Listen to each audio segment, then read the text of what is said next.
Dishing the Dirt by M.C. Beaton. Read by Penelope Keith. Chapter 1.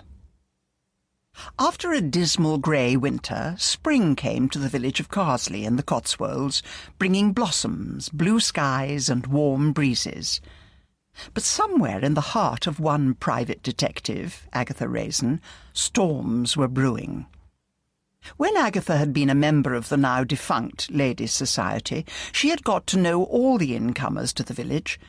But as most of her time was taken up away from the village, she did not recognise the thin woman who hailed her one Sunday when she was putting out the trash ready for collection.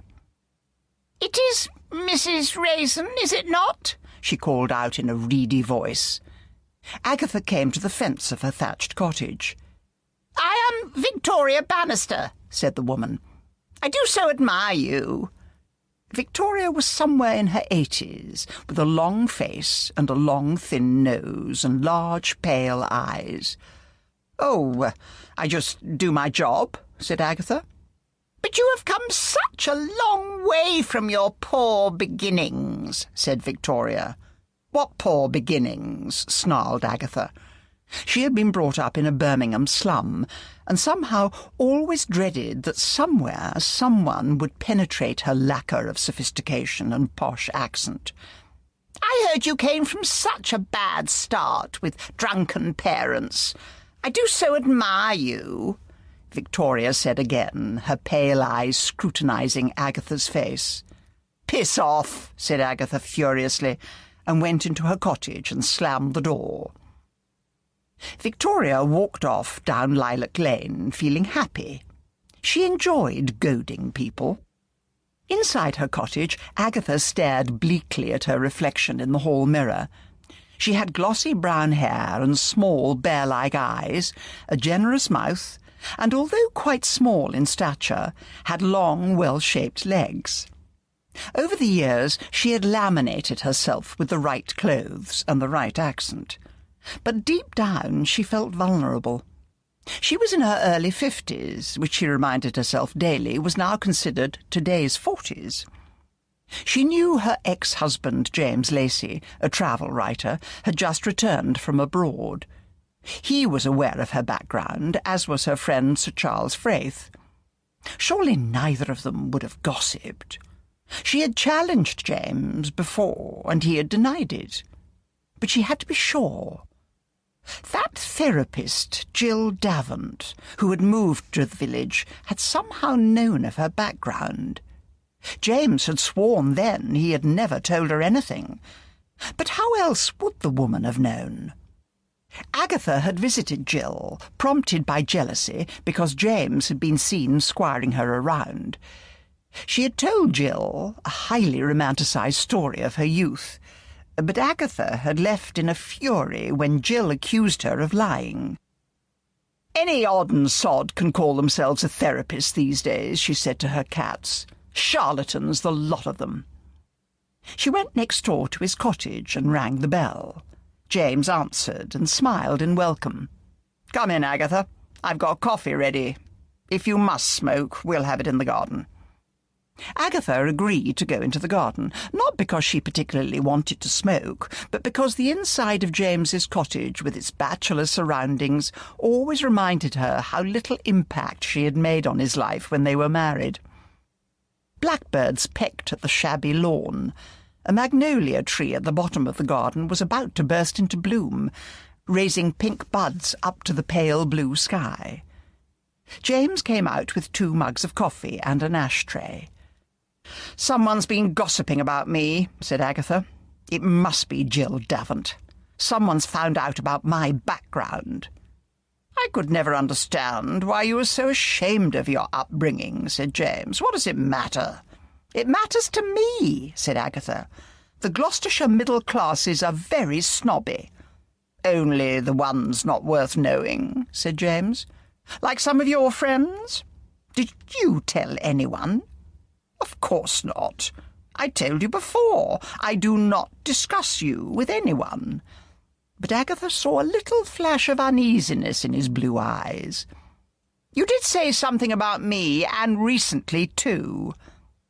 He ran his fingers through his thick black hair that only showed a little grey at the temples. He cursed Agatha's intuition. "I didn't say anything about your background, but I took Jill out for dinner, and she asked a lot of questions about you. But I only talked about your cases." "She's counselling Gwen Simple. She knows I was on that case where I nearly ended up in one of her son's meat pies." Agatha's last case had concerned a Sweeney Todd of a murderer over at Winter Parva. Although she suspected his mother, Gwen, of having helped in the murders, no proof was found against the woman. "Actually, it was more or less on your behalf that I took not only Jill out for dinner, but Gwen as well." Agatha stared at him, noticing that James, with his tall, athletic body, was as handsome as ever. Jill looked like a constipated otter, but there was something about Gwen Simple that made men go weak at the knees. "So what did creepy, slimy Gwen have to say for herself?" she asked. "Agatha, the poor woman is still very traumatized. Jill did most of the talking." Gwen probably sat there with a medieval-type gown on to suit her medieval-type features, thought Agatha bitterly. That one doesn't even have to open her mouth. She just sits there and draws men in. "So did Jill have anything to say about the case?" she asked. "And I thought Gwen had sold the bakery and moved." "Jill naturally will not tell me what a client says," remarked James. "And Gwen has moved to Ancombe. I would have thought she would want to get as far away from Winter Parva as possible," said Agatha. "I mean, a lot of the villagers must think she's guilty. On the contrary, they have been most sympathetic." "Oh," said Agatha Raisin. Agatha decided to call on her friend, Mrs. Bloxby. She suddenly wondered why on earth this therapist should have gone to such lengths as to ferret out her background. As usual, the vicar's wife was pleased to see her, although, as usual, her husband was not. He slammed into his study. As Mrs. Bloxby led the way into the garden, Agatha poured out her worries. "I'll get you a glass of sherry," said Mrs. Bloxby soothingly.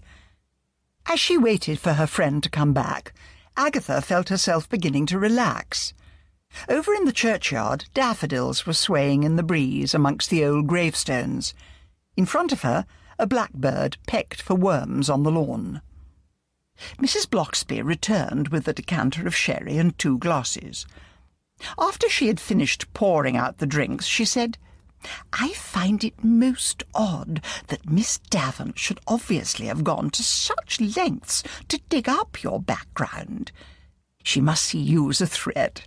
And if she sees you as a threat, what has she got to hide?" "I should have thought of that," said Agatha. "I'm slipping. And why bring her business to Carsley? Surely she would get more clients in town." "I think she makes clients," said the vicar's wife.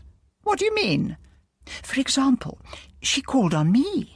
She said it must be awful for me not to have had any children. That, you see, is a vulnerable spot. She was trying to draw me in so that I would decide to use her services. I told her I was very busy and showed her the door. Everyone has some weakness, some frailty. I do not want to spread gossip, but she has built up quite a client base. They come from villages round about as well as here. She is a very clever woman. You have been so outraged about her finding out about your background that you did not stop to wonder why she had targeted you in this way." On Monday morning, Agatha's small staff gathered for a briefing. There was Tony Gilmore, blonde, young and beautiful, Simon Black with his jester's face, ex-policeman Patrick Mulligan, Phil Marshall, gentle and white-haired, and her secretary, Mrs. Friedman.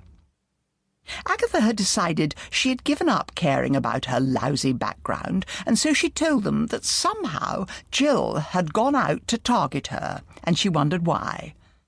"We've got other work to do," she said, "but if you have any spare time, see what you can find out about her. Anyone these days can claim to be a therapist without qualifications. I can't remember if she had any sort of certificates on her walls." "Why don't I just visit her and ask her why she is targeting you?" said Phil. "She'll deny it, but I could have a look around." "Good idea," said Agatha. "I'll phone now and see if I can get an appointment for this evening," said Phil. "You better take £60 with you," said Agatha. "I'm sure that one will look on any visit as a consultation." Phil made his way to Jill's cottage that evening, having secured an appointment for 8 o'clock. The cottage was on the road leading out of Carsley. It had formerly been an agricultural labourer's cottage and was built of red brick, 2-storied and rather dingy-looking. Phil, who lived in Carsley, knew it had lain empty for some time. There was a small, unkempt garden in front, with the square of mossy grass and 2 laurel bushes. The curtains were drawn, but he could see that lights were on in the house. He rang the bell and waited. Jill answered the door and looked him up and down, from his mild face and white hair to his highly polished shoes. "Come in," she said. There was a dark little hall. She opened the door to the left of it and ushered him into her consulting room. Phil looked at the walls. He noticed there were several framed diplomas. The walls were painted dark green and the floor was covered in a dark green carpet. The room had a mahogany desk, which held a Victorian crystal inkwell, a phone, and nothing else on its gleaming surface. There was a comfortable leather chair facing her, and a standard lamp with a fringed shade in one corner, shedding a soft light. Jill sat behind her desk and waved a hand to indicate he should take the seat opposite. "How can I help you?" she asked. She had a deep, husky voice. "I work for Agatha Raisin," said Phil, "and it is well known in the village that you have been spreading tales about her poor upbringing." "Why?" "Because she wasted my time. Any more questions?" "You are supposed to help people," said Phil in his gentle voice. "You are not supposed to go around trying to wreck their reputation. Your behaviour was not that of a caring therapist." "Get the hell out of here!" screamed Jill with sudden and startling violence. Phil rose to his feet, clutched his heart, grabbed the desk for support, and then collapsed on the floor. "Stupid old fart," said Jill. "Too damn old for the job. I better get an ambulance." She picked up the phone from her desk and left the room. Phil got quickly to his feet, took out a miniature camera and photographed the certificates on the wall before sinking back down to the floor and closing his eyes. She returned and stared down at him. "With any luck, you're dead," she said viciously, and then left the room again. She had not even bothered to search for a pulse or even loosen his collar. Phil got to his feet again and moved quietly into the hall. He could hear Jill's voice in the other room, but could not make out what she was saying.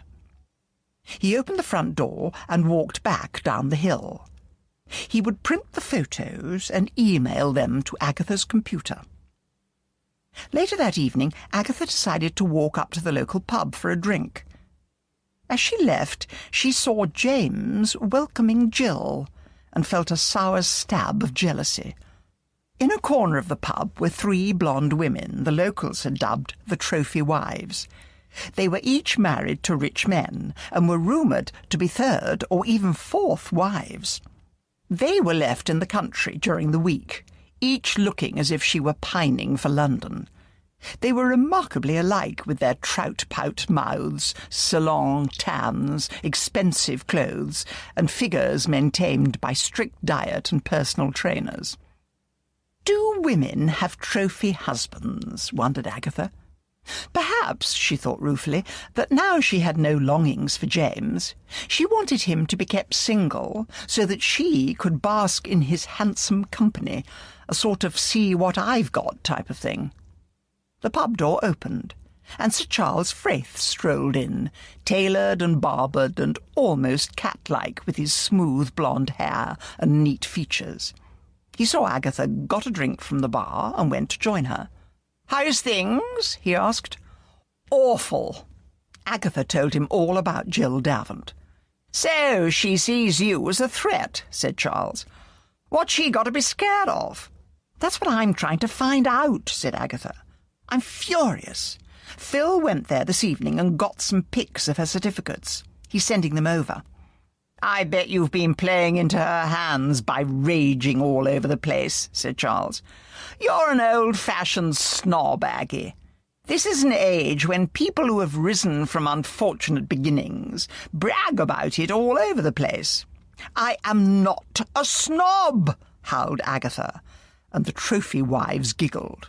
"Oh, don't laugh too hard," snarled Agatha. "Your Botox is cracking." "You're a walking embarrassment," said Charles. "Let's get back to your computer and look at those pictures."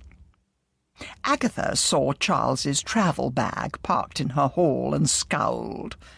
She often resented the way he walked in and out of her life, and sometimes, on rare occasions, in and out of her bed.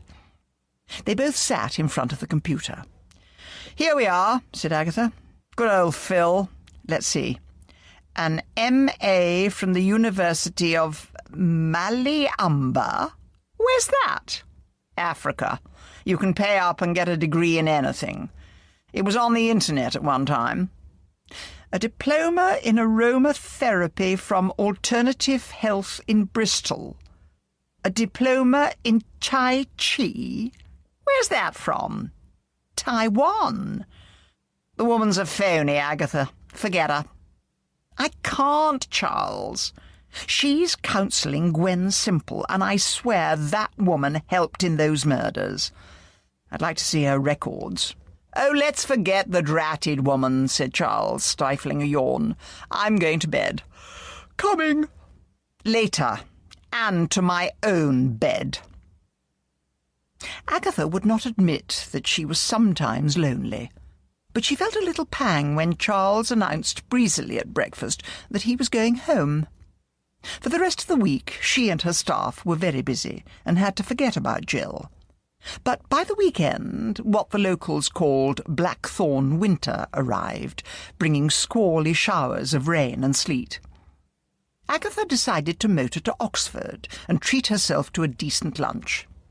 Her cats, Boswell and Hodge, twisted around her ankles, and she wished she could take them with her. She parked in Gloucester Green car park, wincing at the steep price, and began to walk up to Cornmarket. This was Oxford's main shopping street, and one ignored in the Morse series, the producers correctly guessing that viewers wanted dreaming spires and colleges and not crowds of shoppers and chain stores. Agatha had initially planned to treat herself to lunch at the Randolph Hotel, but instead she walked into McDonald's, ignoring the cry from a wild-eyed woman of "Capitalist swine!" Agatha ordered a burger, fries and a black coffee, and secured a table by looming over two students and driving them away. She wished she had gone to the Randolph instead. It was all the fault of the politically correct and people like that woman who had shouted at her, she reflected. It was the sort of thing that made you want to buy a mink coat, smoke 20 a day, and eat in McDonald's out of sheer bloody-mindedness. She became aware that she was being studied by a small, grey-haired man on the other side of the restaurant. When he saw Agatha looking at him, he gave a half-smile and raised a hand in greeting. Agatha finished her meal and, on her road out, stopped at his table. "Do I know you?" she asked. "No, but we're in the same profession," he said. "I'm Clive Tremond. I'd like to compare notes. Would you like to get out of here and go for a drink? What about the Randolph? I could do with a bit of posh." Along Cornmarket, he talked about how he had recently moved to Oxford from Bristol to set up his agency. In the bar of the Randolph, Agatha, who had taken note of his cheap suit, said, "I'll get the drinks." "I'll be able to get you on my expenses," he said. Agatha waited until the waiter had taken their order and come back with their drinks, and asked him what he had meant. "Never tell me I am one of your cases." "The only reason I am breaking the confidentiality of a client," said Clive, "is because the bitch hasn't paid anything so far, and it looks as if she isn't going to." "Would that bitch be a therapist called Jill Davant?" "The same. I was supposed to ferret out everything I could about you. Got your birth certificate and took it from there." "I'll kill her. Did she give a reason?" "She said she was about to be married to a James Lacey, your ex. Said if you had got him to marry you, she might learn something by knowing all about you." "I think it's because she's hiding something and wants to keep me away," said Agatha. "Don't tell her I told you," said Clive. "She may yet pay me, although I'll probably have to take her to the small claims court. She was one of my first clients." "Why did you leave Bristol?" "Got a divorce. Didn't want to see her with a new bloke. It hurts. Then I had to get my private detective's licence." "I've just got one of those," said Agatha. "How's business?" "Picking up. Missing students, students on drugs, anxious parents, that sort of thing." "What did you make of the Davant woman?" "She seemed pretty straightforward until I gave her the report on you, and then she was sort of gleeful in a spiteful way. I asked for my fee and she demanded more. She told me your first husband had been murdered, and maybe the police had got it wrong and you did it yourself. I haven't done anything about it. I sent her an email saying until she paid something I couldn't go on. She had an office in Merster before she moved to Carsley." "I'll pay you instead," said Agatha. "Send me a written statement about the reasons she gave for employing you." Agatha took out her cheque-book. "I will pay you now." She scribbled a cheque and handed it over. "This is generous," said Clive. "I'll be glad not to see her again, except maybe in court. She gave me the creeps." As Agatha drove back to Carsley, she could feel her anger mounting. As she turned down into the road leading to the village and to Jill's cottage, an elderly Ford was driving in the middle of the road.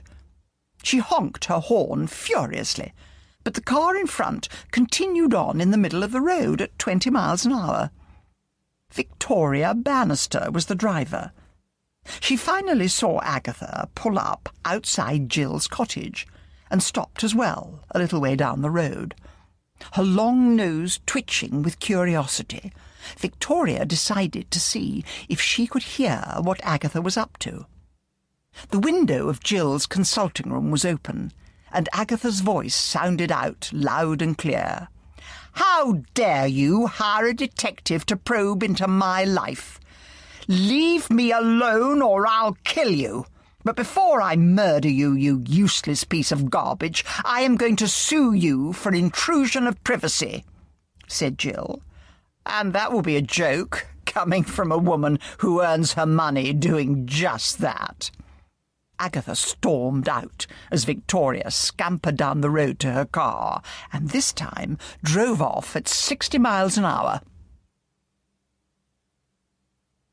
Chapter 2.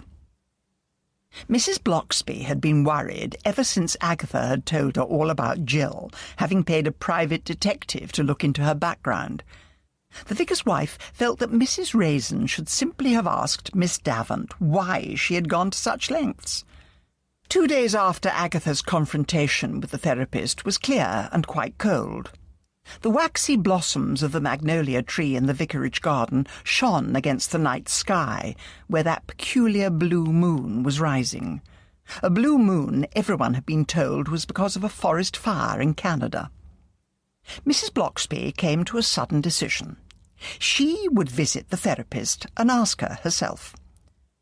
Mrs. Bloxby put on her old serviceable tweed coat and set out to walk through the village and up the hill to Jill's cottage. She rang the bell and waited. A light was on in the consulting room.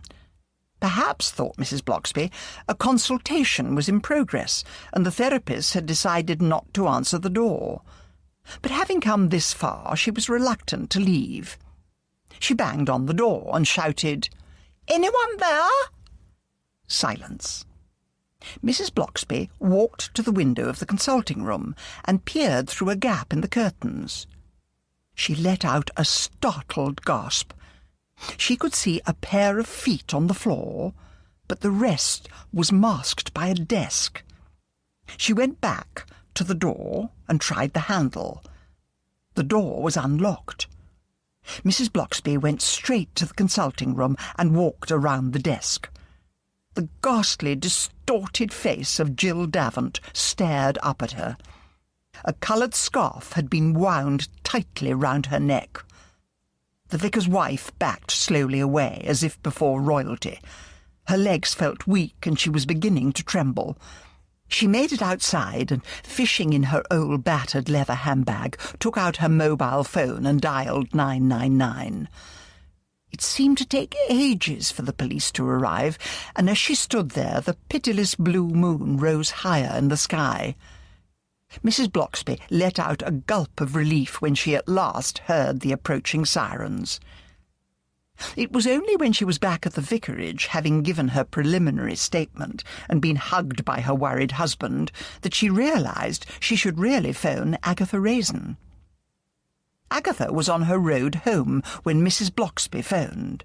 Her first reaction was, "Oh, God, I threatened to kill her." "Did anyone hear you?" asked Mrs. Bloxby. "No. I bet it was Gwen Simple. I swear that woman's a murderer."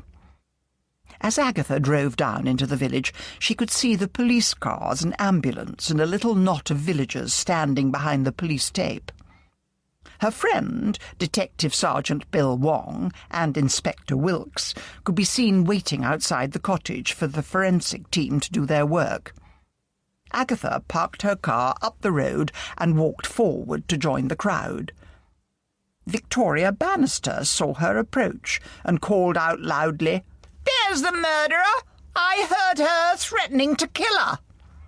Wilkes swung round, saw the contorted, accusing face of Victoria, and that she was pointing at Agatha. "Wong," he said to Bill, "get that Raisin woman here, and whoever that woman is who's accusing her."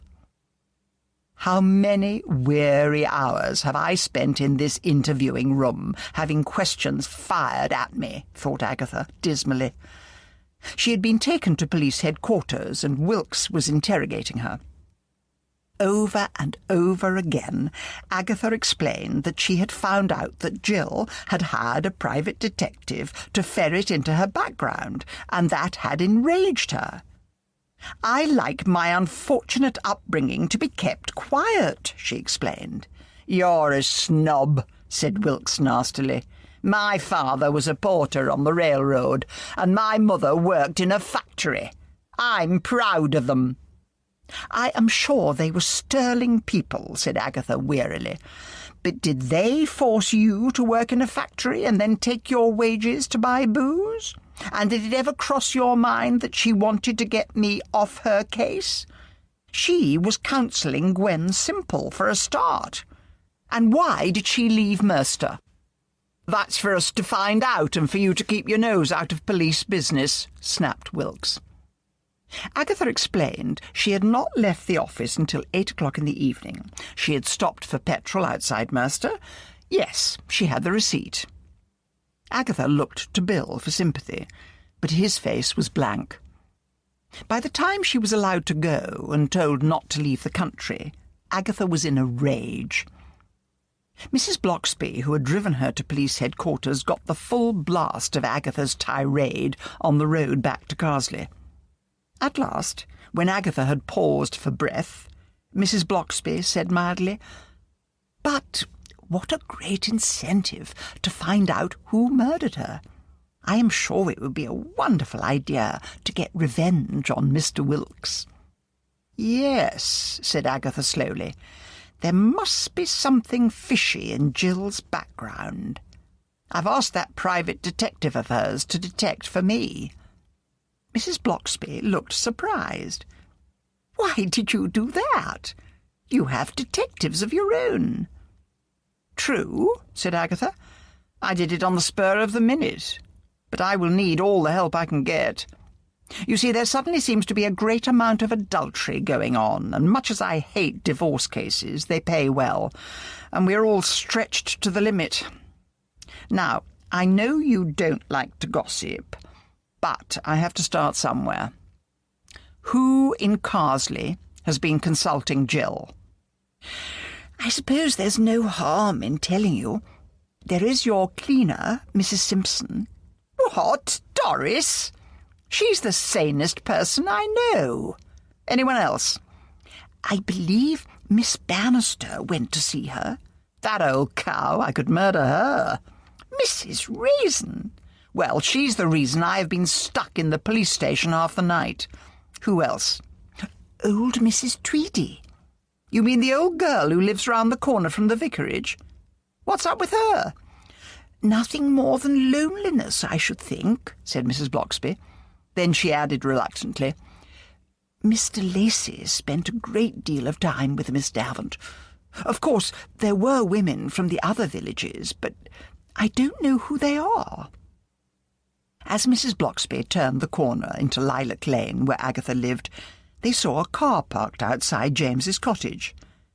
Bill Wong and Detective Alice Peterson were just getting out of it. Bill saw Agatha and signalled to the vicar's wife to stop. "Don't go to bed yet," he said to Agatha. "I want to ask you a few more questions. Mrs. Bloxby, a minute of your time?" "Do you want me to come in with you?" asked Mrs. Bloxby as Agatha got out of the car at her cottage. "No, you've done enough, and thank you," said Agatha. She had a sudden impulse to hug Mrs. Bloxby, but resisted. Agatha Raisin somehow could not hug anyone, handsome men excepted. Once inside her cottage, she slumped down on her sofa. The cats prowled around her hopefully. Agatha often forgot that she had fed them and would feed them again, but this time she felt too tired to move. Her eyes were just closing when she heard the imperative summons of her doorbell. She struggled to her feet, went to open it, and stared bleakly at the two detectives. Agatha led the way to the kitchen. "Have a seat and make it quick," she said. "We've got to go over it again," said Bill soothingly. "You should know better than to go around threatening to kill people." "I was exasperated," said Agatha. "How dare she hire a private detective to dig up my background?" "We will be interviewing Clive Tremond," said Bill. "Begin at the beginning." Agatha did not want to say again that she had initially lied to Jill about her upbringing. Tell a detective that you've lied about one thing, and they might assume you're lying about everything else. She detailed the previous day. She had been working on a divorce case and had been out on it with Phil. He had the pictures to prove it. They then had both met with the client's lawyer and handed over the evidence. Agatha worked late, typing up notes on other outstanding cases, and, as she was heading home, that was when Mrs. Bloxby had called her. "Why do you call Mrs. Bloxby by her surname?" asked Alice when the interview was over. "There was a society for women in this village when I arrived here," explained Agatha. "We all addressed each other by surnames, and somehow it stuck. I know it's strange these days when every odd and sod calls you by your first name, but I rather like being Mrs. Raisin. I hate when in hospital nurses call me Agatha. Seems over-familiar somehow. And yes, it's ageing, as if they think I'm in my second childhood." She stifled a yawn. "We'll let you get some sleep," said Bill. When they had left, Agatha noticed that a red dawn was flooding the kitchen with light. She opened the garden door and let her cats out. The morning was fresh and beautiful. She went into the kitchen and got a wad of paper towel and wiped the dew off a garden lounger, and then sank into it, sleepily enjoying the feel of the rising sun on her face and the smell of spring flowers. She closed her eyes and drifted off to sleep. 2 hours later, she was in the grip of a nightmare where she had fallen overboard a ship, and as she struggled in the icy water above her, Jill Davant leaned over the rail and laughed. She awoke with a start to find the rain was drumming down and she was soaked to the skin. Agatha fled indoors and upstairs, where she stripped off her wet clothes, had a hot shower, pulled on a nightdress and climbed into bed. Agatha awoke again in the early afternoon and reconnected her phone, which she had switched off before falling asleep. She checked her messages. There were worried ones from her staff and several from the press. She dressed and went wearily downstairs. Looking through a small opening in the drawn curtains in her front room, she saw the press massed outside her cottage.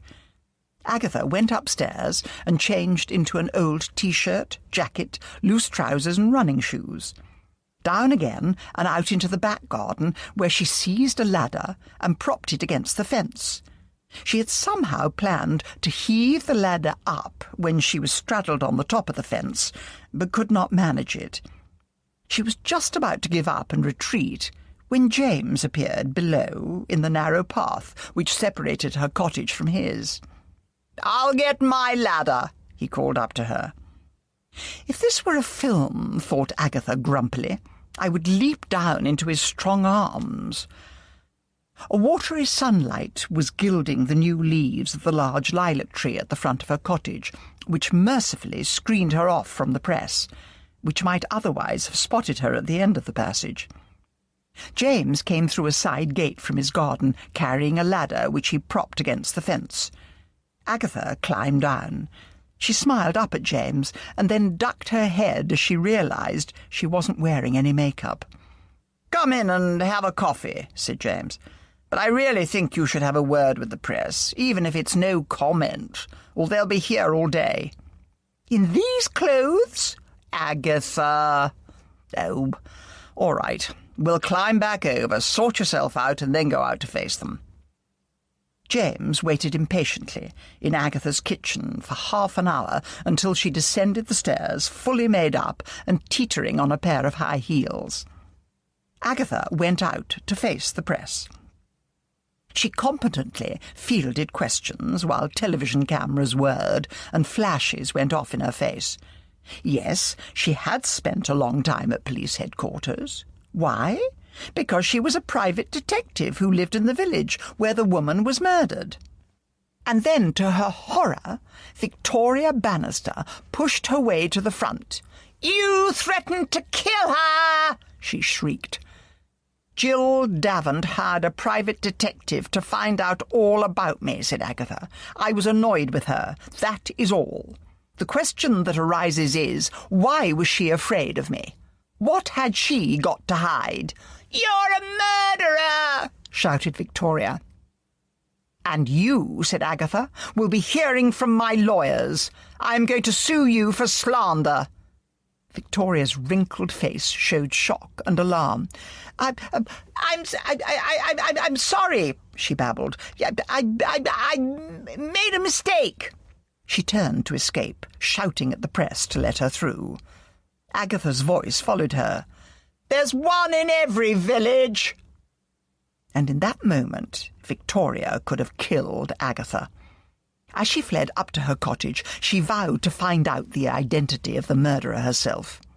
She knew all the gossip of the village. Once inside, she poured herself a stiff sherry and went off into a rosy dream where she was facing an admiring press and telling them how she had solved the case. "All done?" asked James as Agatha teetered back into the kitchen, sat down and kicked off her shoes. "I think they've gone off to the vicarage to persecute Mrs. Bloxby." "Will she be able to handle it?" "Oh, yes, a vicar's wife has to be tough. In the past, she's had to confront several women who developed a crush on her husband. It's a lousy existence, and she's welcome to it. Half her time is acting as an unpaid therapist. A lot of people take their troubles to her." "Including you?" "I'm her friend. That's different." "I'll phone Tony to take over tomorrow. I think I'll go into Oxford and talk to Clive." Clive Tremont's office was in a narrow lane off Walton Street in the Jericho area of Oxford. It was situated in the ground floor of a thin two-storied building. Agatha tried the handle and found the door was unlocked. There was a little square vestibule with a frosted glass door on the left bearing the legend Tremond Investigations. She pushed open the door and went in. Agatha let out a gasp. It was a scene of chaos. Papers were scattered everywhere. Drawers hung open at crazy angles. A filing cabinet had been knocked over onto the floor. She backed slowly out, took out her phone and called the police. Then she went outside to wait. The cobbled lane was very quiet. After only 5 minutes, a police car rolled to a stop, and 2 policemen got out. Agatha quickly told them who she was and why she had called and what she had found. The police called in. Another wait while 2 detectives arrived. Agatha had to make her statement again and was told to wait until a forensic team arrived. The day was becoming darker, and a damp, gusty wind promised rain. Agatha retreated to her car and lit a cigarette, noticing that her fingers were shaking. Where was Clive? What had happened to him? She felt in need of support. Agatha noticed that neighbours were emerging from the surrounding houses. She phoned Tony and asked her to join her, saying, "Pretend to be a curious onlooker and question the neighbours before you come and talk to me." A forensic team arrived and suited up before going into the office. The morning dragged on. At last Tony arrived, and Agatha could see her questioning the neighbours. Then Tony finally walked off and disappeared around the corner into Walton Street, while Agatha fretted. Where on earth was she going? After 10 minutes, Tony returned, carrying a large brown paper bag. She slid into the passenger seat of Agatha's car. "Coffee and sticky buns," said Tony, opening the bag.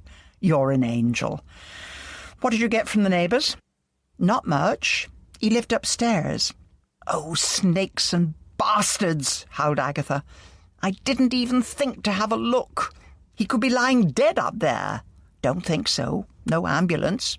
"Have a bun." "Ta. So what else?" "Didn't speak to the neighbours. His clients mostly called in the evenings. Yesterday evening, one young woman, blonde, slim. That's all the description." "Could be you," said Agatha gloomily. "2 men at different intervals, both looking like middle-aged businessmen. One tall and thin, and the other small and tubby. Not much to go on." "I should have looked for a client list," mourned Agatha, instead of rushing out to phone the police. "But you know how it is. One fingerprint and they'd haul me in for breaking and entering. I'll come back when things have quietened down and try the next-door neighbours. The police are already knocking at doors." "That's why I couldn't try them myself," said Tony. "All I could do was to pretend to be one of the crowd." "Have another bun. They're very comforting." "Oh, well, why not?" There came a rapping on Agatha's window. The detective who had interviewed her earlier said, "You are to come with me to Thames Valley Police to be interviewed. Leave your car here. An officer will drive you back." "Who is this young lady?" Oh, to be young and beautiful, thought Agatha, grumpily. The man's practically leering. "Miss Tony Gilmore," said Agatha, "one of my detectives. She better come with you. I don't want anyone messing up this crime scene." Agatha made her statement again to a refreshingly young and efficient female detective. She was just about to leave when the axe fell. She was told that she had to recover her car and then drive to Mercer Police Headquarters and make another statement. And Agatha knew that Wilkes's idea of an interview could run into hours. There was no sign of Tony. Agatha got into her car and phoned her. "I got chased away," said Tony. "I'll come back this evening if you like." Let me think about that. Do you know if they've found Clive?" "Not a sign of him. A friendly policeman told me his flat was empty before he got reprimanded." "I hope to God he's all right," said Agatha. "I've got to go to Mercer to make another statement. I'll call you tomorrow." Agatha knew the rush hour traffic would be building up, and so she decided to drive to the Botley Road and exit Oxford by the Ring Road. But as she got to the bottom of Beaufort Street, the traffic slowed to a stop, and she could see police erecting a barrier. She swung off into the Gloucester Green car park and then made her way on foot to the barrier. "I must get past," she said to a policeman on duty. "My train's about to leave," she lied, quickly thinking of an excuse to find out what had happened. "All right, but keep clear of the police activity on the canal bridge. There are enough rubberneckers there already." Agatha hurried down Worcester Street to Hythe Bridge Street. "What's up?" Agatha asked a man. "Body in the canal," he said. With a feeling of dread, Agatha elbowed her way to the front, ignoring angry protests. A weak sun was gilding the black waters of the canal. As Agatha watched, the sun shone down on the dead face of Clive Tremond, as his body was dragged from the water. She realised that if she was spotted by any detectives who had been at Clive's house, then there would be more questions, and so she shoved her way back through the crowd.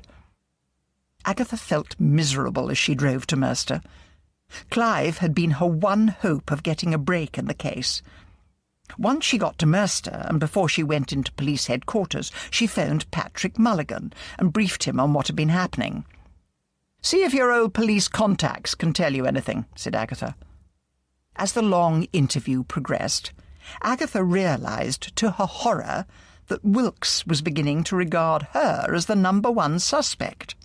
He seemed to believe that Agatha had searched Tremond's office herself, because there was something in her past she did not want anyone to know.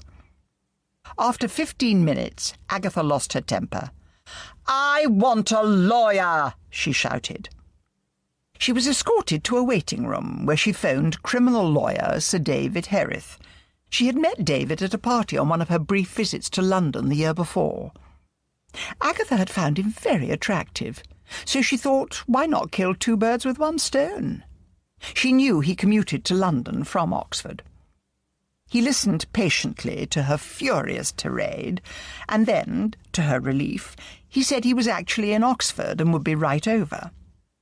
David knew that Agatha had a knack of getting into situations which drew in a lot of publicity, and David loved to see his own photograph in the newspapers. He arrived half an hour later, and walked with Agatha to the interview room. He was a tall man with silver hair and a high-bridged nose. He was famous for his waspish remarks in court. He quickly established that Agatha had not been charged with anything, that she had already made a full statement to the Oxford police, suggested they read the report and stop wasting his client's time, smiled all round, and ushered Agatha out. "Let's have dinner," he said. "The George." And without waiting for a reply, he set off with long, rangy strides. Agatha raced to keep up with him. As the evening was fine and warm, the earlier miserable weather having cleared, they found a table on the terrace overlooking the hotel gardens. Agatha lit a cigarette and studied her companion's face. He was examining the menu as if reading a brief. His face was lightly tanned. "Been on holiday?" asked Agatha. "Yes, Monaco, at a friend's place. Be with you in a minute. Food is a serious business. I'm going to be very conventional. I have the lobster salad, followed by tornado rossini. Oh, how grand! They have a bottle of Chateau Montelena Sauvignon 2010. Agatha blinked rapidly, recognizing the wine as the most expensive on the menu. Not another cheapskate, she thought. He's going to stiff me with the bill. She realized she was very tired and that her makeup needed repair. But what did it all matter, she grumbled to herself, with dead bodies following me around like wasps. "I'll have the same," she said. He waved an imperious hand to summon the waiter and gave the order. Agatha could only be thankful that he had not ordered another bottle of wine to accompany the first course. "Now," he said, "tell me all about it." Agatha gave him a succinct report, without her usual exaggerations. When she had finished, he said, "So we have a therapist with dicey credentials who nonetheless must have had a strong personality to draw in quite a few clients. Can you think of anyone in the village amongst the people who consulted her who might be a murderer?" "Can't be my cleaner, Mrs. Simpson. Too decent and honourable. I would like it to be Victoria Bannister because she's a malicious old cow. Mrs. Tweedy, I don't know, but she is elderly. But my money's on Gwen Simple. Remember her? Son put people in meat pies." The first course arrived, and they both concentrated on eating it, Agatha finding that she was very hungry. Then he surprised her by saying, "I could be of help to you. I have seen so many criminals. I have not yet finished my holiday. If you like, I could visit the 4 clients that you know of and see what conclusions I come to." Agatha hesitated.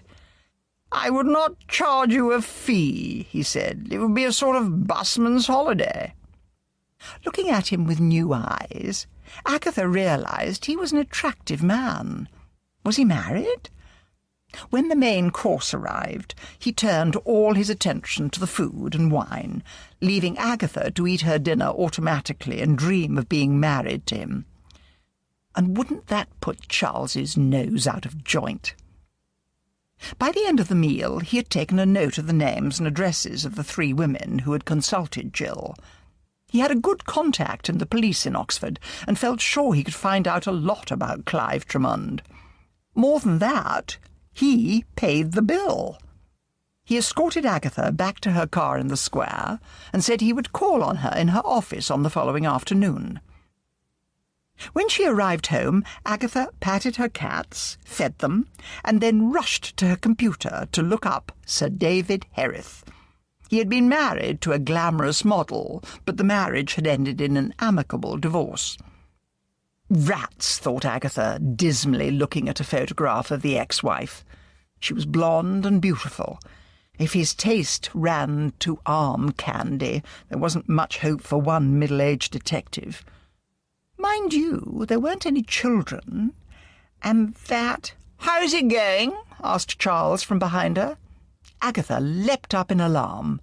"What are you doing here?" she demanded. "Heard about Tremond's murder and came to hold your hand." "Why are you looking up Sir David Hereth?" "I employed him," said Agatha, "to get me out of the clutches of Wilkes, who seems to think I go round murdering people." "He's wickedly expensive," said Charles. Agatha switched off her computer and moved to the drinks table. "If you're having a nightcap," said Charles, "get me a brandy." Agatha poured 2 goblets of brandy and handed one to Charles. She sat down beside him on the sofa. "Listen to this, my miserly friend," she said. "He not only paid for a very expensive dinner at the George, but he has a week's holiday left and is going to detect for me. For nothing. Oh, do be careful, Aggie. He tears people apart. That's his job. He prosecutes people. I'm not talking about his behaviour in court. I've met him before at several parties. He befriends someone, usually a woman, and when his interest dies, he mocks her in public." Agatha felt a qualm of unease. Then she rallied. "Look, I need all the help I can get." The next morning, Agatha, who had gone up to bed telling Charles to lock up on his way out, was irritated to find him sitting at the breakfast table. What if David should drop by? "I thought you had left," she said grumpily. "I'm bored," said Charles, lifting Hodge off his knee. "I thought I'd join you in a bit of detecting." Agatha hesitated. Then she remembered the magic of Charles's title had been the means before of gaining good interviews. "But buy your own cigarettes," she added, as she tried to move her packet of Bensons out of his reach. She wasn't quick enough, and he extracted one and lit it. Producing an electronic cigarette from her handbag, Agatha fiercely inhaled. "Oh, have a real one," urged Charles. "You may not get cancer, but you'll give yourself a hernia trying to get a hit from one of those." "I must give up," fretted Agatha. "It's so yesterday to smoke, not to mention the smell." Charles blew a smoke ring and smiled lazily at her. He rose to his feet and let the cats out into the garden. "No need for the pets to suffer." "I thought of trying Mrs. Tweedy first. She's reported to be very old, but she may be able to tell us something about Jill. I'll have a coffee and then we'll take a walk up there." Mrs. Tweedy lived in a cul-de-sac at the back of the vicarage in a row of Georgian cottages. There was no bell. Agatha seized a brass knocker in the shape of a lion's head and hammered with it. The door opened, and an elderly woman surveyed her. Agatha introduced herself and Charles, and they were invited in. Mrs. Tweedy led them through a small dining area to her living room. The room was very dark because of the ivy which covered the windows. Flickering sunlight shining through the ivy leaves danced about the room, which was sparsely furnished with a three-piece suite covered in chintz and a small television set. Mrs. Tweedy was a thick-set woman with grey hair and a pugnacious face. She was wearing a dress with a chintz pattern, like the furniture. Her long, gnarled fingers were covered in diamond rings. Her thick, black-stockinged legs ended in a pair of tartan slippers. Her eyes were small and shrewd. "We want to ask you for your impression of Jill Davant," Agatha began. "People are saying you killed her," said Mrs. Tweedy. "Well, I didn't," said Agatha. "What did you make of her?" "Good listener. No one listens to the old these days. In fact, nobody listens to anyone these days. While you're talking to them, all they do is wait for you to finish so they can talk about themselves." "Is that the only reason you went to her?" asked Charles. "To get someone to listen to you?" "And what's up with that, may I ask?" "Not a thing," said Charles. "What did you make of her?" "Silly bitch," said Mrs. Tweedy venomously. "What? Why do you say that?" asked Agatha. "Last session I was talking about my life. I miss my brother, who died in an accident. I was living in Oxford and decided to move to the country because cities can be lonely places. Well, I was talking and her phone rang. She took it out into the hall and shut the door. I went to the door and listened. She must have been talking to a fellow because it was darling this and darling that. Then she came back in and said the session was over and tried to charge me. I told her to get stuffed. Never went back. I wish I'd never come here. This village is creepy, and you, Agatha Raisin, are one of the creepiest things about it, entertaining your fancy man here at nights." She glared at Charles. "You ought to make an honest woman of her." Before Agatha could say anything, Charles smiled and said, "You are one truly horrible woman." Mrs. Tweedy let out a cackle of laughter. "I like a man who speaks his mind." "And I hate old frumps who speak theirs," yelled Agatha. "I'm getting out of this dump." As they left, they were followed by roars of laughter from the old lady. "Ah, the dignity and grace of old age," said Charles as they walked through the village. "Let's visit Mrs. Bloxby and see if she's picked up some gossip. Also, you should let Bill know about that darling phone call. Pity we haven't the means to trace it. I mean, if she carried the phone out, it must have been on her mobile, and that'll be in the evidence locker." "Not necessarily," said Agatha. "It could be one of those hands-free phones, and it might still be there. If only we could break in and have a look. You can find out recent phone calls. I wonder who inherits. Wait a moment, I'll phone Patrick and see if he's found out anything." Charles wandered up to the road. People were coming and going from the village shop. It all looked like a rural idyll. In the old days, he thought, Agatha would be blamed for attracting murder and burnt at the stake. "That's interesting," said Agatha, coming to join him. Her brother inherits. He's called Adrian Somerville, and he lives in Merster. He's an interior decorator, and I've got the address." "Oh, well, bang goes tea and sympathy at the vicarage," said Charles. "We'll take your car." "Meaning you'll take my petrol, cheapskate." "You're slipping, Aggie," commented Charles as they approached Merster. "You should have looked up Somerville in the phone book." "Don't tell me how to do my job," said Agatha huffily. "I've got the address. I don't need to phone. Let's see. He's got a business address in the Loans. That's the lane by the Abbey. We'll park in the main square and walk." There was a brass plaque outside the door with the legend Somerville Interiors. A small sign said, "Press bell and enter." Inside, a blonde was sitting behind a reception desk. She put down a copy of House and Garden, smiled at them, and asked how she could be of assistance. Agatha performed the introductions, wishing not for the first time that she was in the police force and could just flash a warrant card. The secretary disappeared into an interior office. They waited. Agatha was just saying, "Do you think he's escaped out the back?" when the blonde returned. "Mr. Somerville can spare you a few moments," she said grandly, radiating disapproval from every thread of her tailored power suit. Adrian Somerville came as a surprise. Agatha was expecting some sort of willowy stereotype, but the man who rose to shake hands with them was dark and squat, wearing a sober grey suit, silk shirt and tie. He had a thick thatch of black hair, thick lips and designer stubble. He was seated behind an antique desk. Agatha and Charles sat down on chairs facing him. The walls of the office were decorated with photos of expensive-looking rooms. His first question surprised Agatha. "Who is paying you?" "No one," said Agatha.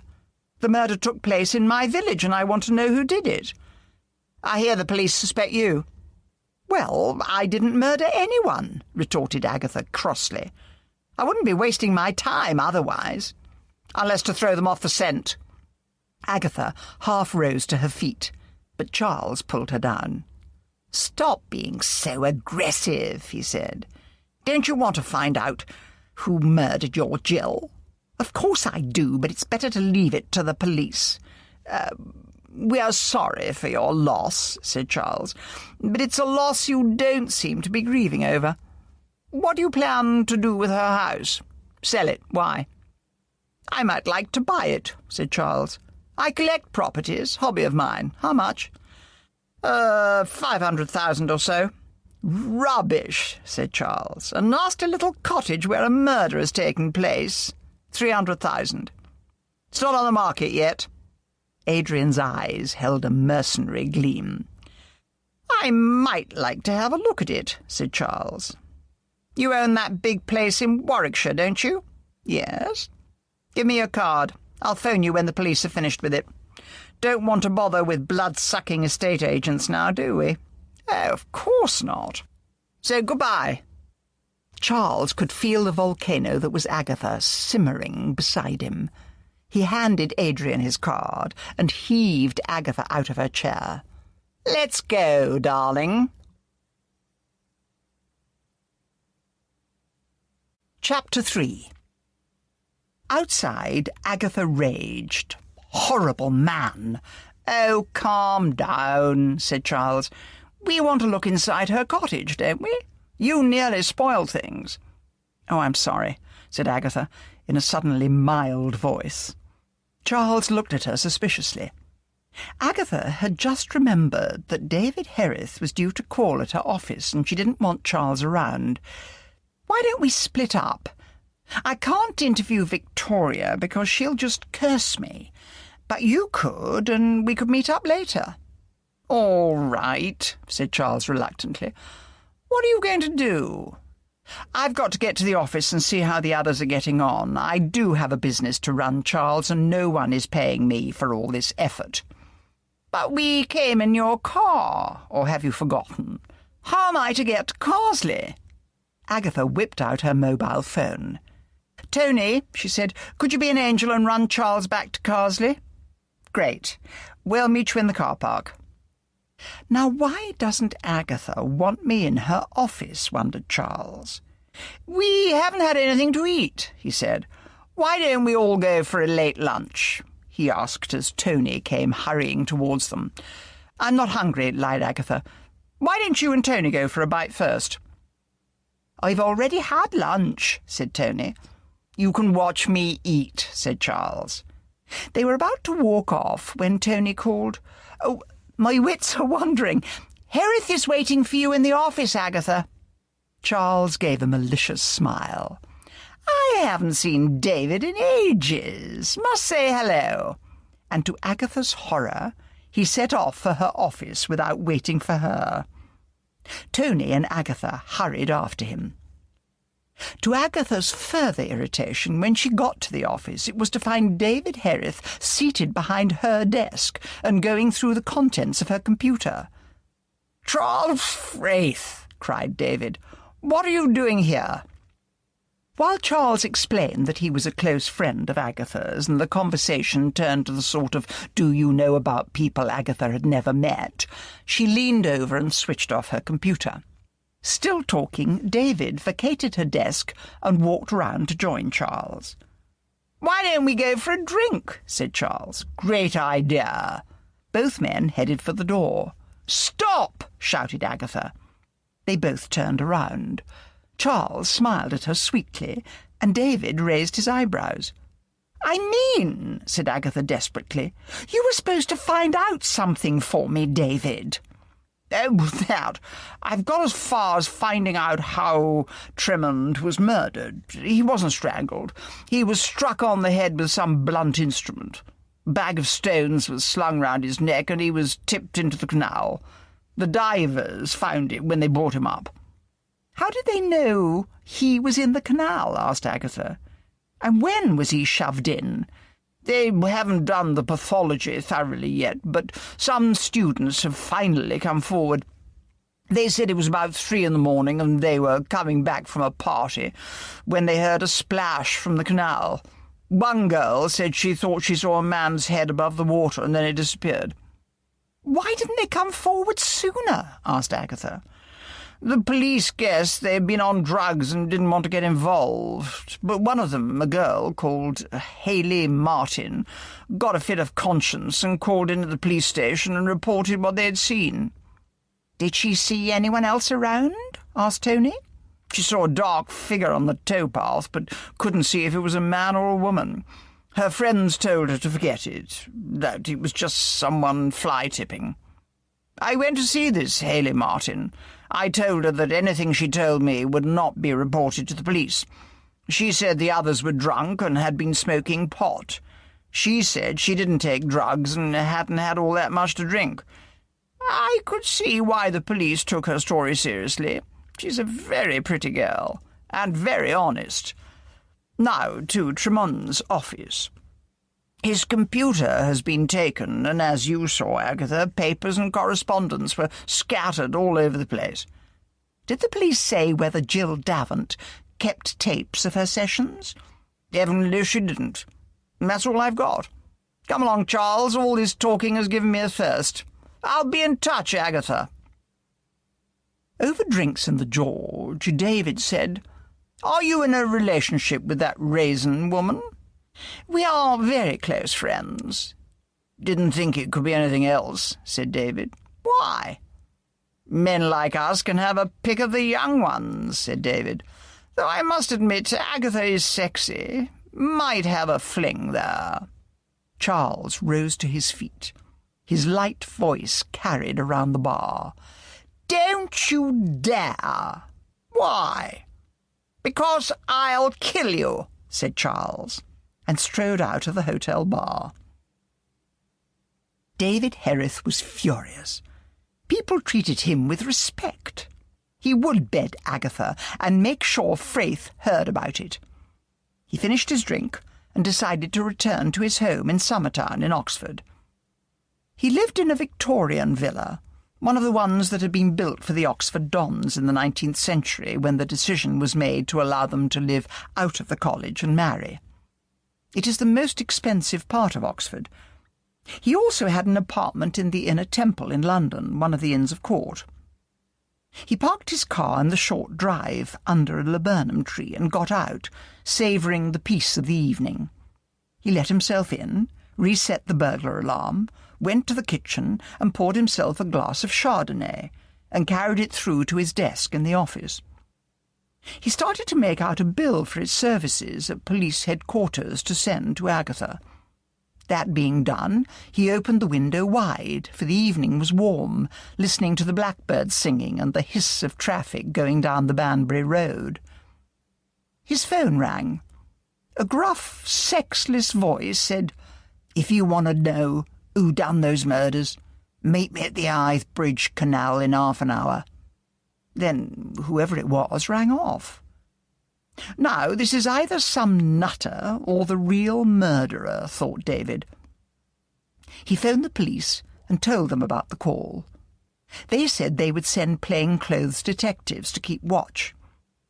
As he got into his car and set off, he felt the thrill of the chase. He parked in the Worcester Road car park and walked round to Hythe Bridge. He could not recognise the detectives, but the road was busy with young people coming and going. As the time dragged past, he realised the call must have been a hoax.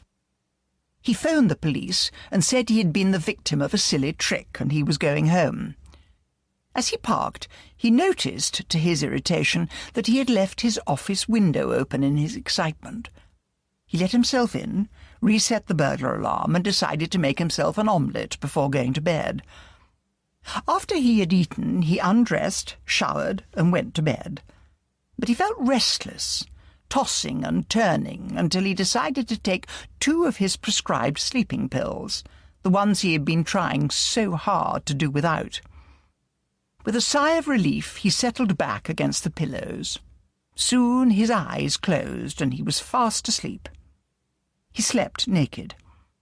A gloved hand came out of the darkness and gently pulled the covers down. Leaves were pressed against his chest. The figure moved silently away. David jerked awake as palpitations racked his body. His body arched in convulsions. He writhed in agony and then fell into a coma. The dark figure came back and picked the leaves from his body and then disappeared. David Herriff's cleaning woman, Mrs. Danby, let herself in the following morning. She reset the burglar alarm and went into the kitchen, hoping to be able to have a cup of tea before Mr. Herriff, whom she knew to be an early riser, descended the stairs. She was not only able to have a cup of tea in peace, but a cigarette as well. Then she began to clean the downstairs. When, by mid-morning, her employer did not appear, she began to become worried. His car was in the drive. Heaving the old vacuum up the stairs and cursing her employer for being too mean to buy one of the newer, lighter ones, she left the machine on the landing and pushed open David's bedroom door. A shaft of sunlight shining in between a gap in the heavy curtains shone full on the twisted rictus of agony that was David's face. Mrs. Danby backed slowly away. She knew she should check for a pulse, but she was too frightened to go anywhere near that awful death mask. She retreated to the landing and slammed the door, scrabbled in the pocket of her old trousers for her phone, and called the police before going downstairs on shaky legs to cut off the burglar alarm and leave the door open.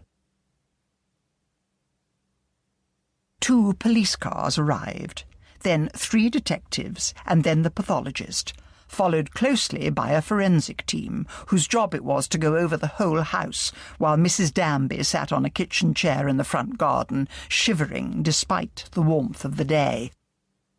Agatha allowed a small television in the corner of her office to play the BBC's 24-hour news service, so long as the volume was turned low. She was just saying to Phil, "Get your cameras and we'll try that adultery case again," when Phil said, "Listen."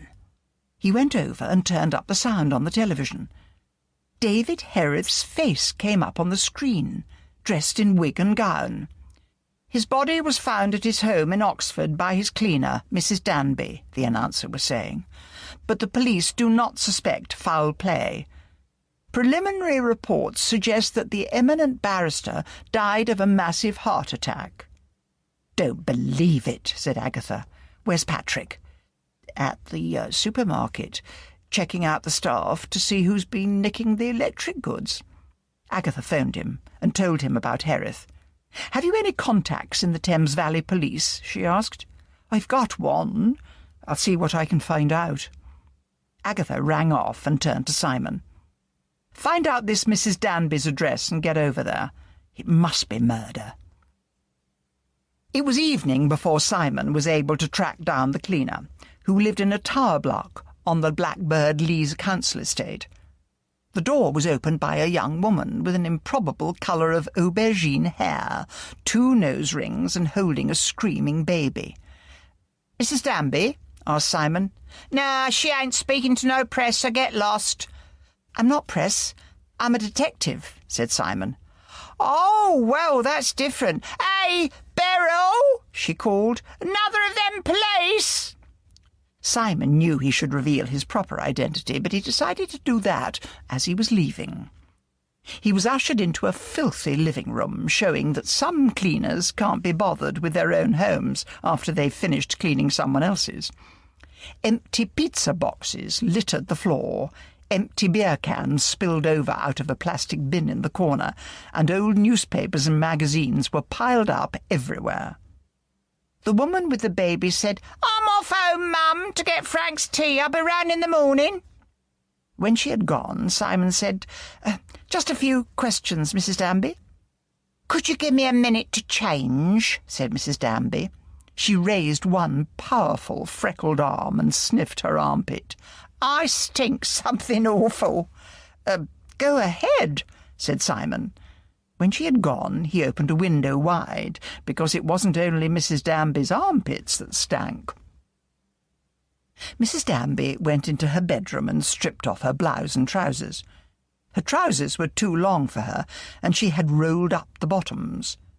She took the trousers and threw them on top of a pile of clothes in the laundry basket. A large leaf, which had been stuck to the bottom of the trousers, fell at her feet. She automatically picked it up and rolled it between her fingers while she wondered if she had anything clean to wear. She suddenly clutched her heart as she was seized by a violent allergic reaction. "Help!" she shrieked. Simon came running in, looked at her contorted face, and wondered why the matronly Mrs. Danby was wearing a scarlet thong. He phoned for an ambulance. Desperate to do something, he went into the kitchen, filled a glass of water, poured a pile of salt into it, mixed it up, and took it to her. "Drink!" he shouted. He got her to take a large gulp, and then she vomited all over the floor.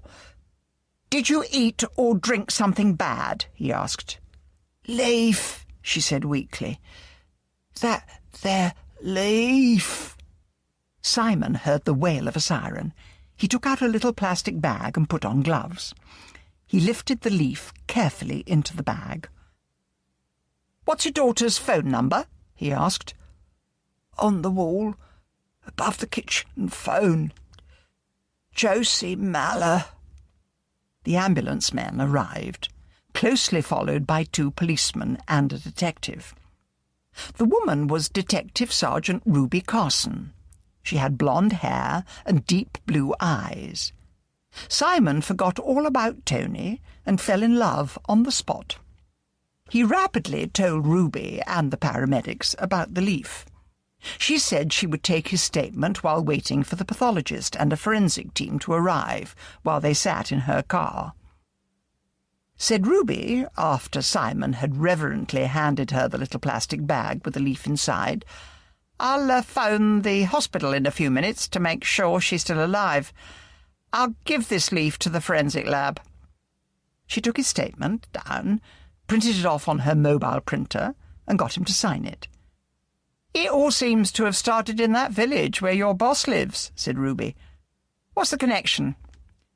"David Hereth was on holiday and keen to do a bit of detecting," said Simon. "He dies. His cleaning woman picks up this discarded leaf and has a seizure. Jill Davant, that therapist, I'm sure, found out something about someone, and whatever it was, panicked to murder her. I'll just phone the hospital." Simon waited while Ruby phoned, studying her attractive profile. How old was she? Maybe a good bit older than he was. He wondered whether to ask her out. She finally rang off and said that Mrs. Danby was still alive. Simon took the plunge. "What do you do in your spare time?" he asked. Ruby flashed him an amused look. "Are you chatting me up?" "Trying to," said Simon.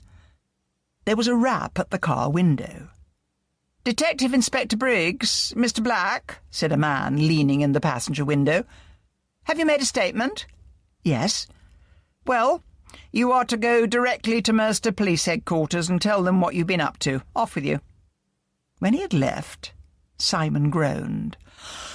"They'll probably keep me up all night. Do you have a card?" Ruby smiled and handed one over. "Thanks," said Simon.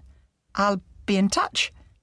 She isn't wearing any rings, he thought happily as he drove off to Mercer. Unaware of what was going on, Agatha sat in her own cleaner's cosy parlour and asked, "Why did you consult Jill Davant?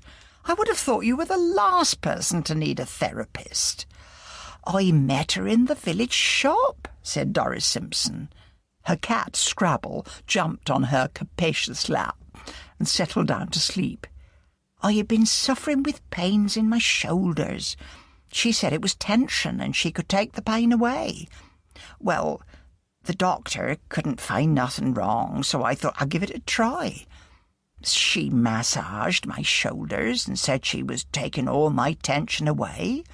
Then she not only made me cough up £60, but charged me 20 for the massage oil. If you are suffering from tension, you're worried. Out with it. Oh, I'm right ashamed. We decided to buy this council house, but I was over-ambitious, like. I'm behind with the payments, and the bank is threatening to repossess." Agatha thought rapidly. The council houses were good, solid property. "Who would you have left it to if you had succeeded in buying it?" "We haven't even made a will, Agatha. We couldn't have children, and there's no one close." "Well, here's what we'll do," said Agatha. "I'll buy it, but you live in it till the end of your days. I'll put a codicil in my will to that effect. We'll see the lawyers and bank tomorrow." "But your job is dangerous. What if me and Abby outlive you? You won't get any benefit." Agatha hadn't thought of that. On the other hand, Doris was a superb cleaner, and she looked after Agatha's cats when Agatha was away. She shrugged. "Oh, let's go for it. Deal?" "Oh, Agatha, you're a saint. May you live forever." But out in the nighttime darkness of the Cotswolds, someone was already planning to send Agatha Raisin to an early grave. Chapter 4. Everything seemed to grind to a halt. Spring moved into summer. Agatha could not find out the results of Mrs. Danby's illness, except that somehow it was because she had picked up a leaf. But what type of leaf? Agatha could not understand why it was taking them so long to identify it. The fact was, as Patrick Mulligan was at last able to find out, that the leaf had somehow become lost in the forensic lab. How? A young forensic scientist who had gone on holiday was eventually tracked down to one of the Greek islands. At first she claimed to know nothing about it, but under the grilling of 2 Thames Valley detectives, who were determined not to find out that their journey had been unnecessary, burst into tears and confessed she had opened the lab window to call down to her boyfriend, and several bits and pieces had blown out. A hurried and frantic search of all the debris below that window at last revealed the little envelope blown up against a wire fence.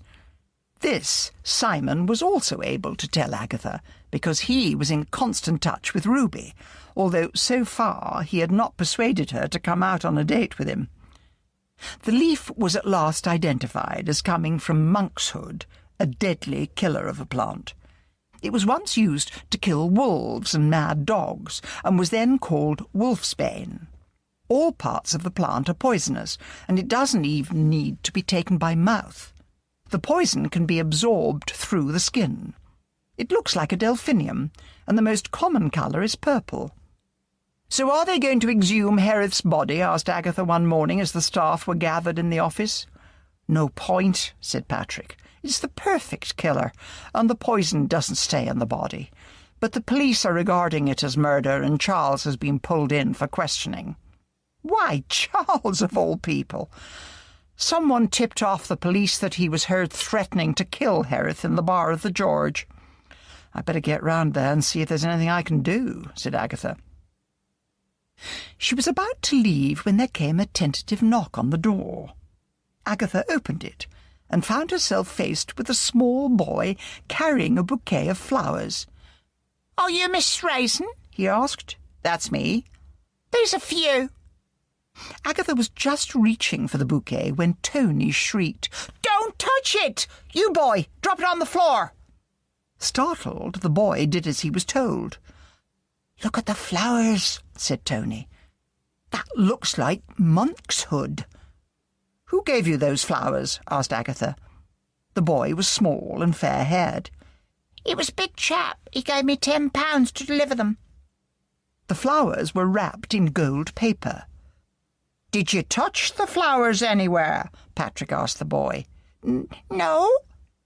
"The stems are wrapped up, so he should be all right," said Patrick. "I'll call the police."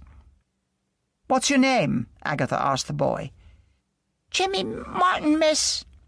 "Look, Jimmy, go into the toilet over there and wash your hands thoroughly. That bouquet may be poisonous. You'll need to wait here. The police will want to interview you." "Like in the films?" "Just like that." "Wicked!"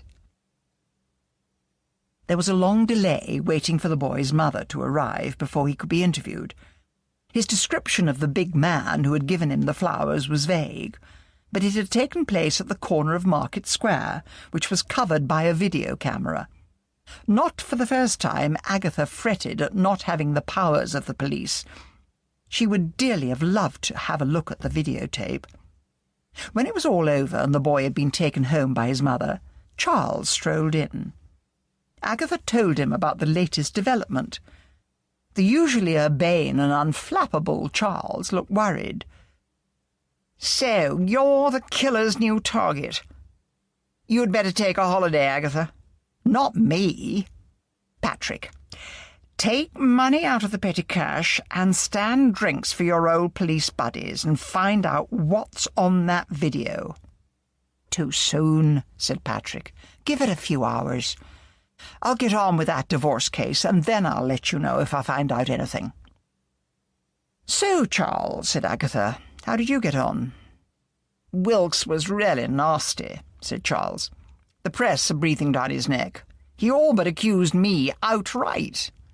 Come on, Aggie, I could do with a drink. Too early. The sun is over the poop deck, or whatever. Wait until I arrange things here. What have we got, Tony?" "Simon and I have that missing girl. Patrick's got his divorce case, and Phil is going with him to take pictures. And you forgot about yourself, so you have some free time." "All right. Charles," said Agatha, "one drink, and then I'll get back here and go through my notes." In the pub, Agatha surveyed Charles over the rim of her glass. There he sat, impeccably tailored and barbered as if they had never known a few nights of passion. Agatha's hands began to shake, and she carefully put her glass down on the table. "Take a deep breath," said Charles. "It's not every day someone tries to kill you, although it sometimes begins to look like that. Be sensible, go away for a long holiday. Leave it to the police for once." "It would haunt me," said Agatha. She carefully lifted her glass again and took a swig of gin and tonic. There must be something in Jill Davant's past. I find my mind has been blocked by Gwen Simple. I want her to be guilty. I feel she got away with murder. So, who else have I got? There are the ones in the village who consulted Jill.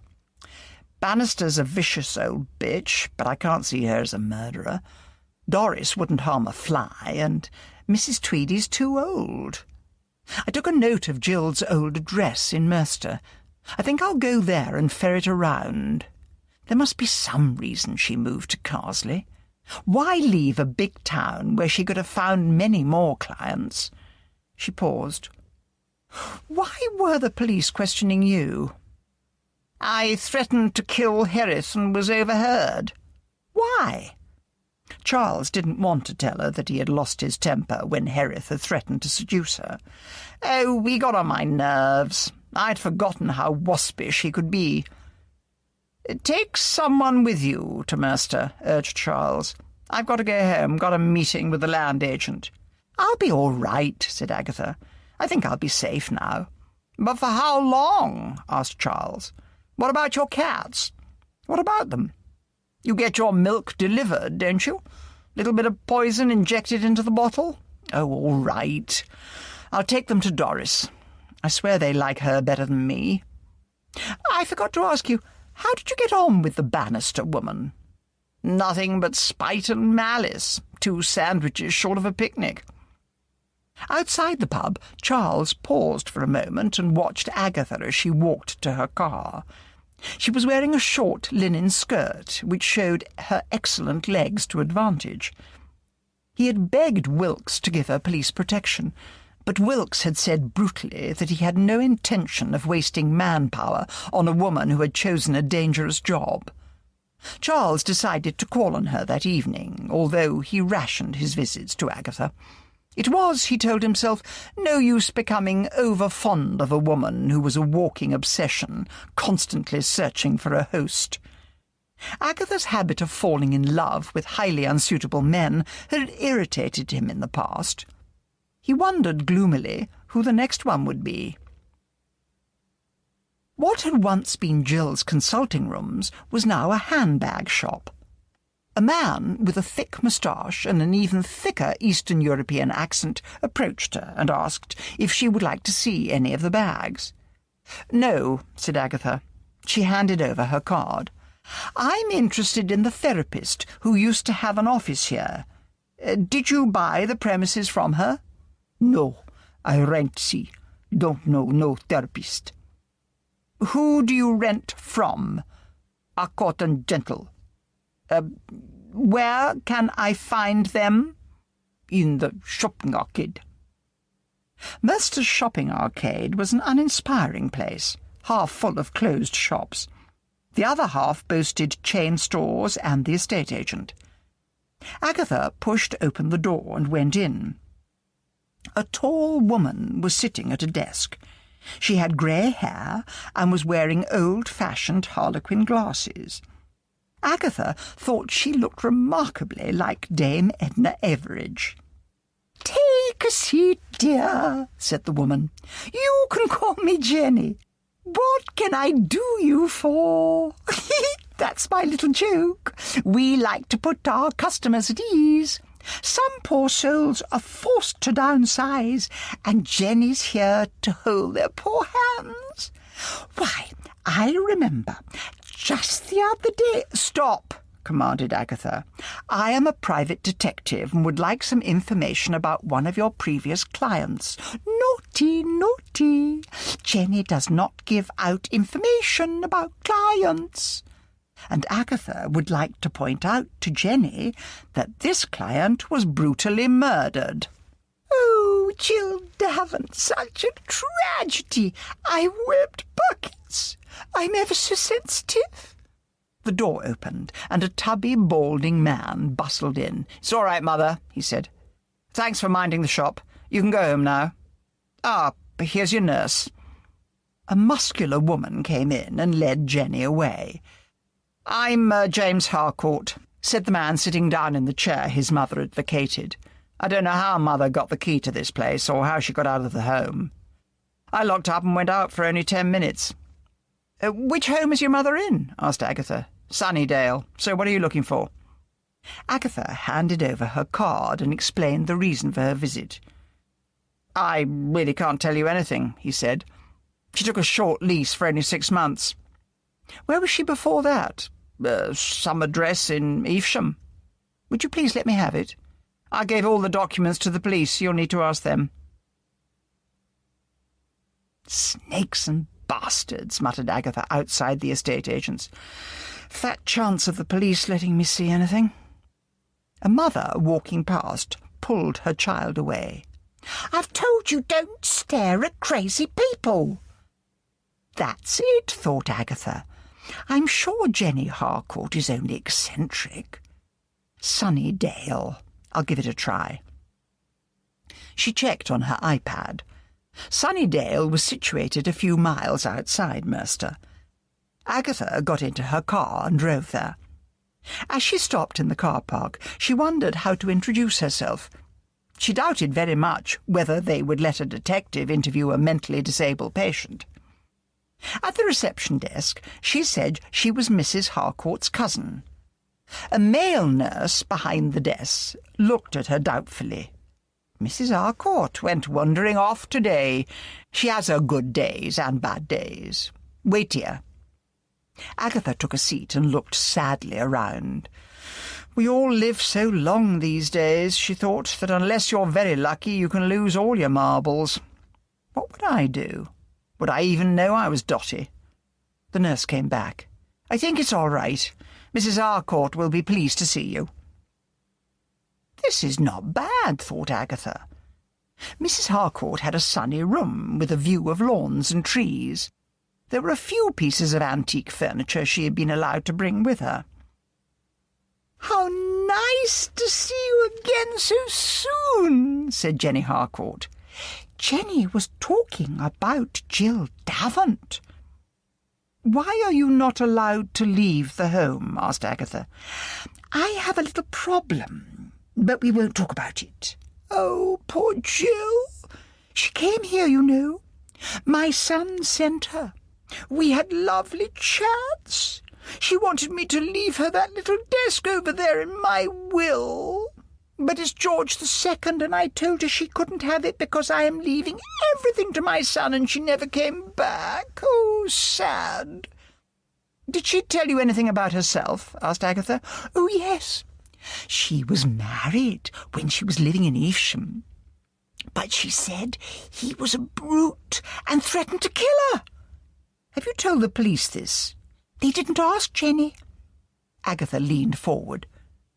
"Have you any idea where in Evesham she used to live, and was her married name Davant?" "She said the cinema was at the end of the street. Wait a bit. A tree? She was married to a tree. No, the house was called after a tree." "Something like the Firs," said Agatha, beginning to feel she had wandered into Looking-Glass country. "What was it?" Jenny stared at the ceiling for inspiration. "Sycamore? Oak? Douglas, that's it. Like the Douglas fir." A nurse appeared in the doorway. "Time for your exercises," she said. The nurse smiled at Agatha.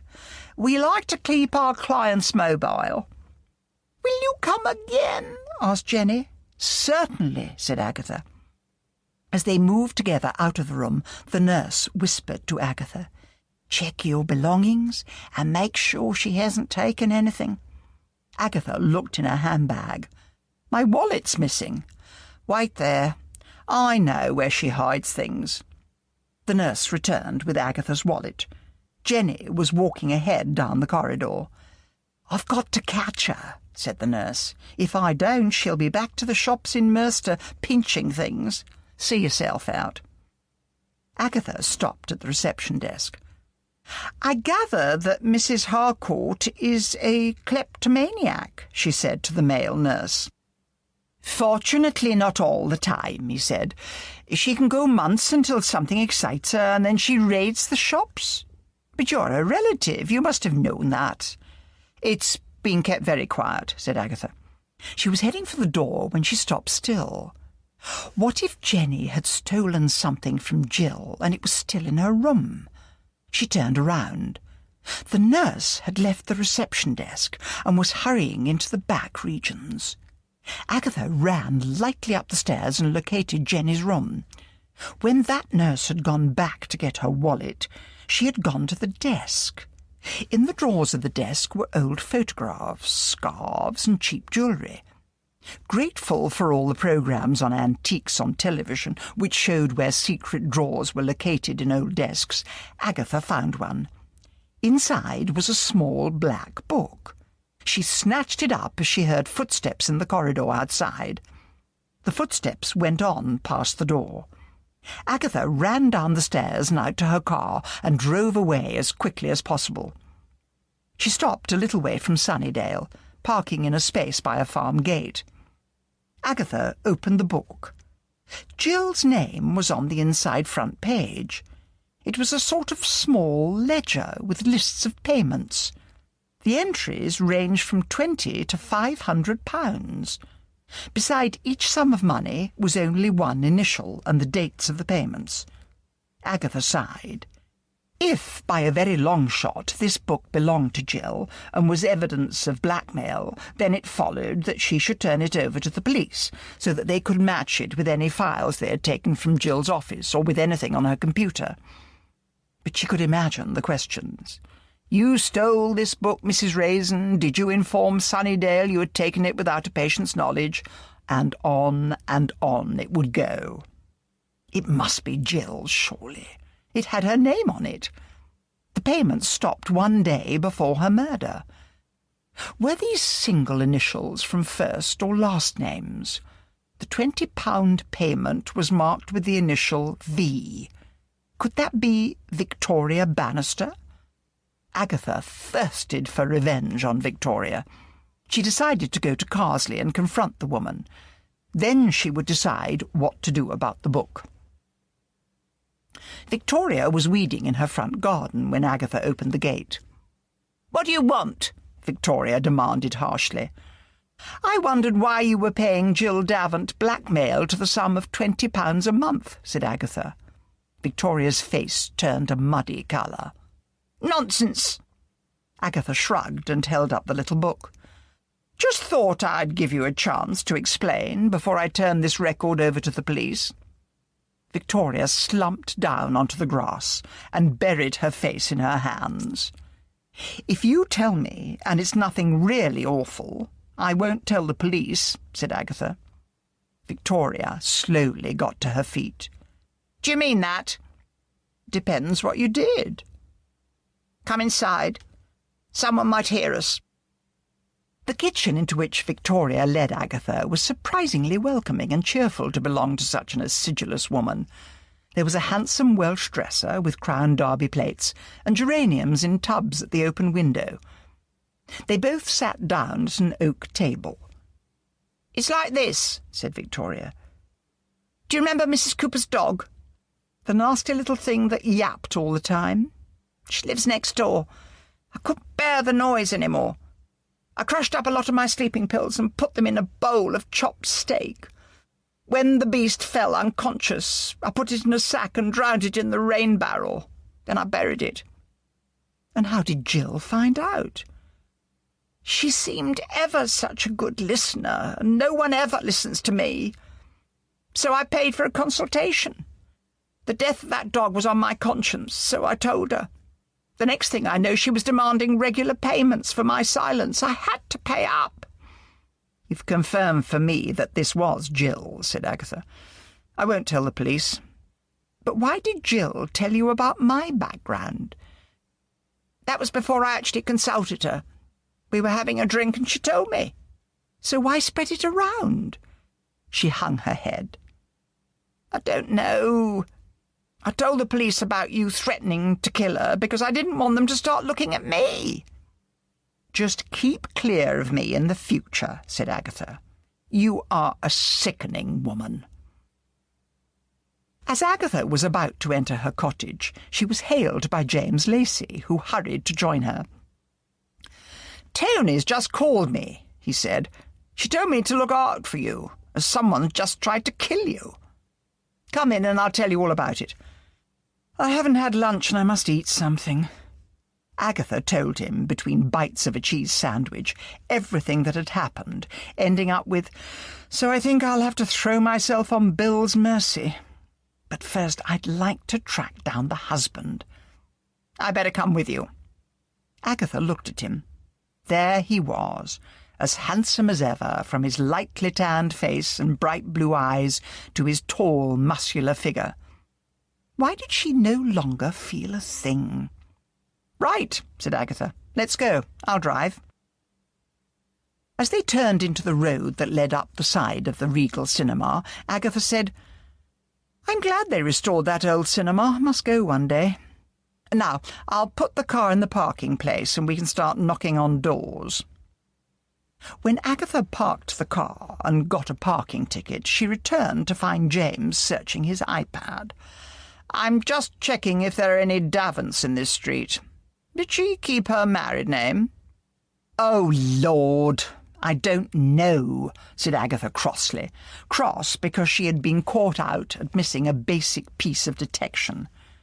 "Oh, here we are," said James.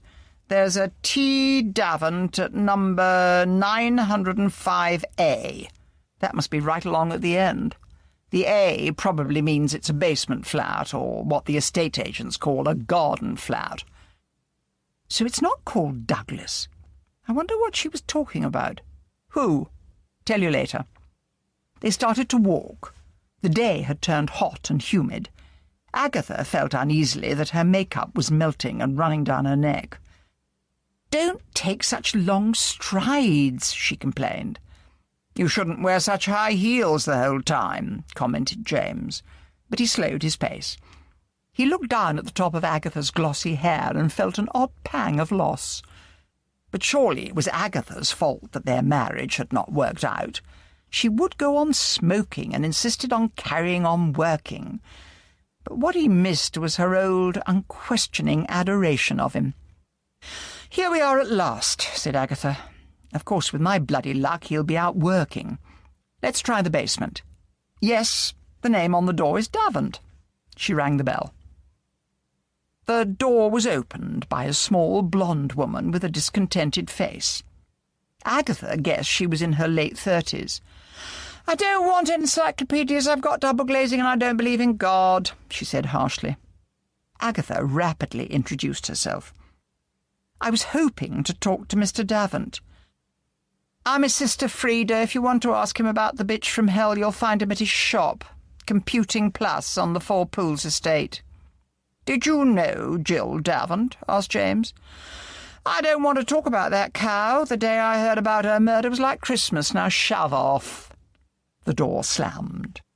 "Back to the car," said James, "and let's see exactly where we can find Computing Plus." After circling around the Four Pools business estate, they found the shop, parked the car and walked in. The shop was full of expensive-looking equipment. One young man was serving a couple, while another leaned on the desk, reading a newspaper. Agatha approached the newspaper reader.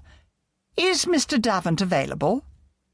"If it's a complaint, I can maybe deal with it," he said in a strong Eastern European accent. Probably Polish, thought Agatha. Evesham was rapidly becoming Little Poland. Agatha handed him a card. "Tell him I would like to ask him a few questions." The young man disappeared into a back office with a frosted glass door. "Stop eyeing his bottom, Agatha," admonished James. "It's those skin-tight black jeans," said Agatha ruefully. "They just scream, 'Look at my bum.'" "Be your age." "No wonder our marriage didn't work out," snarled Agatha, "always nitpicking and complaining. Furthermore—" The office door opened. "You're to go in," said the assistant. They walked in. Davant stood up to meet them. Agatha introduced herself and James. "I don't know how I can help you," he said. "I have had so many grillings from the police. Just a few questions, Mr. Davant. Call me Triss. It's short for Tristram." He was a good-looking man, in possibly his early 40s. He was of moderate height, with a thick head of hair with auburn highlights. He was wearing a charcoal grey suit with a striped shirt and blue silk tie. He had neat, regular features and a square chin with a dimple in it. "Please sit down," he said. Tris sat behind his desk, and Agatha and James took chairs in front of it. "It's like this," said Agatha. "In order to find out who murdered your late wife, we have to know more about her background. Was she a therapist when you met her?" "No, she was a tart." "Why did you marry her?" asked James curiously. He sighed. "I'll begin at the beginning. I went to a computer conference in Chicago 10 years ago. Jill was blonde then. She just seemed to be one of the computer crowd. My wife had died of cancer the year before. Jill was a good listener. She was English, and I was lonely. We ended up in bed together. In the morning, she said she had an important appointment and had to rush. We arranged to meet in the hotel bar that evening. That's when I found my wallet was missing." "Did you tell the police?" "I felt I had been conned. I was too ashamed. I still turned up in the bar that evening at the appointed time and wasn't much surprised when she didn't turn up. I put it down to experience. 2 months later, she turned up at my address in Evesham in tears, saying she was pregnant. I accused her of stealing my wallet, and she looked horrified. She denied the whole thing and said someone must have picked my pocket when we were in the bar. She said she was a qualified therapist. My late wife could not have children, and I wanted to believe her, so we got married. Then, after 4 months, she said she'd had a miscarriage. I'd begun to get suspicious of her. She was somehow so, how can I describe it, glib? One day when she was out, I searched her things. I found my wallet. No money, but the cards were there. I taxed her with it, and she said that she had been unable to keep her appointment in the bar, but had been so worried about the missing wallet that she had got hold of the hotel detective. The wallet had been found in the hotel trash. When I was in my shop, I phoned the hotel and asked to speak to the detective. He said no one had asked him to look for any wallet. He asked for Jill's name. I told him her maiden name was Jill Somerville. He told me to phone him the following day, which I did. He said Jill had been working for a high-class escort agency, and I'd been well and truly conned. I confronted Jill again and said unless she agreed to an immediate and uncontested divorce, I would take her to court. She agreed. She moved out immediately. She was as cold as ice. She jeered at me and called me a boring fool. She said she had been tired of the life. Agatha suppressed a groan. Prostitution, however classy, often came with a package of drugs, crime, and pimps. Someone could have followed her from America. It could even be some other man she had cheated. Agatha felt deflated and at a complete loss. She could not bring herself to believe that this ex-husband might be a murderer. "Are you two an item?" asked Tris. "We were married, but it didn't work out," said Agatha. Tris grinned. "Join the club." Outraged, James got to his feet. "I will wait for you outside," he said coldly to Agatha, and stalked out. "I shouldn't have said that. Should I go after him?" asked Tris. "It's all right. He's miffed because it was a bit rude to compare your awful marriage to ours." "Let me make it up to you," said Tris. "What about dinner one night?" "All right," said Agatha. Inside, a little Agatha was jumping around yelling, "Yippee! I've still got pulling power." "What about tomorrow night?" asked Tris. "Where and when?" asked Agatha. "Would you like to try Polish food? There's a good restaurant round the corner from where I live called Warsaw Home. Won't it be dumplings and red cabbage?" "No, the menu's varied." "I'll meet you there," said Agatha. "What time?" 8 o'clock? You're on. I better go and soothe James down." "I wouldn't trust that one as far as I could throw him," raged James. "Cheeky sod." "He apologized very nicely," said Agatha. Has it crossed your tiny mind that he might be the murderer? I don't think so, said Agatha. We've forgotten about Wolfsbane or Monkshood. The Carsley Gardens are open to the public on Saturday. Let's go round as many as we can and see if anyone is growing the stuff. You go, said James, folding his arms and staring out of the windscreen. I have work to do. Are you seeing that chap again? I shouldn't think so, lied Agatha. I think he's told us the lot. I wish someone would pay me to find out the identity of the murderer, because a trip to Chicago would be expensive. Agatha dropped James and went to search out the soothing presence of her friend Mrs. Bloxby. When she had finished telling Mrs. Bloxby all the latest news, the vicar's wife looked worried. I would almost feel relieved if the murderer were someone from Chicago, she said. Why? Demanded Agatha. I feel it must be someone Miss Davant was blackmailing. She's Mrs. Oh, well, her. They are slimy sorts of murders. Someone from Chicago would not necessarily know about you. Are you going to take that blackmailing ledger to Detective Wong? I suppose I must, said Agatha, but I can't say I stole it from Jenny Harcourt's desk. I can't lie and say she gave it to me, or they'll question her, and she's not that daft. Certainly she wouldn't have known it was there. For some reason, Jill picked on that as a good hiding place. She must have begun to feel threatened. I know. I'll say it was shoved through my letterbox. Now to try to get Bill on his own. But first I'd better go home and copy out what's written in that book. Chapter 5. Through Patrick Mulligan's contacts, Agatha found that Bill was due to finish his shift at 7 that evening. Realizing she was still very hungry, she stopped in at an all-day breakfast restaurant and demolished a plate of sausage, eggs, bacon and chips, all washed down with coffee.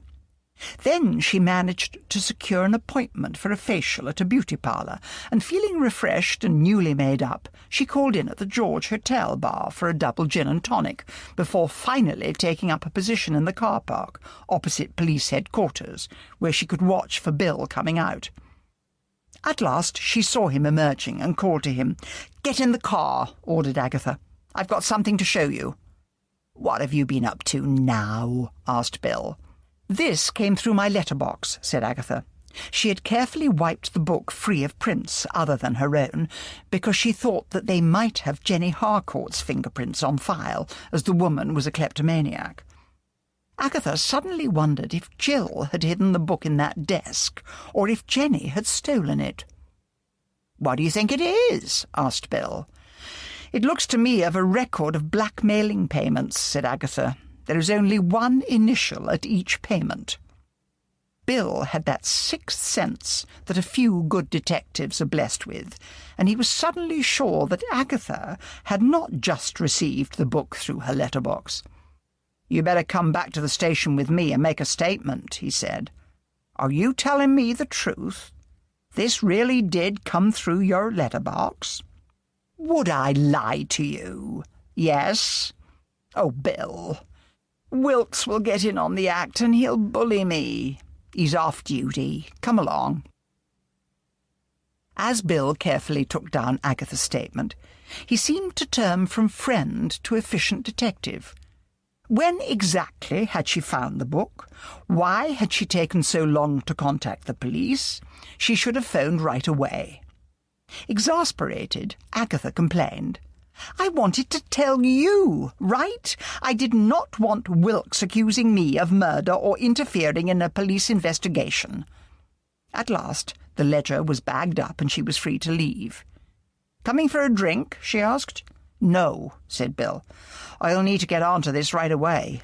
And sorry, but I'll need to contact Wilkes at home." "Did you find out who sent me that poisonous bouquet?"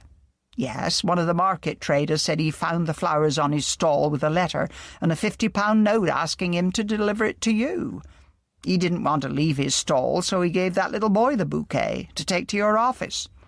Just think, Agatha, If he hadn't been so honest, he could have pocketed the money and taken the flowers home to his wife. When Agatha parked outside her cottage, James came hurrying to meet her. "There's something you should know," he said. "What?" "I think Davant gets highlights put in his hair, and that dimple on his chin, I'll bet, was put there by a cosmetic surgeon." "So what?" demanded Agatha. "I've just had a facial." "It's different for men. He's probably gay." "If he's gay, why has he asked me out on a date?" "Probably to bump you off, you silly woman." "Oh, go and take a running jump, you tiresome bore." James swung round and stumped off. Agatha was just about to unlock her door when a car bearing Wilkes and Bill drove up, followed by a forensic unit. Agatha groaned. Of course they would want to check her door for fingerprints. "Get in the car," ordered Wilkes. "We've got to let the forensic boys do their stuff." "No," said Agatha. "I don't want to sit in a stuffy car. You can interview me in the pub." It was a warm, humid evening. They sat at a table in the pub garden, away from the other drinkers. To Agatha's relief, Wilkes was less suspicious than Bill. But while she talked, Agatha was aware of Bill's almond-shaped eyes fastened on her face, those beautiful eyes he had inherited from his Chinese father. Bill Wong had been her first friend after she had moved to the Cotswolds. Agatha was very fond of the young detective and hated lying to him. The tape recorder on the table recorded everything Agatha said. Victoria Bannister watched the group through the pub window. From her vantage point, it looked to her as if Agatha was being treated with great respect. She felt a sudden surge of jealousy. The fact that Agatha had promised to keep her name from the police did not seem to count. She was bitterly jealous. She had staked out Jill's consulting room, watching her clients trying and failing to summon up courage to plead with Jill to stop blackmailing her. Surely she had not been the only one blackmailed. But she did not want to find herself in the clutches of a murderer. She did not trust Agatha to keep her name from the police. Victoria suddenly decided that she needed company in her misery. Perhaps if she followed the last likely person she had seen visiting Jill and had followed them home, she might get help. Although Agatha kept busy the following day and looked forward to her date with Tris, she found she was nervous. Somewhere out there was a murderer trying to kill her. The first attempt had failed, but surely the murderer would try again. Usually she would have fretted about what to wear for her date, but fear of a lurking murderer made her concentrate on her work to try to banish fear. She got into her car after work and reversed into a lamp-post. Cursing, she got out. There wasn't much damage. Taking a deep breath, she drove carefully to Evesham, looking all the while in the rear-view mirror in case she was being followed. A man driving a BMW appeared to be tailing her closely. Agatha swung into a lay-by and waited, but the BMW drove on. She suddenly wanted to forget about her date and get home to the security of her cottage, well protected by burglar alarms. She missed her cats. Although they often seemed indifferent to her, there had been occasions when, sensing her distress, they had followed her up to bed and snuggled down beside her. And where was faithless Charles? At that moment, Charles, who had called on Agatha, and finding her not at home, knocked on James's door and asked if he knew where Agatha had gone. James let off a diatribe about Agatha's morals. He ended with, "And I don't believe her when she says it isn't a date, just detecting." "Might check it out," said Charles. "Where does this Davant live?" "You'd better order for me," said Agatha after a look at the menu. "All this is new to me." He signalled the waitress and ordered 2 vodkas. "This'll be my limit," said Agatha. "I don't want to be charged with drink driving." "By the time you've got through this meal," said Tris, "you'll be as sober as anything. The food really mops the alcohol up." He ordered a thick mushroom soup to start, and then to follow bigos, a hunter stew full of various types of meat and sausages, cooked in sauerkraut, and a pile of potato pancakes. He wanted to order beer, but Agatha said she detested the stuff, so he ordered more vodka. They talked idly of this and that, about the decline of the centre of Evesham, and what had caused the death of the high streets of Britain, Agatha being lulled by the heavy food and the vodka. When he ordered yet more vodka, she didn't protest. Agatha was tired of feeling frightened, and he was an attractive man. He couldn't be gay. He'd been married. She fought down the voice in her head, reminding her of gays she had known who were married. And did it matter a damn anyway? It was not as if she was going to spend the night with him. She began to talk about the murders and how an attempt had been made on her life. Over the dessert of huge slices of cheesecake, he leaned across the table and took her hand. "You're a very attractive woman, Agatha. I wish you would drop this case." "Why?" "It's too dangerous. Just drop it." He was staring into her eyes, and his grip on her hand tightened. His voice had held a note of command. Agatha could feel the euphoria induced by vodka and heavy food fading away. She tried to pull her hand away, but he held on to it. "Promise me," he said. "I am sure if you go on with this investigation, something really nasty could happen to you. He's already tried to kill you with wolfsbane." Agatha jerked her hand savagely away with such force that a glass went flying. "How did you know it was wolfsbane?" she asked. "That wasn't in the newspapers." "It stands to reason. Hereth was killed with wolfsbane. But Jill was strangled, and Clive Tremond was clubbed and drowned." "Don't get mad at me," pleaded Tris. "It was an educated guess. It was—" "Hello, darling, not watching your waistline again?" "Oh, Charles," said Agatha weakly. "What are you doing here?" "Came to find you. The police want to talk to you again, so I thought I'd come and hold your hand. Maybe I'd better drive you. Been swilling the vodka, have you?" Agatha made the introductions. "I'd better go," she said to Tris. "When will I see you again?" he asked. "I'll phone you," said Agatha. "How on earth did you find me?" asked Agatha as they walked to Charles's car.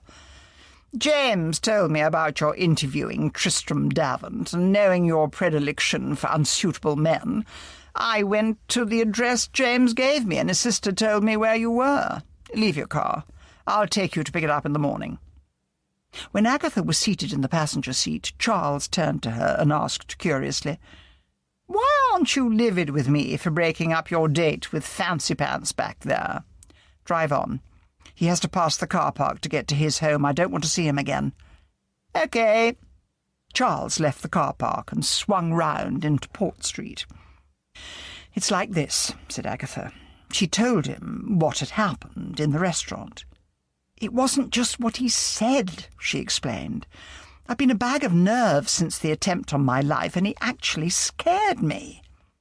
"Why on earth did you agree to a date with him?" "I'm a detective, remember," howled Agatha. "I thought he might come up with some more interesting information on Jill." "Be honest, Aggie. He asked you for a date and you jumped at it. Raise your standards. A man with highlights in his hair? It could be natural. Rubbish." A tear ran down Agatha's cheek. Just take me home and bugger off," she sobbed. Charles swung into a lay-by and switched off the engine. "I didn't mean to be so rude. Don't cry. I've never seen you so rattled before. Cheer up.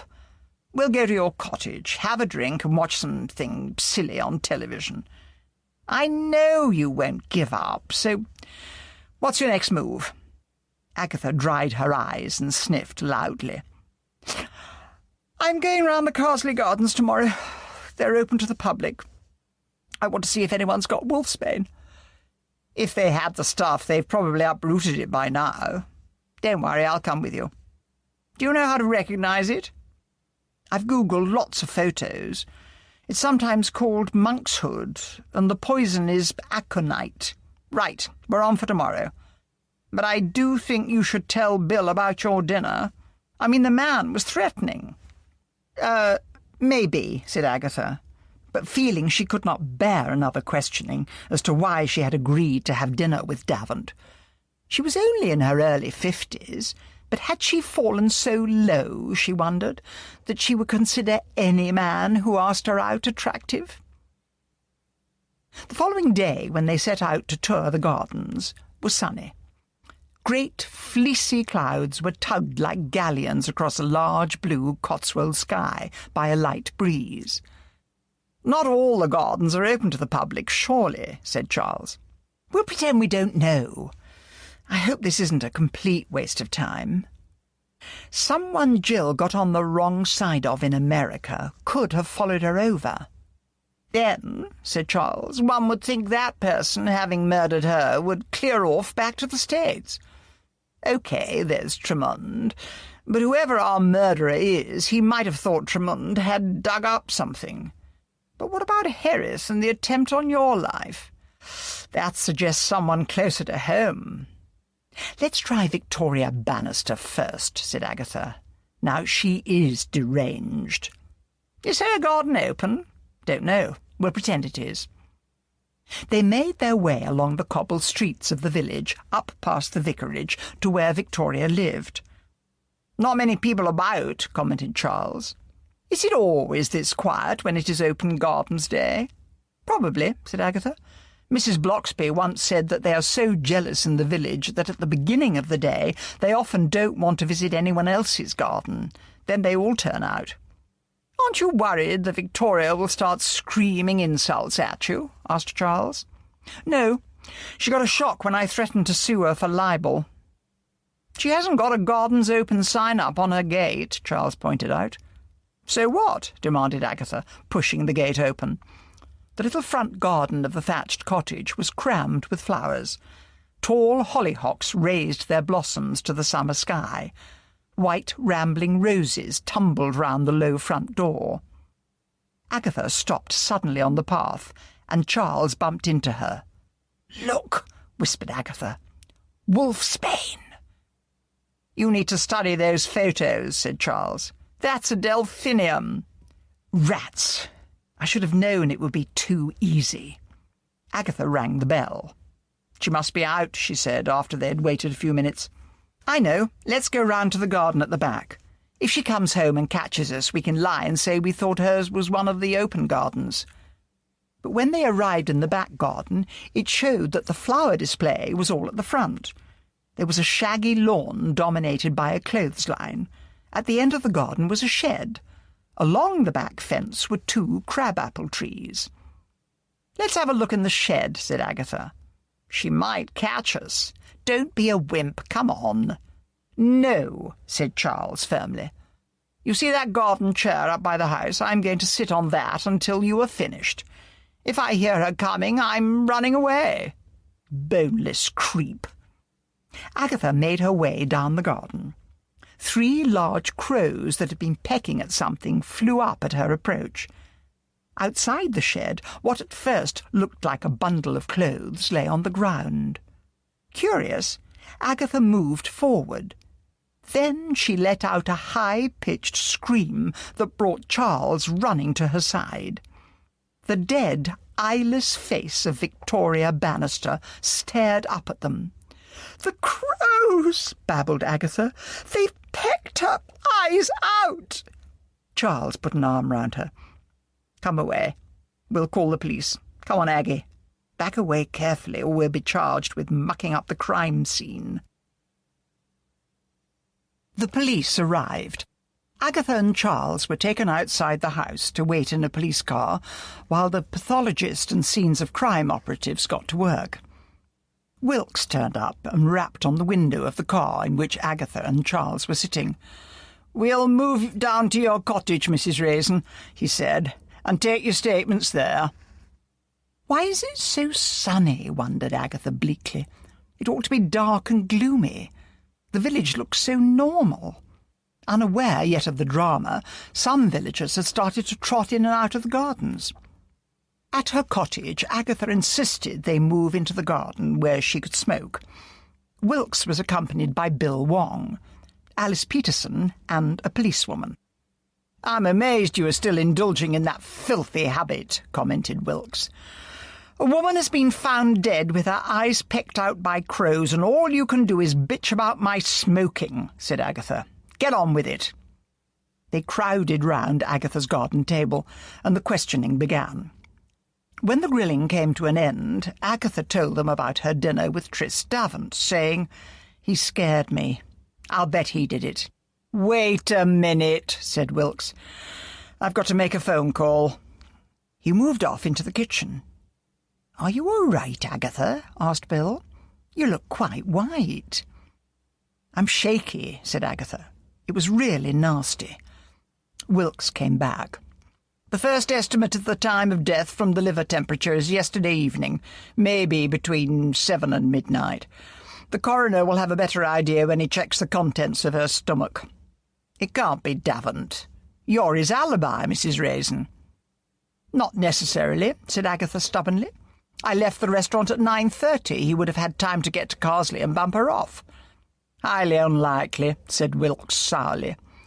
"Now you, Sir Charles Fraith. We'll now have your version of events." Agatha envied the calm way Charles talked. He looked just as if finding a gruesome murdered body was a normal event. She had nearly gone to his bed the night before, stopping herself just in time, reminding herself that casual sex was out. But she had longed to be held and comforted. Neither James nor Charles were exactly affectionate, she thought. James was more of the wham-bam, thank-you-ma'am type of lover. Charles was expert, and yet when it was all over he remained as much of an enigma as ever, never betraying what he really thought of her. She closed her eyes against the glare of the sun and went off into a dream of a steady, dependable man. He would have a rugged face and wear tweeds. He would potter about the garden, and in the winter's evenings they would sit by the fire. He would be passionate and loving in bed. "You've gone quite red, Aggie," said Charles. "It's the sun," said Agatha, opening her eyes and looking at the beautifully dressed and barbed figure that was Charles. The doorbell rang. "I'll get it," said Alice. She returned, followed by Tony, Simon, and James. "James phoned us," said Tony. "How awful, Agatha. You all right?" "Surviving," said Agatha. "We'd better move indoors. There isn't enough room here." "We're off," said Wilkes. "Report to headquarters later today and sign your statements. And don't speak to the press." James, Simon, and Tony settled themselves in the garden chairs vacated by the police and demanded to know what on earth had been happening. James said the news of Victoria's death had gone round the village, thanks to a policeman on duty who had been found gossiping. Agatha wearily went over the whole thing again, including her dinner with Davant. She had just finished when there came a furious ringing at the doorbell. "I'll go," said Tony. "Look through the spy-hole, and if it's the press, don't open the door." When Tony came back, she said ruefully, "If you wonder why the ringing has stopped, Agatha, your friend Roy Silver is on your doorstep, holding forth." Agatha groaned. "James, be a darling and go and open the door and jerk him inside." Roy Silver had once worked for Agatha when she had run her public relations business. James returned with a sheepish-looking Roy. To Agatha's horror, the young man seemed to be covered in tattoos. "Oh, what a mess you've made of yourself," she said. "Do you know that when that fad dies, you'll be left with a large bill for cosmetic surgery to get all that removed?" They all stared at the spider decorating his neck and the swirling, multicoloured tattoos of snakes up his arms. "It washes off," said Roy sulkily. "It's the thing. I'm doing PR for this boy band, Hell on Earth. They're going to be big." "What did you say to the press?" demanded Agatha. "I've been warned not to talk to them." "I simply told them the truth," said Roy moodily. I said I'd helped you with cases before, and I was helping you with this one." "How did you know about this one?" asked Tony. "I didn't, but the reporters told me there had been a murder in the village, so I winged it." Agatha looked sourly at his weak face and gelled hair, and at his jeans carefully torn at the knees, and said, "You look as if you've crawled out of a young offenders institute. Go upstairs and wash that muck off, or you're not staying." "That's the trouble with you burying yourself in Peasantville," said Roy. "You're no longer trendy." "Oh, I'm going." "I think," said Tony, "that now we are here, Simon and I should do a tour of the gardens and see if we can find that wretched flower anywhere. We can split up and go together," said Agatha. "I don't want either of you getting killed." Chapter 6. "Are you sure we shouldn't split up?" asked Tony uneasily. Simon had been relentlessly pursuing her for a long time. Simon's jester's face crinkled up in a smile. "Relax, I'm spoken for." "Who? What's happened?" "I'm engaged," said Simon triumphantly. "Who is she?" "Detective Sergeant Ruby Carson." "The one from Oxford?" "That's her. I can't believe my luck. I finally got her out on a date last night. I said, joking, you know, 'Marry me,' and she said yes." "Was she serious?" "Yes, I'm going to meet her children tonight." "Children? Is she divorced?" "Yes, she's got 2 kids. Pearl, who's 5, and Jonathan, 9. Tony looked at him uneasily. "How old is she?" "Early 40s. "You're early 20s, Simon. Oh, please don't rush into things." "I'm in love," said Simon stubbornly. "If you're going to be nasty about it, I don't want to talk about it any more. Let's look for this damn plant." "You know," said Tony slowly, "before we start here, what about running over to Ancombe and having a look at Gwen Simple's garden? I think, because Agatha can't ever get anywhere with her, she's forgotten that she should really be our prime suspect." As Tony drove the short distance to Ancombe, she worried about Simon. Agatha was bad enough, falling into obsession with one man or another, but surely Simon was just as bad. He had claimed to love her more than anyone in the world before he joined the army and left for Afghanistan, only to return engaged to a female sergeant, whom he then ditched at the altar, and then had begun to pursue her again. Like Agatha, there was something not quite emotionally grown up about Simon. She could not imagine Simon as a stepfather. She remembered Ruby Carson to be, yes, beautiful, but highly efficient, and, Tony was sure, highly ambitious. At that very moment, Chief Superintendent Alistair White was admiring Ruby's naked curves as she climbed out of bed. "I'd better collect the children from Mum," she said. "Oh, I won't be seeing you for a while." "Why?" "Nobody knows about us." "I know, but I'm engaged." "You're what?" "Who to?" "A young fella called Simon Black, who works for Agatha Raisin." "Why on earth?" Ruby came back and sat on the edge of the bed. "He works for that Raisin agency, and that bloody woman has solved more cases than I've had hot dinners. Young Simon will keep me in the loop as to what she's found out. Then goodbye. But in the meantime, we'll cool it. Anyway, God forbid your missus should find out." "You're a hard woman, Sergeant." Ruby grinned. "Now, Inspector sounds so much nicer, doesn't it?" Gwen Simple lived in a bungalow in the shadow of the church in Ancombe. "Oh, good," said Tony as they got out of the car. "She's got a Gardens Open sticker on her gate. They must be having an open day as well." "She'll think we're still chasing her," said Simon. "Too bad," said Tony. "There are a good few people in her garden. Can't see her. Come along." Tony gave him a coloured photograph of Wolfsbane. "Is it Wolfsbane or Monkshood?" asked Simon. "Two names for the same plant," said Tony. "I prefer wolfsbane. Sounds more murderous." Her phone rang. She pulled it out of the pocket of her shorts. Simon heard her say, "Hello, Agatha?" "What? Are you sure? Do you believe that?" When she had rung off, she said, "It seems as if Victoria Bannister's the murderer, or so the police believe."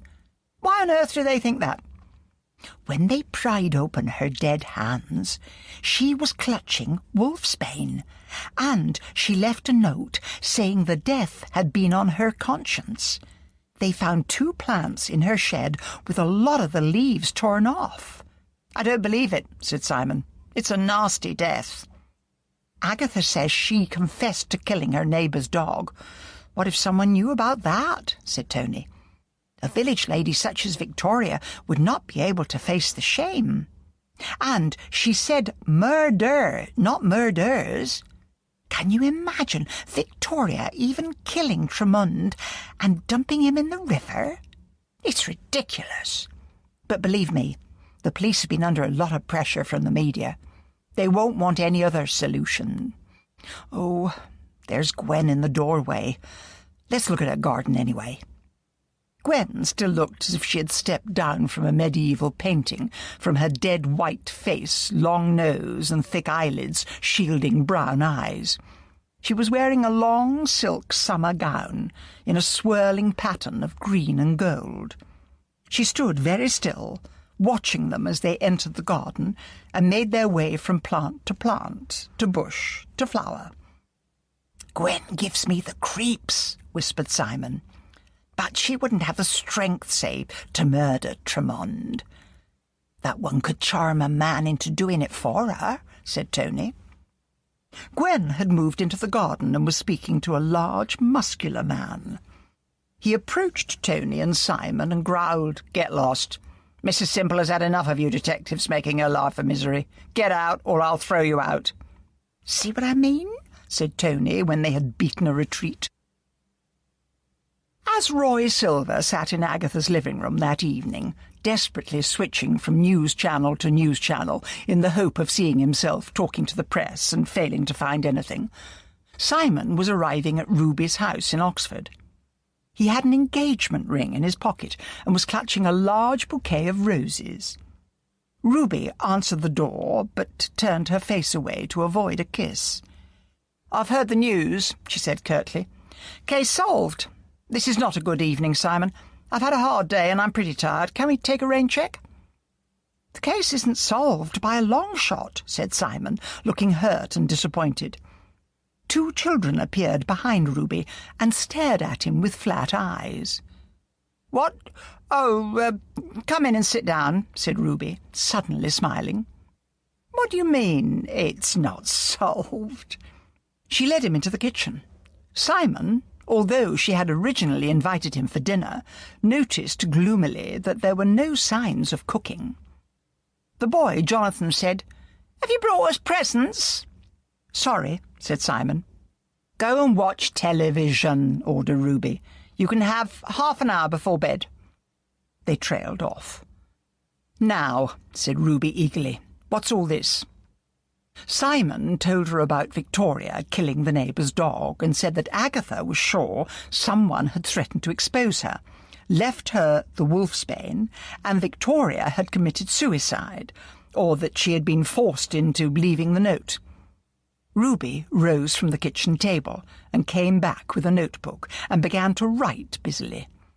Simon felt he was back in the interrogation room as she asked question after question. At last she leaned back in her chair and smiled. "Is Agatha Raisin really clever?" "Well, sometimes you wouldn't think so, but she blunders about, never giving up, and she's got the most marvellous intuition." "We've still got the outstanding murders of Tremond and Herith," said Ruby. "Any chance of an introduction to your boss?" "Yes, of course. What about now?" "What about our dinner?" "That can wait." She leaned forward and gave Simon a lingering kiss on the lips.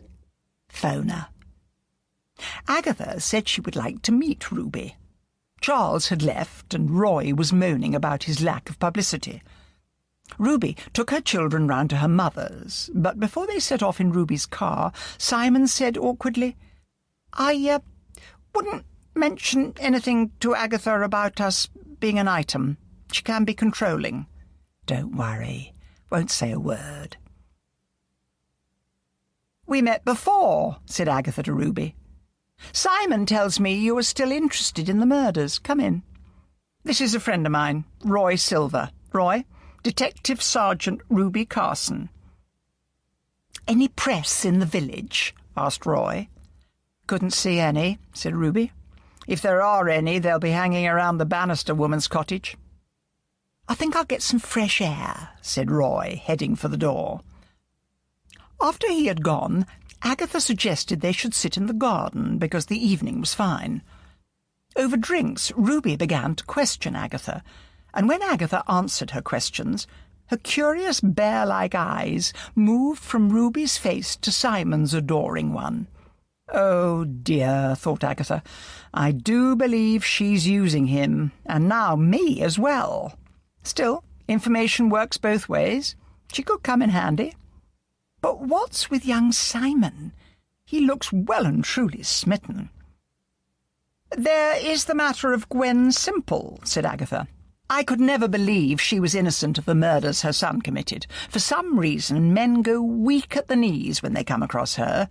I think she uses people, and if there's one thing I cannot bear, it is women who use sex to further their own ends. Don't you feel the same?"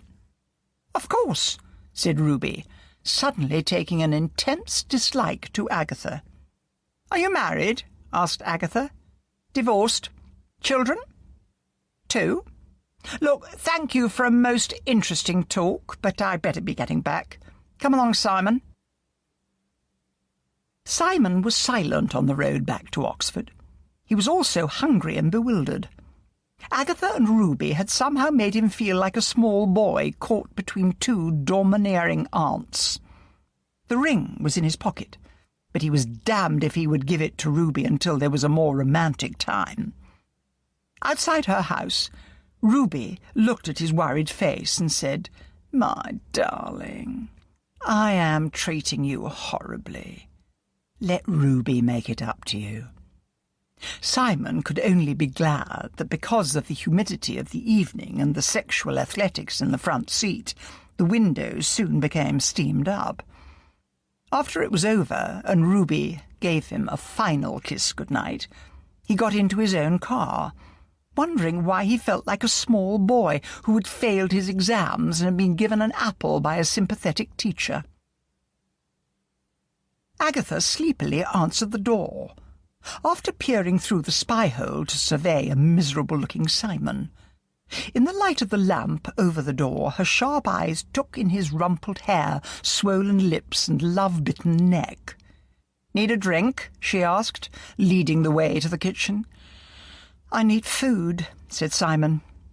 "I'm not the world's greatest cook," said Agatha. "Have you eggs?" "Yes, loads. Give me a pan and some butter and I'll make an omelette." With rare forbearance, Agatha waited until he was fed. Then she said cautiously, "You look, used." "That's it," said Simon. He told her what had happened, ending up with, "I feel awful." In her car, in front of her house. What if the children had looked out of the window? What if Granny had brought them back? "I've got a ring, Agatha. I meant to ask her to marry me." "Take it back to the shop," said Agatha, stifling a yawn. "Maybe she really does love me," said Simon plaintively. "Maybe I'm being too uptight about it all." "The woman invites you for dinner," said Agatha patiently. "Instead, she uses you to come and grill me. She then gives you a quickie to keep you on the leash. That one is walking, talking ambition. Why don't you use her? We need good police contacts. Did they contact any of the people going into Tremont's office? Is there CCTV in that street? OK. Simon visibly brightened. He'd been feeling hunted. Now he could play the role of the hunter. "What do you feel about her now?" asked Agatha. "I'm still in shock." "Couldn't you just have held her off and suggested a bed would be a better place?" "She was all over me. I thought we would move out of the car and into the house. I didn't expect to be dismissed."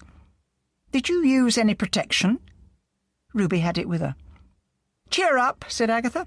"She's got what she wants for now, but she'll be back." "Another subject," said Simon.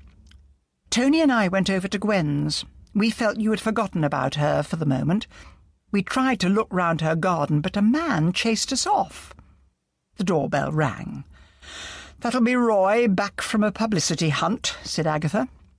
As she opened the door to him, she saw over his shoulder Charles arriving. "Does nobody want to go to sleep?" complained Agatha. "I'm off to London," said Roy sulkily. "I'll get my bag." "What brings you?" Agatha asked Charles. "I got a call from Adrian Somerville. He says I can pick up the keys tomorrow and have a look at Jill's house. After we've had a look, we should call on him again." "Agatha? I mean, did he know his sister was hooking in Chicago?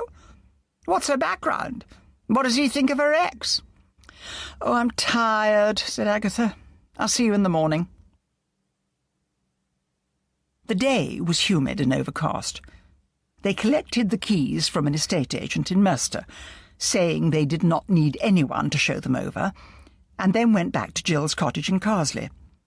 The front garden looked even more neglected than the last time Agatha had seen it. Bits of yellow police tape fluttered amongst the bushes. Down in the village the church bells rang out. Then came the tenor bell, and then the silence of a country Sunday. "Here goes," said Charles, unlocking the door. "You'd think that brother would have cleaned the place up," complained Agatha. "I'm surprised the estate agent didn't suggest it. There's still fingerprint dust everywhere." "Let's start with the office," said Charles. "You do that, I'll try the other rooms," said Agatha. Across from the consulting room, on the other side of the small, dark entrance hall, was a living room come dining room. There were the usual things to be expected: television, bookcase, small table with 4 chairs, sofa and 2 armchairs, but no desk or chest of drawers. Agatha wondered whether to search through the books, but decided to leave them until later. The kitchen was in the back. There were signs that the police had been through every food container.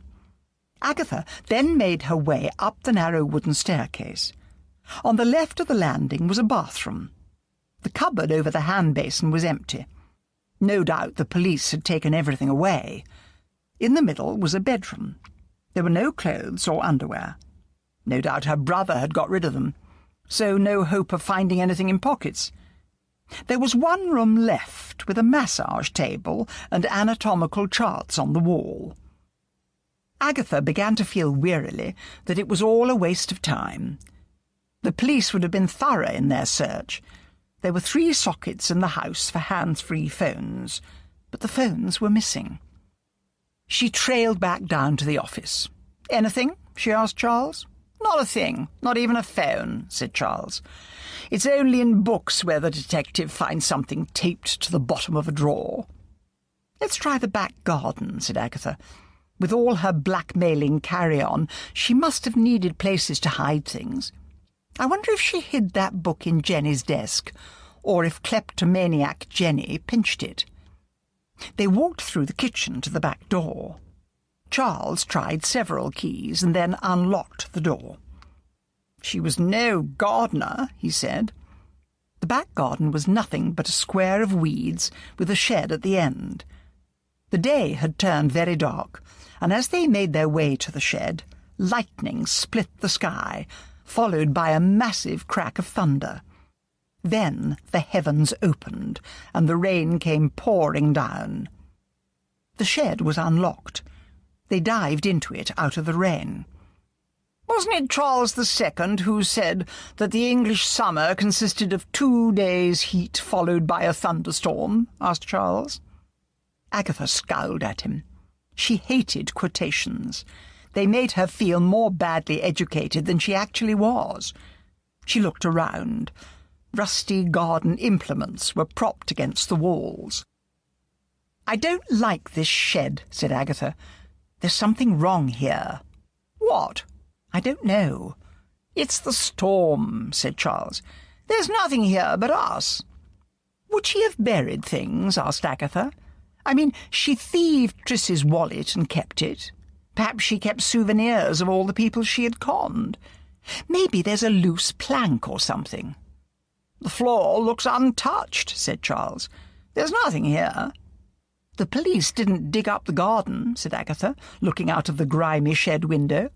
"Why should they?" remarked Charles. "They weren't looking for dead bodies. I mean, Jill was the dead body. Look at it. That garden hasn't been touched in years." "Snakes and bastards," howled Agatha. "I'm sick of the whole thing." "Never mind," said Charles. "The rain's easing off. Let's make a dash for it." Agatha stumbled across the garden in her high-heeled sandals.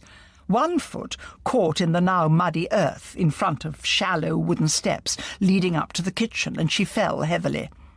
Charles rushed to heave her up. "Look," said Agatha. There were 3 wide wooden steps, and the top of one of them had become dislodged in her fall. "There's something in there," she said excitedly. "It's a box." "Put on gloves," said Charles. Agatha pulled a pair of latex gloves out of her handbag. She lifted out a metal box. "I'll take it into the kitchen," she said. She put it on the kitchen table. "It's not all that heavy. Let's see what we've got." She took out items and laid them on the table. "We've 2 Rolex oyster watches, 3 wallets, a big pile of notes, all sorts of currencies, sexy photographs of her in bed with various men. She must have had a partner to take these photos. What a contortionist she was! But no documents or letters. Anything in the wallets?" "No cards, but family pictures in 2 of them." "You'll need to call the police," said Charles. "Do I have to?" wailed Agatha. "I found it." "Agatha, those photos are probably from her hooking days in Chicago. You need the police to follow it up. That way they'll find out who she was working with." "Anybody home?" called a voice. Agatha put the items back in the box and slammed down the lid. "Who's there?" "Me," said Simon, walking into the kitchen. "What have you got there?" He had been searching for her. "Just found it," said Agatha.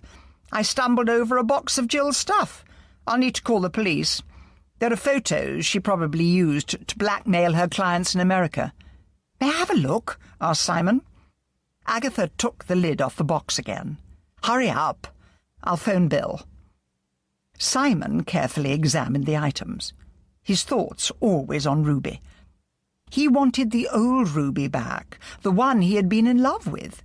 He had tried to call her that morning, but his calls went straight to her voice answering message. He knew if he left her a message about this discovery, she would call him back, and he wanted to find out that the hard woman he had encountered the night before had changed back into the Ruby he wanted to marry. "I really don't feel like waiting for the police, Agatha," said Simon.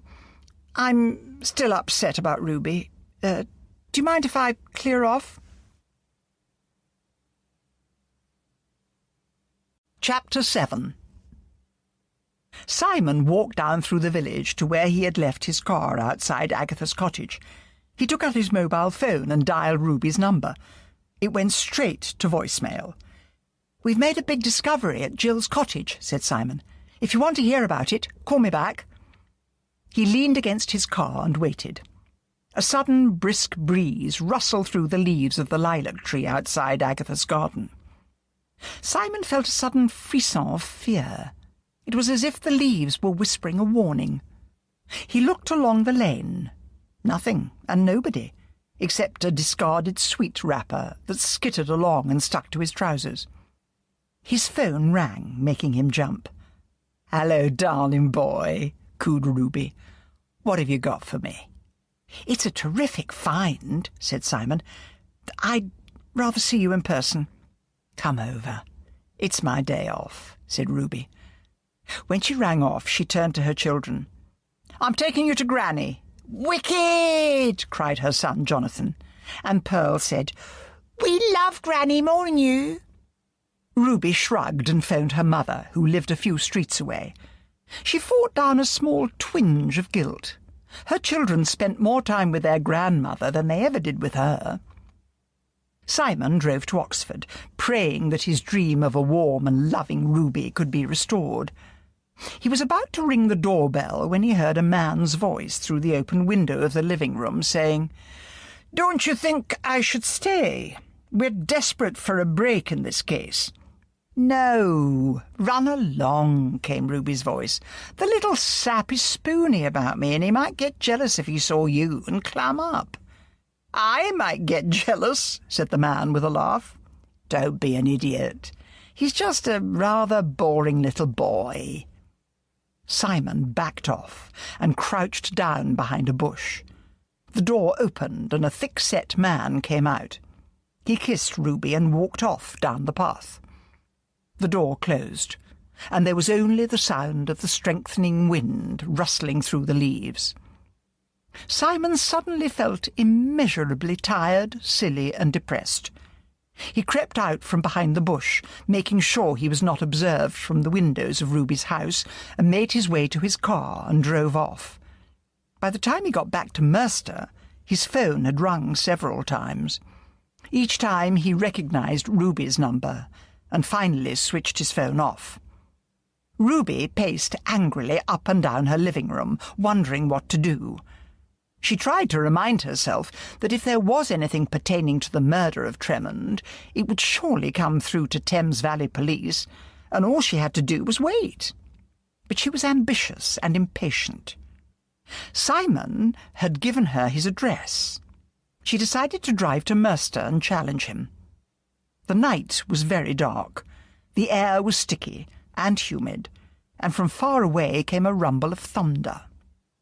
Her old car did not have air conditioning, and she was tired and sweating by the time she reached Simon's flat. Ruby rang the bell, but Simon, looking through the spy hole in his door, decided not to answer it. "The hell with her," he muttered, and went back to bed.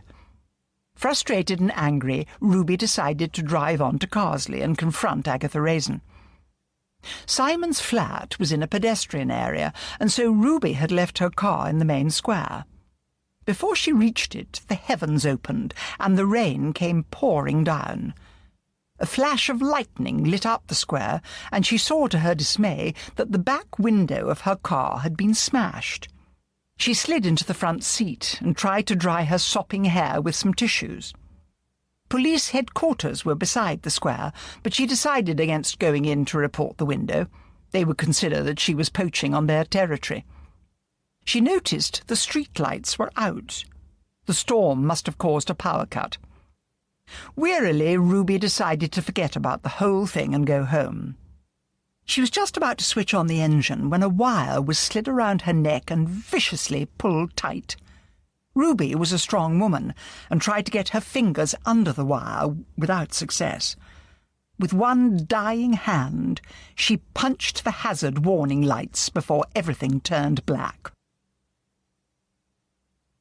Bill Wong put up his umbrella as he left headquarters. Agatha Raisin had been released an hour before, after what Bill considered a merciless grilling from Wilkes, who seemed to persist in thinking that Agatha was impeding police inquiries. As he made his way to his car, the rain suddenly switched off, as if some Olympian god had turned off a tap. Behind him he could hear the rumble of the police generator as it coped with the power cut. He saw a car with flashing hazard lights and approached it, curiously, in case someone was in trouble. He rapped on the driver's window. He could see a dim figure at the wheel through the steamed-up glass. He opened the car door, and Ruby's lifeless body and horribly contorted face slid out halfway, held by the seat-belt. Agatha Raisin was awakened the following morning by Tony with the news that Simon had been arrested for the murder of Ruby Carson. The CCTV cameras in the square had filmed her going to Simon's flat, as had the one in the pedestrian area. But after the power cut, the cameras had stopped working. Agatha swung into action, hiring a criminal lawyer, and then arrived at police headquarters to find that an exhausted Simon had just been released. The messages from Ruby, which he still had on his mobile phone, showed he had not wanted to see her. Chief Superintendent Alistair White did not say he had been having an affair with Ruby, but had said she had called him round to tell him of Agatha's find and that she was waiting for Simon. He backed Simon's story that he had heard insulting remarks from Ruby about himself through the open window. There was a tent over Ruby's car in the car park. Simon told Agatha the police reckoned that the murderer had been tailing Ruby and had smashed the back window and climbed into the passenger seat. A garrote had been found lying on the floor. It had been made from cheese wire with polished cylindrical pieces of wood attached. "Surely there must be more than one person involved," exclaimed Agatha. Despite the heat of the day, Simon shivered. He thought Ruby's dead, contorted face would haunt him until the end of his days. "I feel some twisted mind is playing cat and mouse with us and knows our every move," he said. Agatha stared at him. "Bugs," she said. "I wonder if my cottage is bugged. We've got a radio frequency detector in the office. Go and get it, Simon, and I'll do a sweep of my home." When they arrived, Charles was on the kitchen floor, playing with the cats. Agatha signalled him to be quiet and led him out into the garden, where she told him about Ruby's murder and that they were going to sweep the cottage for bugs.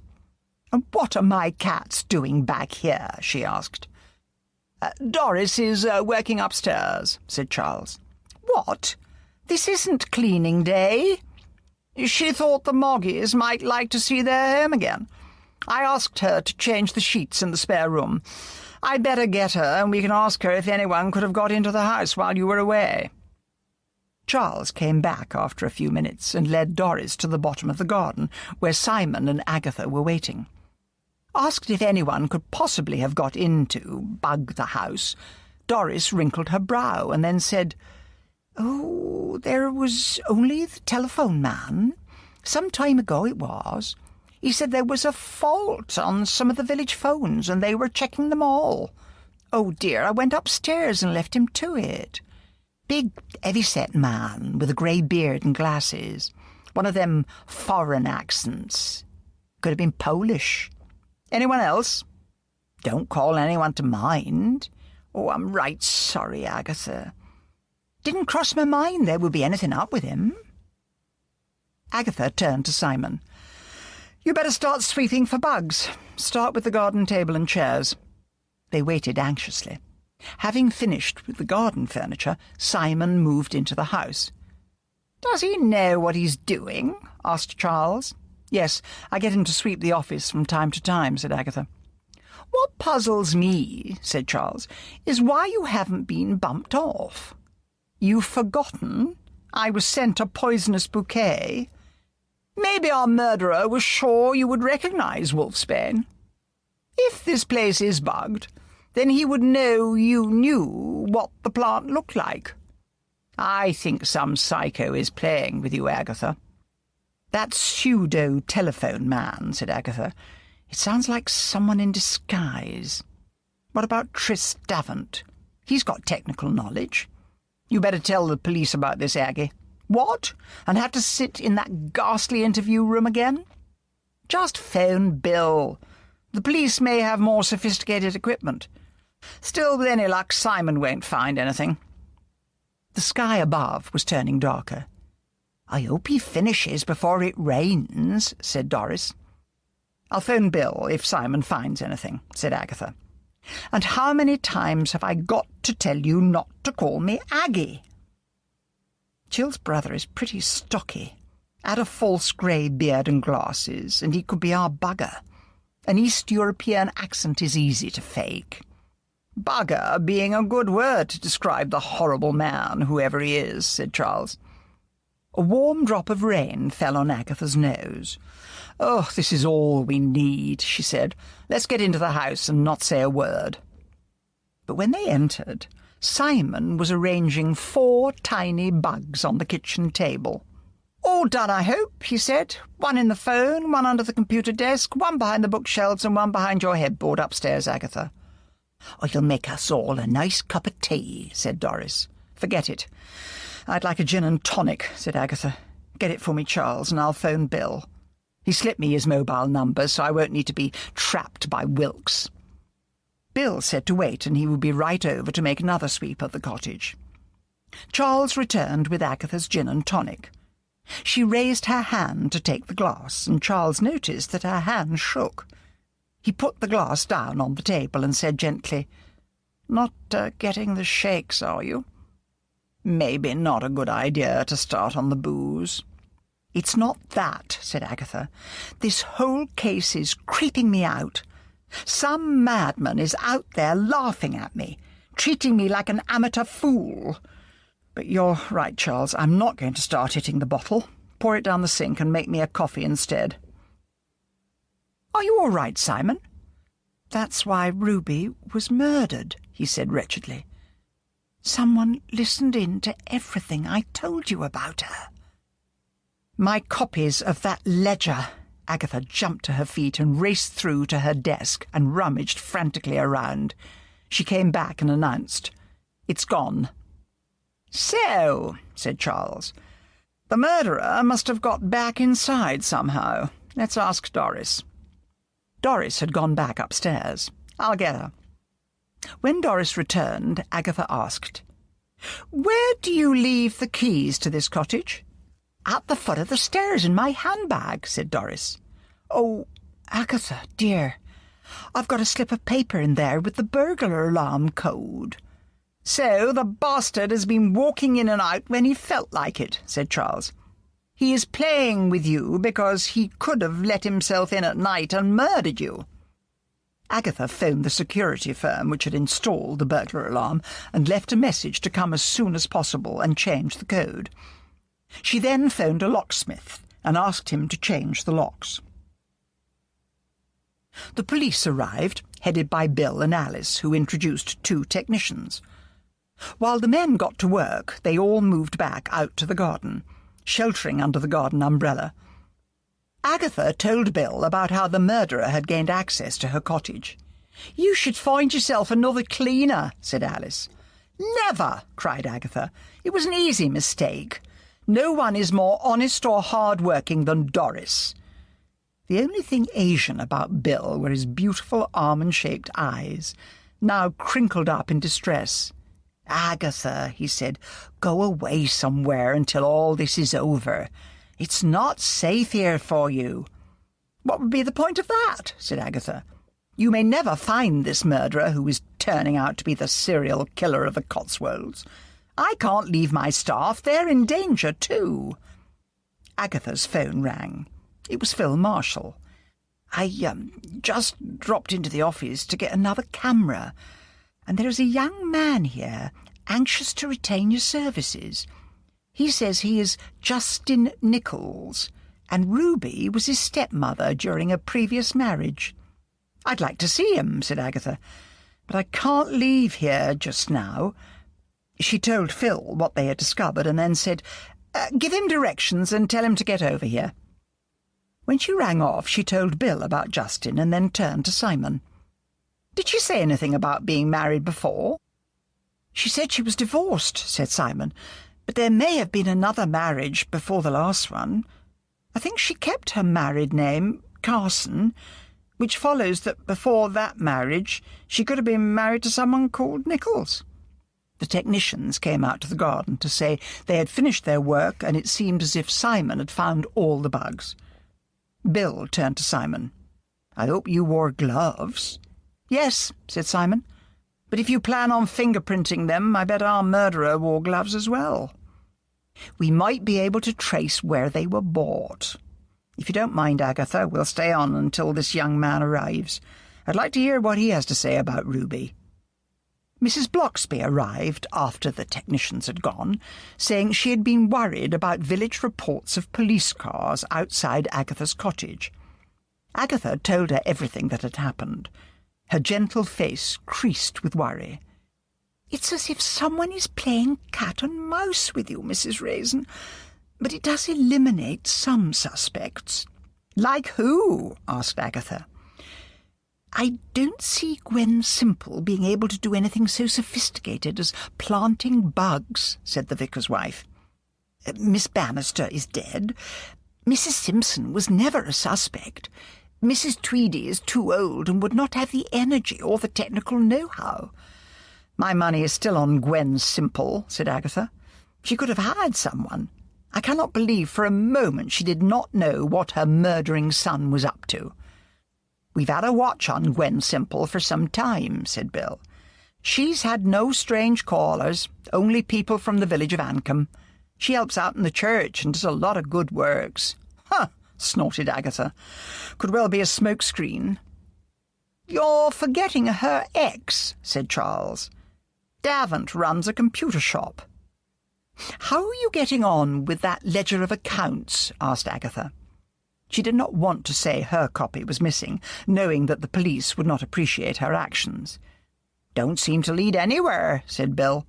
"But an awful lot of the entries are old. The ink's faded. There are very few new ones." "Any news from America? I'll bet Jill was blackmailing one of her clients." "It's been a laborious task checking everyone from America, particularly those with addresses in Chicago and the photos and stuff you found, but so far nothing sinister.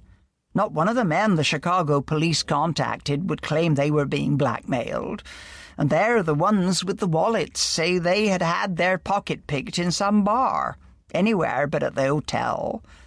They're all married, you see." Agatha clutched her shiny hair.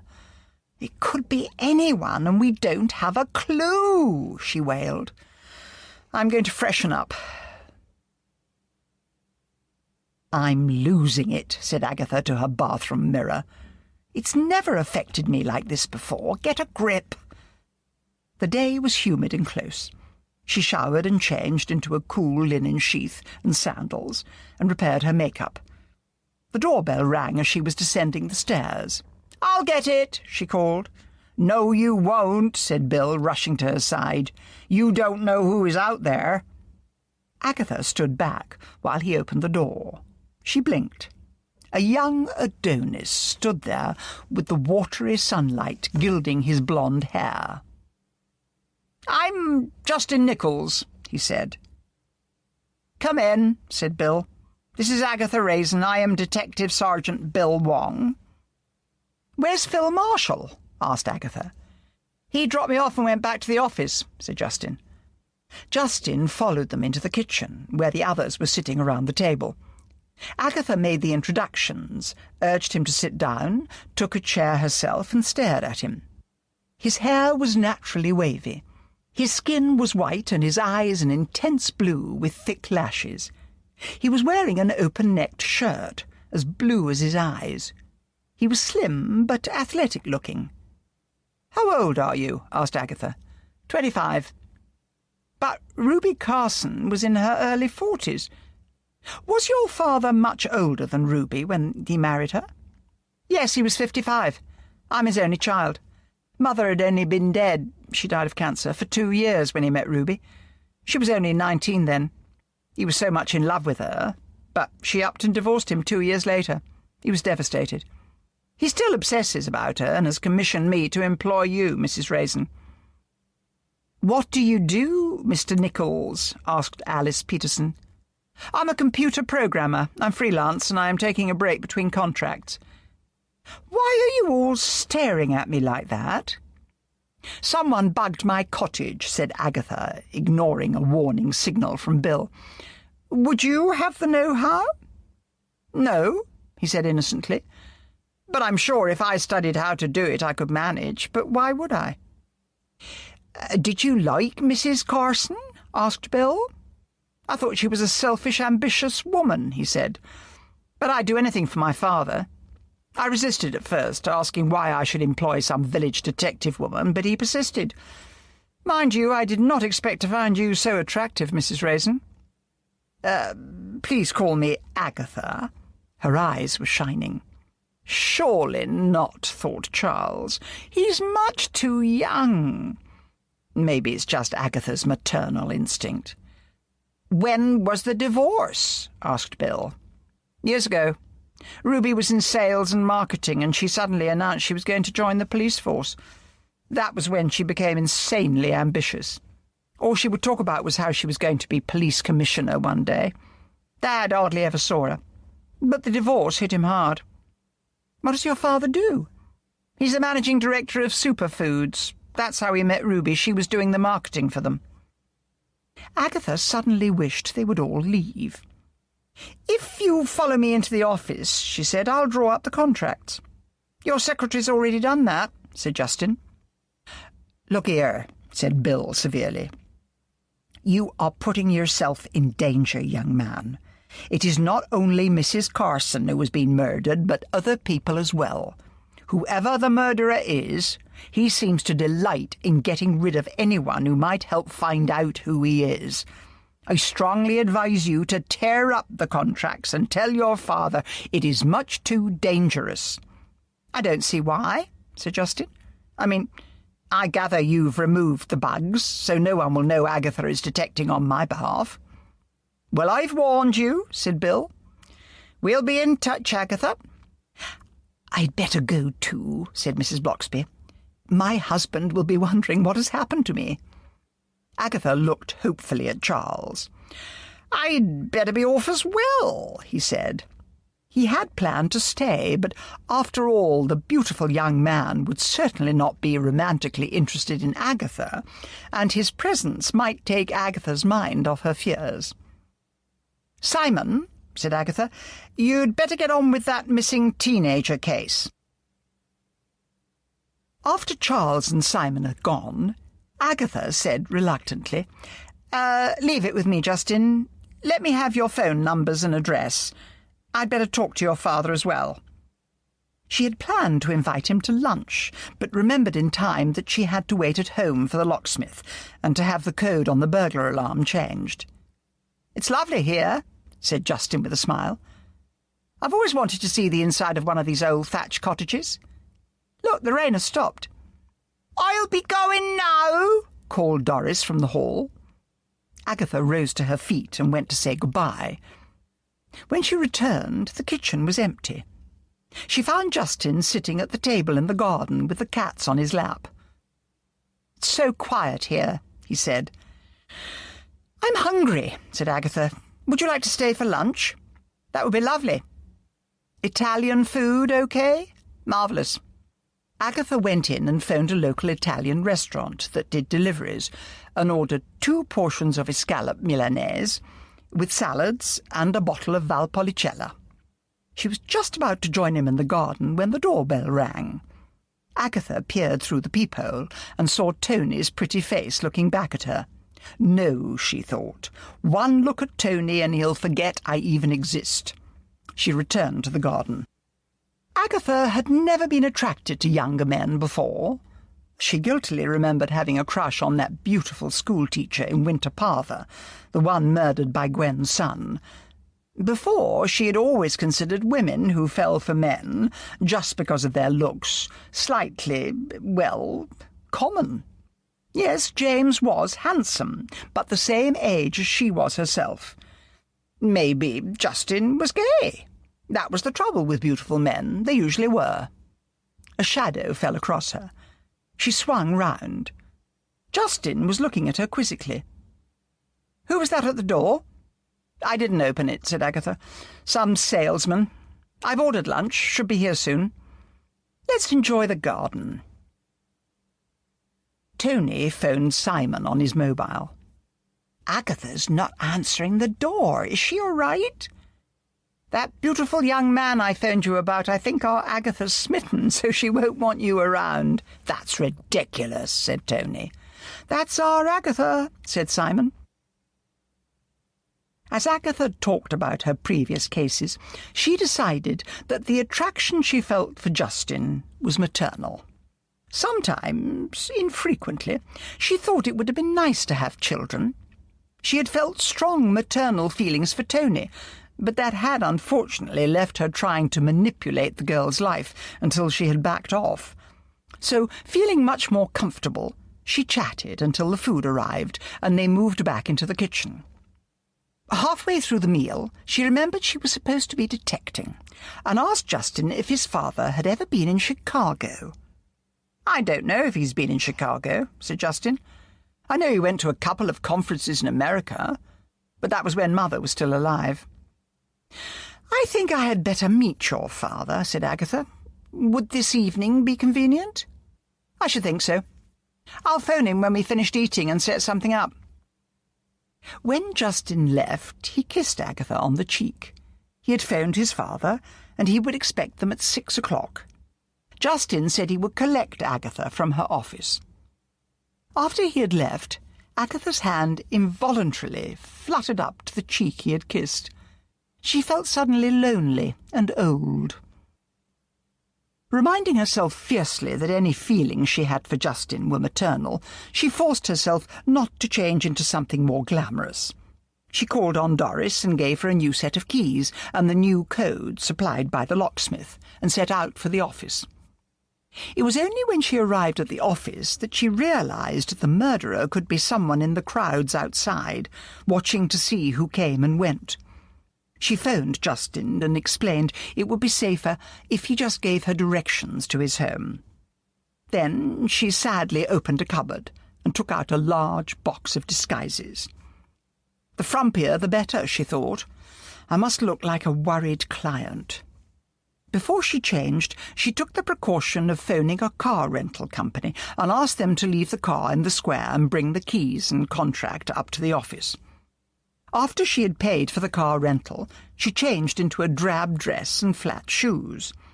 On her head she put a plain dark wig that looked as if it had been badly permed.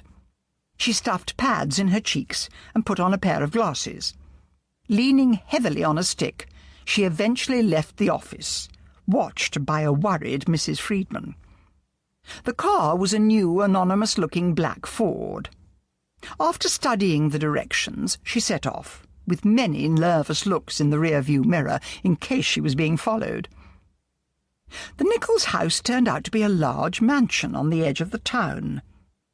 A short gravelled drive led up to the house. Before she got out of the car, Agatha took the pads out of her cheeks and removed the glasses and wig. She carefully applied makeup and brushed her hair until it shone. She wriggled out of the dowdy frock and was leaning over into the back seat to pick up her linen dress, wearing only a brief lacy bra and knickers, when a knock at the window made her jump. Justin was smiling in at her. Agatha lowered the window and said, "Get off with you and give me a moment.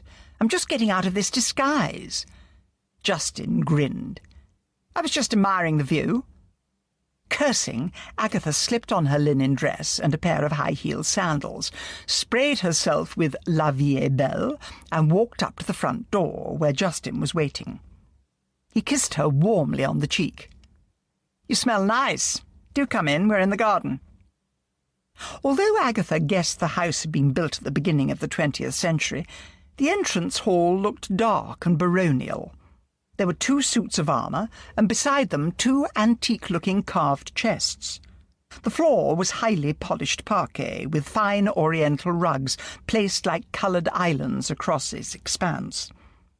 Justin turned left and led her through a large drawing-room. It somehow looked soulless, as if it had been put in the hands of an unimaginative interior designer. The carpet was mushroom-coloured, as was the velvet 3-piece suite. An enormous flat-screen TV dominated one wall. The coffee table had a glass showcase top, holding a collection of medals. There were vases of silk flowers everywhere. French windows were open to the garden, where a thick-set, grey-haired man sat at a table. The air outside was heavy with the smell of roses. It was a magnificent garden, with a smooth green lawn bordered by roses of every colour. Mr. Nichols rose to meet her. He had once been a handsome man, Agatha guessed, but he now had one of those boozers' faces, which looked as if the features had been blurred.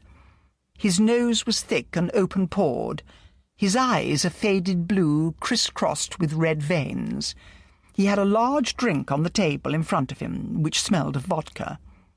Poor Justin, thought Agatha. Alcoholics will drink vodka, believing it has no smell. Mr. Nicholls had a pot belly, straining at the belt of his trousers.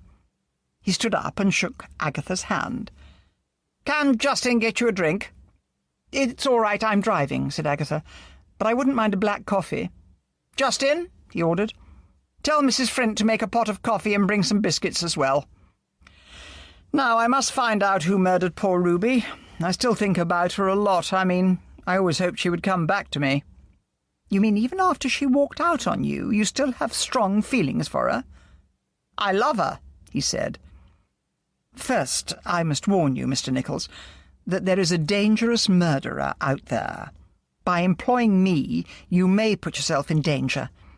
This killer managed to get into my cottage and bug it. Is Mrs. Flint your housekeeper?" "Yes, excellent lady." "Then she must be told not to let anyone in the house. Telephone, water, gas, anything like that, even though whoever may seem to be carrying the right identification." The watery, red-veined eyes of the perpetual drinker looked at Agatha with all the pleading of a beaten dog. "Find who killed my Ruby," he said. Justin escorted Agatha out. He paused on the doorstep. "What about meeting for dinner one night, so you can let me know if you have found anything?"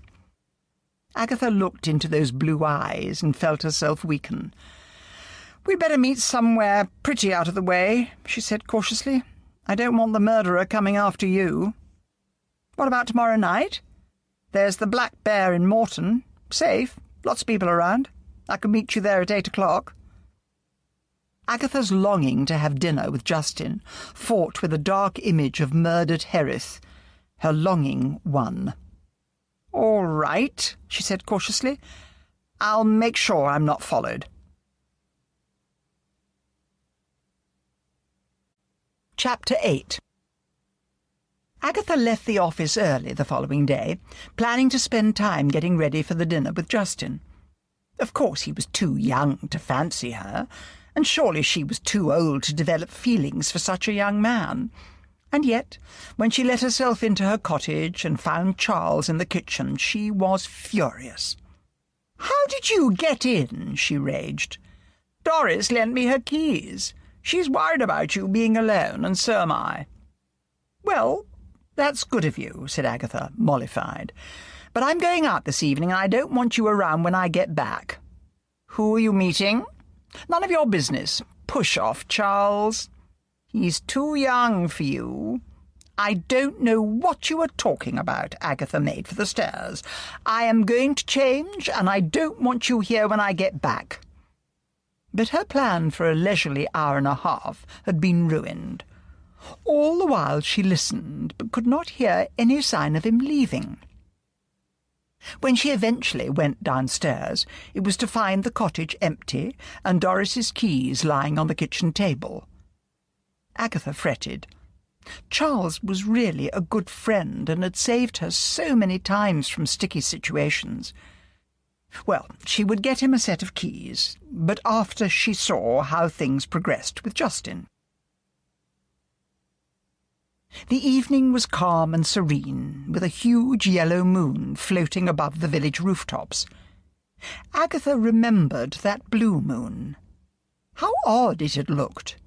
Although Morton was only 15 minutes away, she took a circuitous route down the back roads, past the Batsford Estates office, checking all the time in the rear-view mirror, but there was no one else on the road. She hesitated outside the Black Bear. She was being silly, and all because this young man was beautiful. And by being silly, she could be putting him in danger. "Are you going in or what?" demanded a man's voice behind her. "You're blocking the entrance."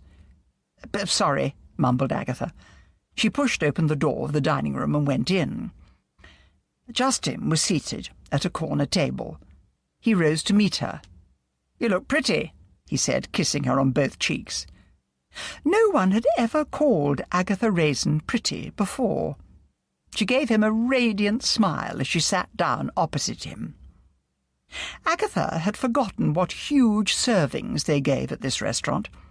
She had ordered steak and ale pie, and it made her waistline tighten just looking at it. Unfortunately, Justin said, "I cannot bear women who just pick at their food." So Agatha did her best and was relieved when Justin rose and said he needed to go to the loo. For one mad moment she thought of tipping the whole thing into her handbag, but instead she took it up to the counter and told the waitress to take her half-finished plate away. "Good heavens," said Justin when he returned. "I'll need to eat fast to catch up with you." He wanted to hear more about Agatha's adventures, and so Agatha bragged happily, until Justin finished his meal and the waitress came up with the dessert menu. "Nothing for me," said Agatha. "I'm sure your son could manage something," said the waitress, and Agatha could feel all her silly dreams crashing about her ears, even when Justin said gallantly, "Not my mother, my date." Agatha suddenly could not wait for the evening to end. She thanked Justin for the meal and said she would be in touch with him as soon as she learned anything new. Once home, she petted her cats, wondering whether to send them back to Doris for safety. But they were company, and she felt lonely. In the following weeks, Agatha and her detectives went about their work nervously, each one worried that they might be the murderer's next target. But nothing happened. Patrick reported that the police did not seem to have found anything new.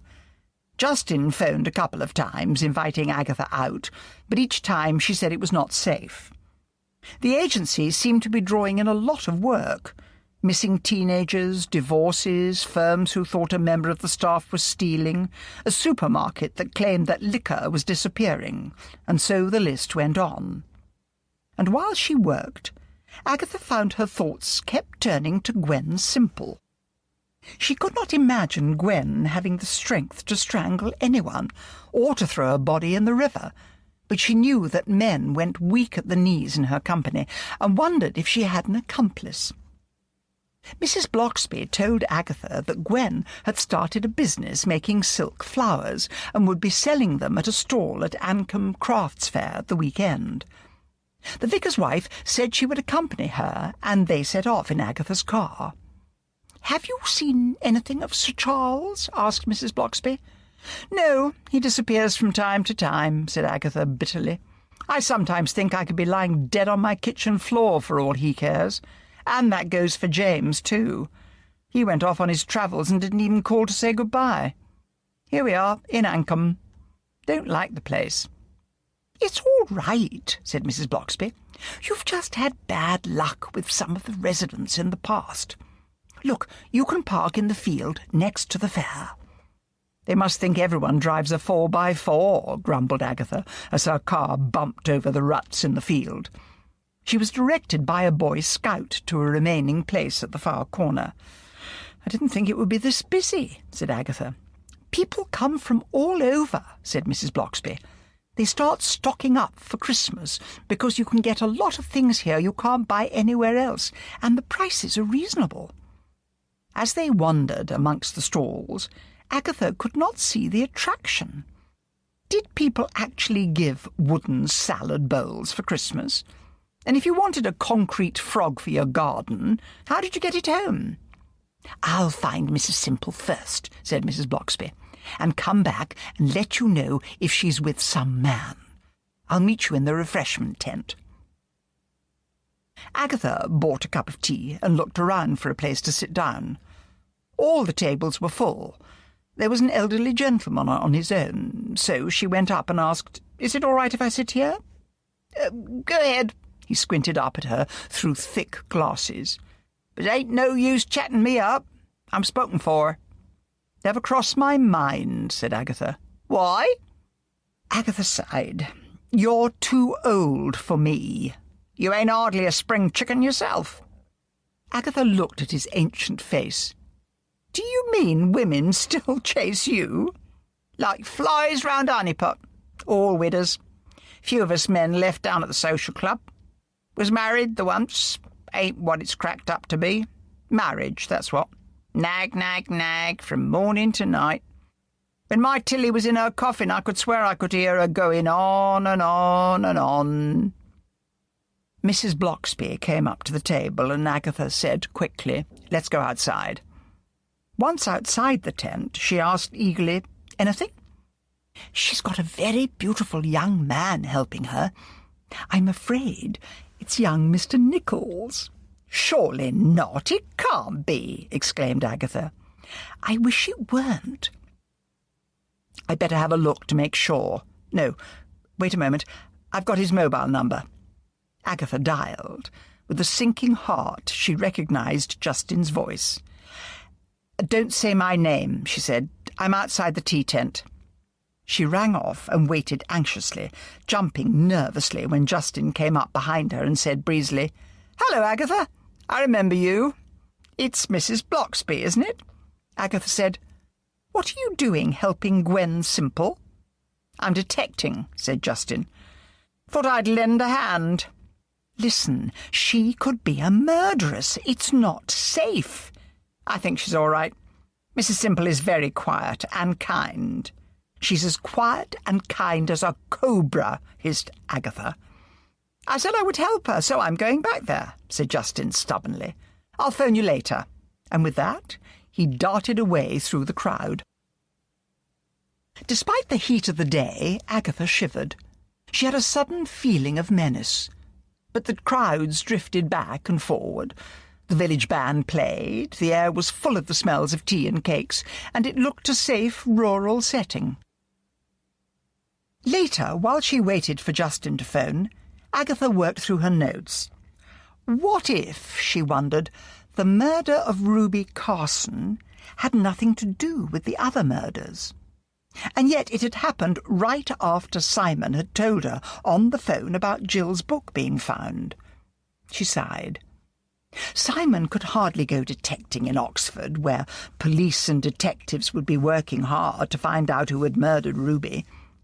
When the doorbell rang, she went to answer its summons, expecting to see Justin, but it was only Charles. "Oh, it's you," she said. "I was waiting for Justin Nichols. The beautiful boy. I'm worried about him.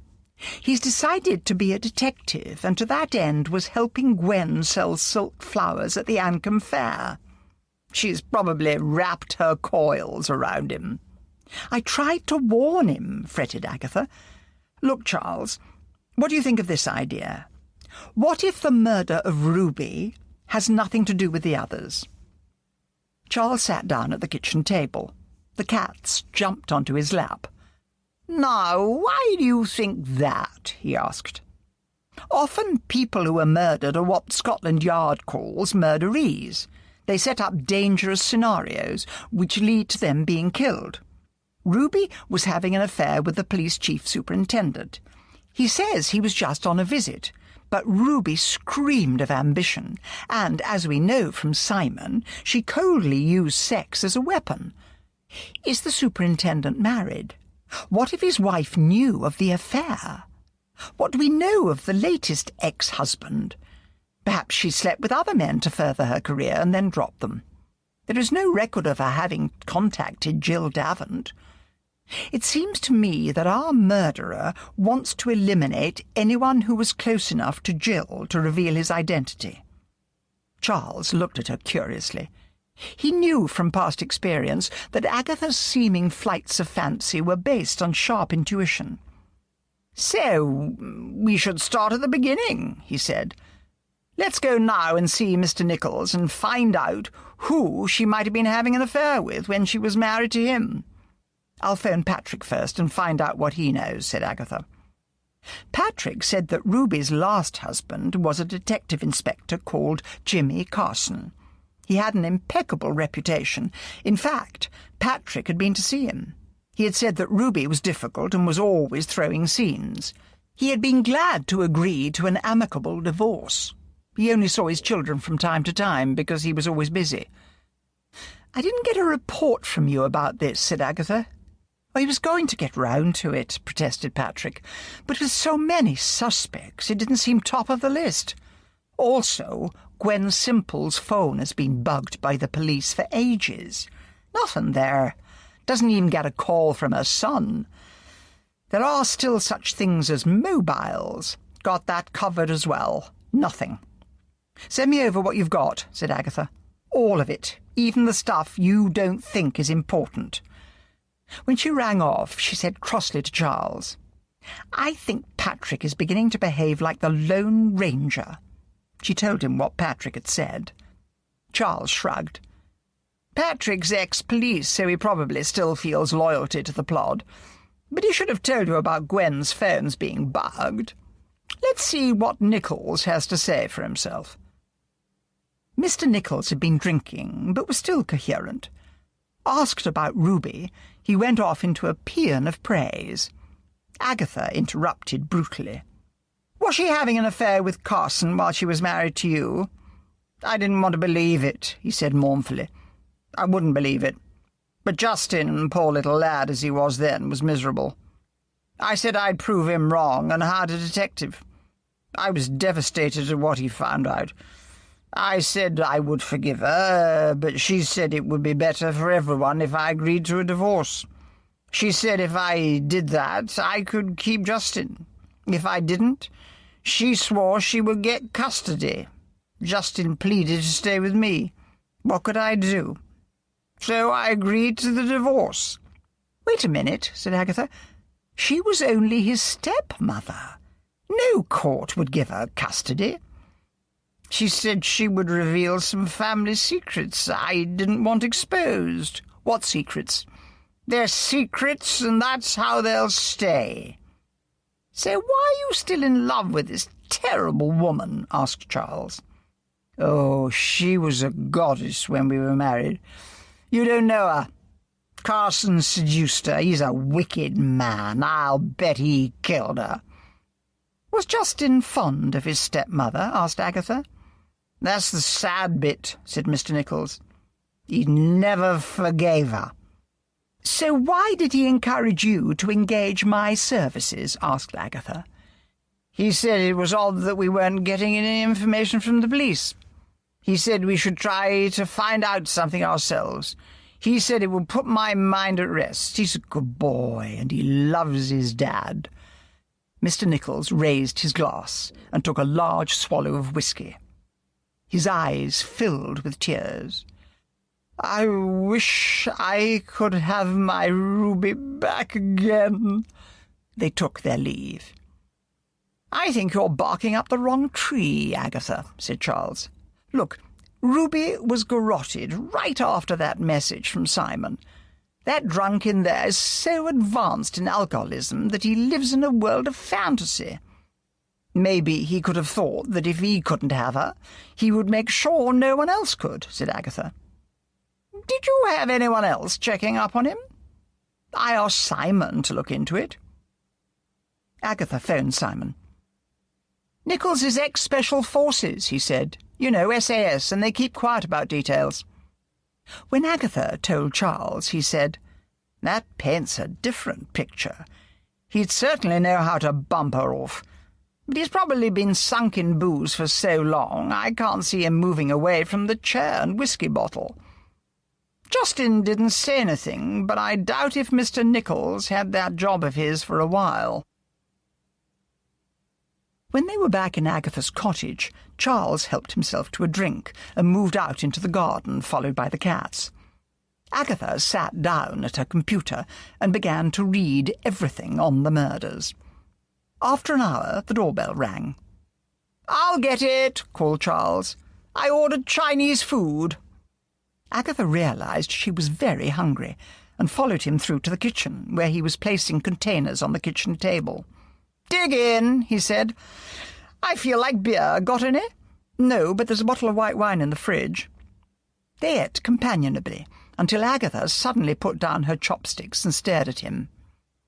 "Let's think about Justin," she said. "Why?" "Even as a child, he complained constantly about her. He must have wanted to be rid of her." What if he hated her? "Now, there's a flight of fancy," said Charles. "OK, I'll go along with it. Why wait so long?" "It's a great opportunity," said Agatha. "Murders all over the place, one of them in Oxford. She's one of the investigating officers. What better time to bump her off? No one is going to look in his direction." "But he hired you. What better way to find out what we know? What better way to feel manipulative power? I'll phone Simon and get him to dig up what he can on Justin." "He'll have gone home. Bit of O-time never hurt anyone," said Agatha. She rang Simon. "You should ask Tony," he said. "Are you being lazy or what?" asked Agatha. "It's just that he came up to the office and he and Tony started chatting. Then he asked her out to dinner and a movie, and she said yes." "What movie?" "Rerun of Gigi at the Art Cinema." When Agatha rang off, she stared at Charles in consternation as she told him the news. "You're getting carried away," said Charles. "He's young and beautiful, and so is she." "I don't like this," said Agatha. "I'm going to hunt them down." When Agatha entered the cinema, the film was nearly over. She blundered down in the darkness, shining a pencil torch on the faces of the audience, deaf to complaints. She located them sitting in the middle of a row halfway down. She found one empty seat behind them, feeling suddenly stupid. She was just thinking of getting up and leaving when Tony turned round and saw her. Tony experienced a flash of pure rage. Yes, Agatha had rescued her, not only from a drunken home, but from several other nasty situations, but that did not give her any reason to spy on her. "She doesn't own me," thought Tony. "She's always trying to control my life." The fact that Agatha had stopped doing just that escaped her mind. Young Tony often felt the weight of all that she owed Agatha a bit too heavily. "It's better to give than receive. Oh, thanks a bunch, Francis of Assisi. But say a prayer for the receivers," she mused. Then common sense took over.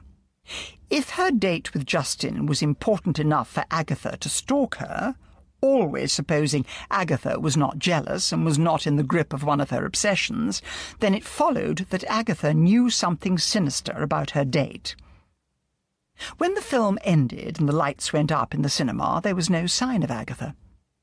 Tony had suggested eating before the film, so, outside the cinema, she shook Justin's hand, said she would be in touch with him, refused his offer of a drink, and made her way back to her flat. Upstairs, she looked out of her window and saw Agatha on the opposite side of the street, just turning away. Tony ran down and called out, "Agatha!" Looking guilty, Agatha turned round. "Why were you stalking me?" asked Tony. "Let's go up to your flat and I'll tell you," said Agatha. As she talked, Agatha began to feel her intuition had played her false. She had absolutely no proof of anything. Tony listened carefully and then said, "You've had mad ideas before and they turned out to be right. Why don't we go with it? I know where Justin went to school. I'll see if I can find some of his old school friends. Say he hated Ruby, then he might have sounded off about it." "Maybe I should do that," said Agatha. "I don't want to put you at risk." "Don't mother me," said Tony sharply. Then in a softer voice she said, "I owe you a lot, Agatha, and sometimes I almost dislike you for it. Can you understand that?" "I'll try," said Agatha, although she thought of how she had battled her way to success without help from anyone. "Don't worry, I'll be careful," said Tony. "How old is he?" 26. After Agatha had gone, Tony replayed in her mind the conversation she had had with Justin. Finally, she remembered he had said he had gone to St. Jerome's School, a private school in Mercer, but he had not mentioned any school friends. Then she remembered that Simon had gone to the same school and phoned him up. After she had explained the whole thing, Simon said, "Maybe the local newspaper would have something. It's a prep school and they always covered prize givings. How old is he?" 25. So, go to the local rag and look up prize givings for 13 years ago. They all graduate when they're 12. Tony was a well-known figure at the Mercer Chronicle. She mounted the rickety wooden stairs to the editorial room and asked if she could look up the newspapers for 12 years ago. A secretary went away and reappeared with a large leather-bound book. "Not even on the old microfiche?" asked Tony. "You know us," said the secretary. "We never move with the times. That's our motto." Tony began to search, glad that it was a weekly newspaper. She concentrated on the July publications. She found the article and photographs of graduation day. Justin had not received a prize, but there was a group photo. She only recognised him from his name amongst the others underneath the grainy photograph. He was wearing glasses. Those marvellous blue eyes, thought Tony, must be contact lenses. She took notes of the names of 3 of the prize winners: John Finlay, Henry Pilkington, and Paul Kumar. Back in the office, she found a number for Henry Pilkington and called. A woman answered the phone. She said she was Henry's wife and that he worked as managing director of Comfy Baby on the industrial estate. She started to ask what it was all about, but the wail of a child in the background distracted her, and she hurriedly cut the call. Tony sent the information over to Agatha. Agatha set out the following morning. Comfy Baby supplied goods for the new baby: cots, nappies, feeding bottles and clothes. The offices looked new and prosperous. After waiting 20 minutes, she was ushered into the managing director's office. Henry Pilkington was a small man wearing thick, rimless glasses. It was hard to believe he was the same age as Justin. He was bald on top, and his thin brown hair was already going grey. He studied Agatha's business cards as if it was some sort of poisonous insect. "So," he said, "she's done it at last." Agatha looked bewildered. "Who's she?" "My bloody neurotic wife, always accusing me of having an affair. How does she think I got this job so young? Leaving the office early, I've slaved and worked long hours to get where I am." "I'm not here because of your wife," said Agatha. "I would like to know about Justin Nichols." His face cleared. "Oh, the golden boy. I was at prep school with him. Smarmy little creep. I'm telling you, the teachers fawned on him." "Do you know if his father's divorce hit him badly?" "I wasn't one of his buddies, but I guess it did. I know he had long sessions with the school counsellor." "Can you remember her name?" Miss Curry." "Do you know if she's still at school?" "No." "Had Justin a particular friend?" "I suppose John Finlay was close to him. He's working here. He's a sales rep. I'll see if he's around, but he may be out on the road." He picked up the phone and asked if John Finlay was in the building. Then Agatha heard him say, "Send him to my office." Pilkington smiled at Agatha. "He'll be here in a few minutes. Good chap, but likes his drink." When John Finlay arrived, Pilkington said, "You can use my office." He made the introductions and explained that Agatha wanted to know about Justin. John Finlay was tall and handsome, with thick curly black hair and an engaging smile. "I don't know if I can help you," he said. "I haven't seen Justin in ages. What's he done? Got a jealous wife?" "Nothing like that," said Agatha, reflecting that the very name private detective immediately made most people think of divorce. "I'm interested in Justin's prep school days, particularly his reaction to his father's divorce." "It hit him hard. He loathed his stepmother. Said she made his life hell, always sneering at him when she wasn't calling his father a waste of space. He was devoted to his father. He wanted to go on to Ratchet, the public school, but he did badly in the exams. His teachers intervened and managed to get him a place at Mercer High School, which is a state school. I remember now. There was a fire at the school in his final year, and someone had seen him near the school on that night. But his girlfriend, Sadie Broody, stepped up and said he had been with her all night. Do you know where I can find Sarah Broody? Haven't the faintest idea. What's this all about? Nothing serious. Just checking up on something which hasn't got much to do with Justin. Thank you for your time. When Agatha had left, Finlay was joined by Pilkington. They stood at the window and watched Agatha cross the car park and get into her car.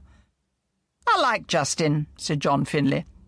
"Might see if I can look him up and tell him that some detective has been asking questions about him. I mean, it was his stepmother who was murdered. Is that what she's investigating?" Broody was not a common name, and Agatha found an address for an S. Broody.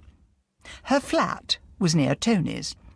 She rang the bell, but there was no reply. By asking the neighbours, she learned that Sarah sold cosmetics at Janker's, Merster's most expensive store. Agatha was told that Sarah was on her lunch break and usually went to a cafe next door. The cafe was crowded. Agatha stared around at the customers. There was an attractive and elegant woman in the corner. Agatha approached her. "Miss Broody?"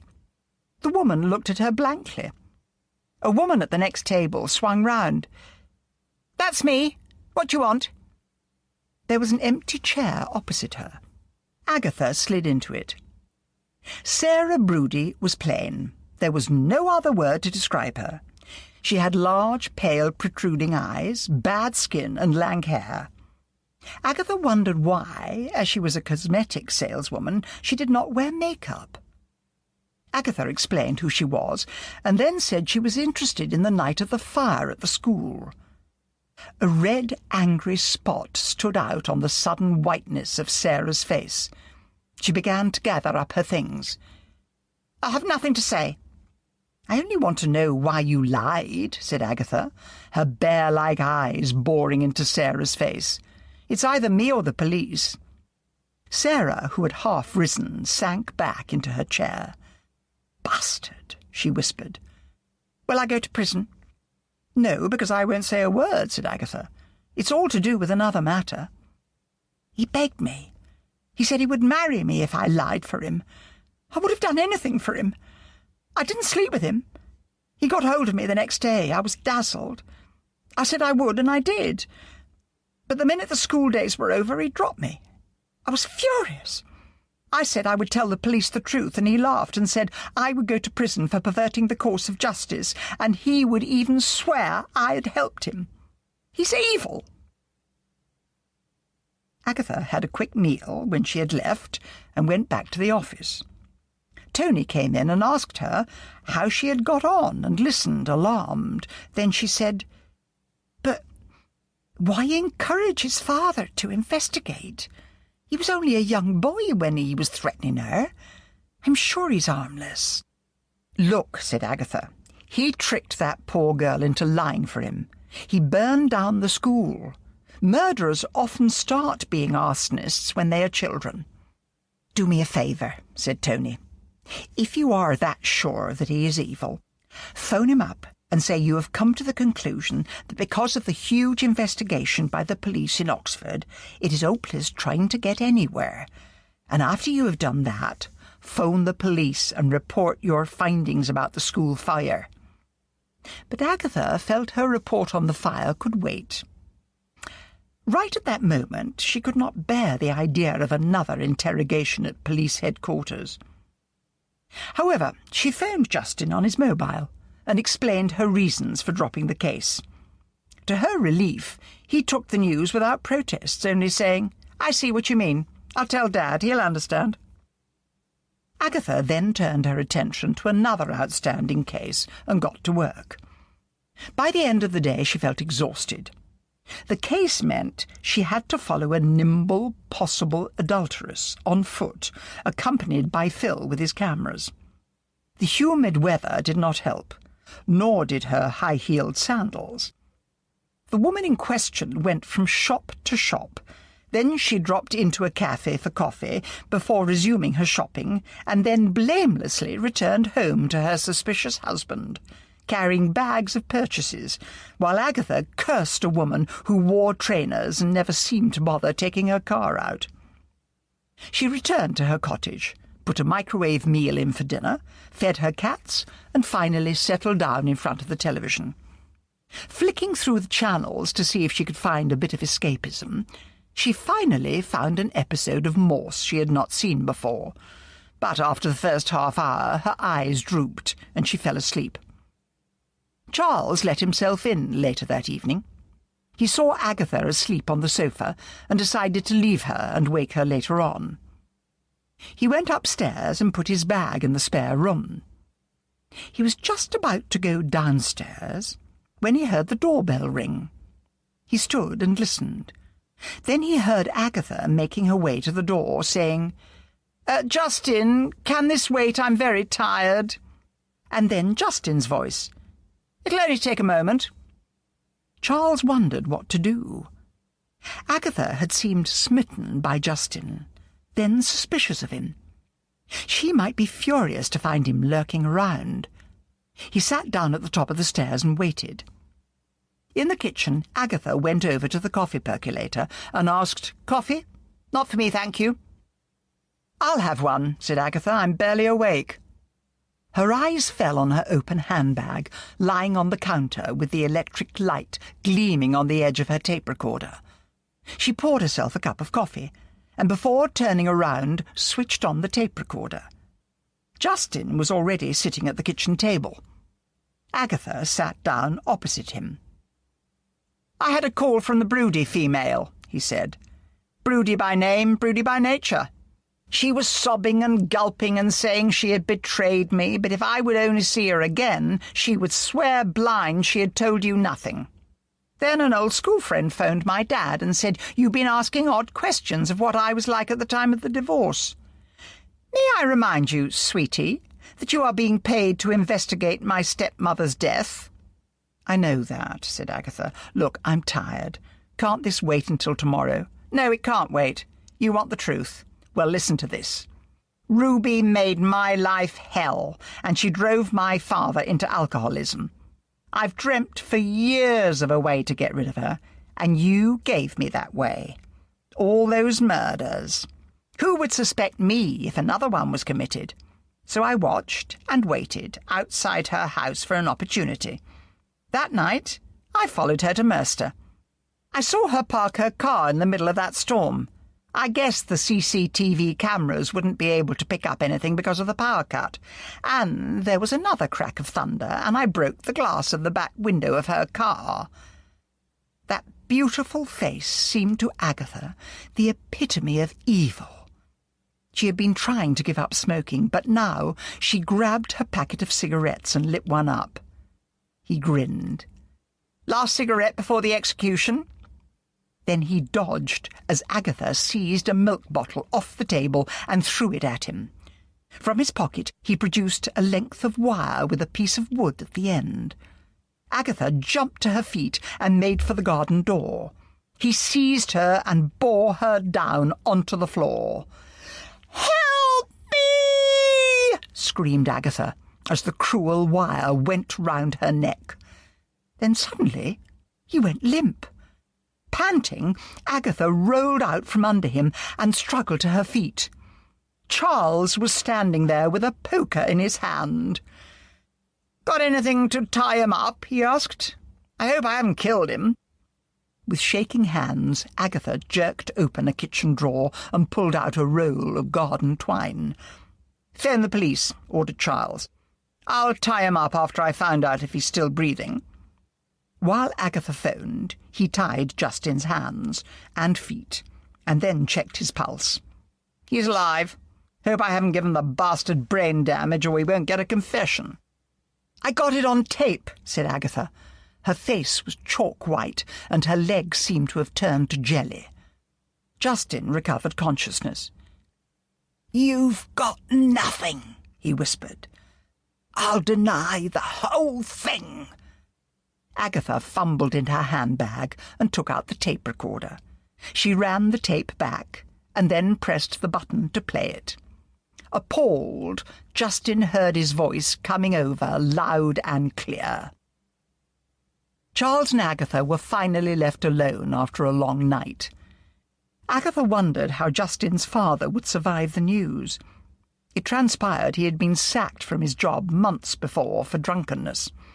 Agatha had not been thanked for her detective work, and Charles had been grilled about whether he thought he had used reasonable force. "Aren't you going to phone the press and tell them it was you who solved Ruby's murder?" asked Charles. Agatha took a swig of black coffee and lit a cigarette. "I've been warned not to speak to the press. Everything is sub judice before the court case." "I could leak it for you." "Don't do that," said Agatha wearily. "Wilkes would come down on me like a ton of bricks." "You're a very good detective, Agatha. I sometimes wonder. Who else would have sensed there was something up with Justin?"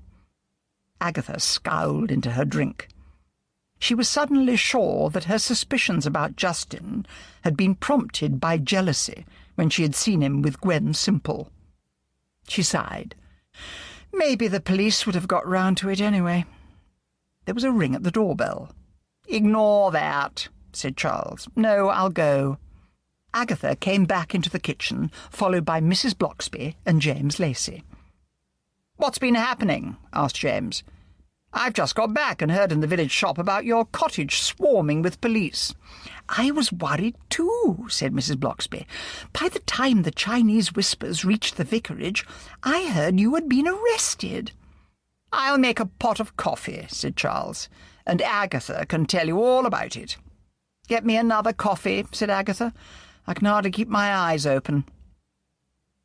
As Agatha recounted her adventures, she began to feel the whole thing was unreal, that she had imagined it all.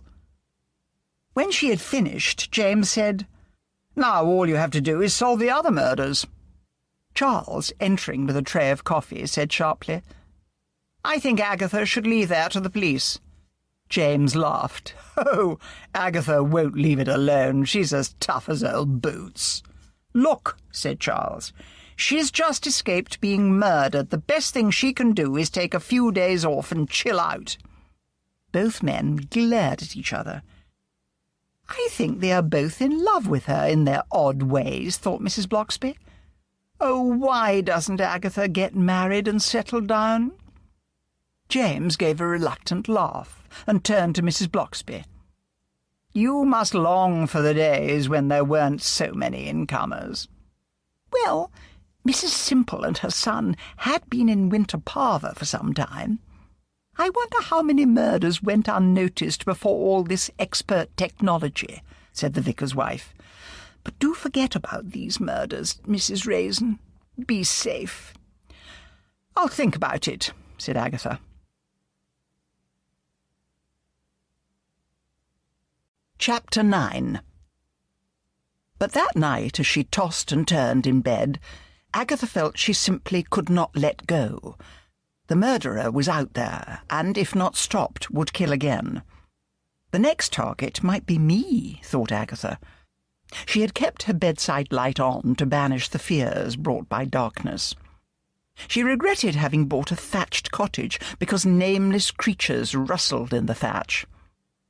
Her bedroom door opened, and Charles, who had been sleeping in the spare room, walked in, wrapped in a dressing gown. He was carrying a glass of milk. "Drink this," he ordered. "And here's a sleeping pill. I picked up a prescription today for my aunt. She won't miss one." "I don't drink milk, and I never take sleeping pills," complained Agatha.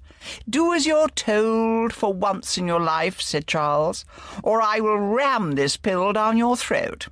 "Oh, all right," said Agatha grumpily. She swallowed the pill.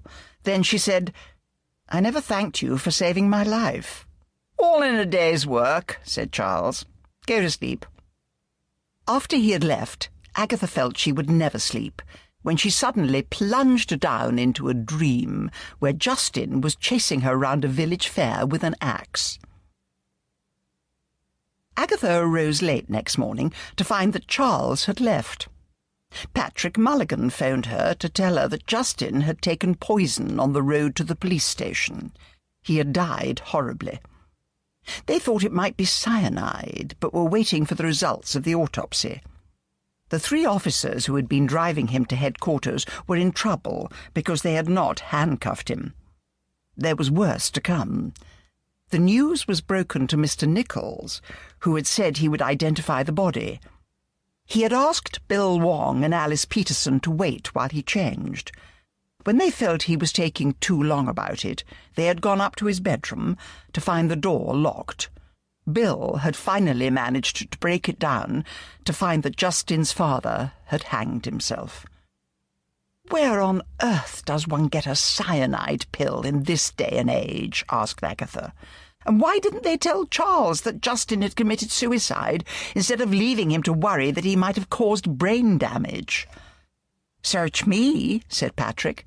"In fact, the officers are also being berated for not having searched him before they put him in the car." When he had rung off, Agatha took a cup of black coffee into the garden and sat down and watched her cats chasing cloud shadows across the grass. The air was full of the scent of flowers. The birds were quiet, as they always were in August. Agatha finished her coffee and decided to walk up to the vicarage. With all the murder and mayhem, she had forgotten it was Sunday. People were leaving the church, stopping to shake hands with the vicar. The women in bright dresses, the happy chatter, all looked so safe. Agatha was about to turn away when she heard her name being called and swung round. Mrs. Bloxby came hurrying to meet her. "Come back to the vicarage," said the vicar's wife, "and we'll have a quiet drink and chat in the garden. Won't your husband mind? Alf has got to rush off to Winter Parlour to conduct another service." They started to walk towards the vicarage when Agatha stopped abruptly. "What's up?" asked Mrs. Bloxby anxiously. "Nothing," said Agatha. "I'm still a bit nervous." But Agatha could have sworn that just for a moment she had sensed something evil, and then decided it must be the after-effects of that sleeping pill. Once in the vicarage garden, Agatha sat sipping sherry instead of her usual gin and tonic. Sherry seemed such a holy drink, and surely the God that Agatha only believed existed in times of stress would approve and not send any more frights down into her life. "What do you get out of believing in God?" she asked abruptly. "Comfort," said Mrs. Bloxby. "Snakes and bastards," thought Agatha. "I must be going soft in the head." "Is Sir Charles not still with you?" asked Mrs. Bloxby. "No, he melted away like the Cheshire cat, as usual," said Agatha. "And did James call this morning to see how you were?" "Not him. He thinks I'm made of iron." "How did Charles get into your cottage?" "In a weak moment, I sent him a set of keys. Just as well, or I'd be dead by now." "Have you ever considered," said the vicar's wife cautiously, "that Sir Charles's pretty constant presence is stopping you from finding a suitable man?" Agatha sighed. "I wish I could say that were the case, but only unsuitable men come my way, and he's often been there to save me from them." She paused. "I wonder if I should search round the village for wolfsbane." "The police did a thorough search for that plant, not only in this village, but in all the villages round about," said Mrs. Bloxby.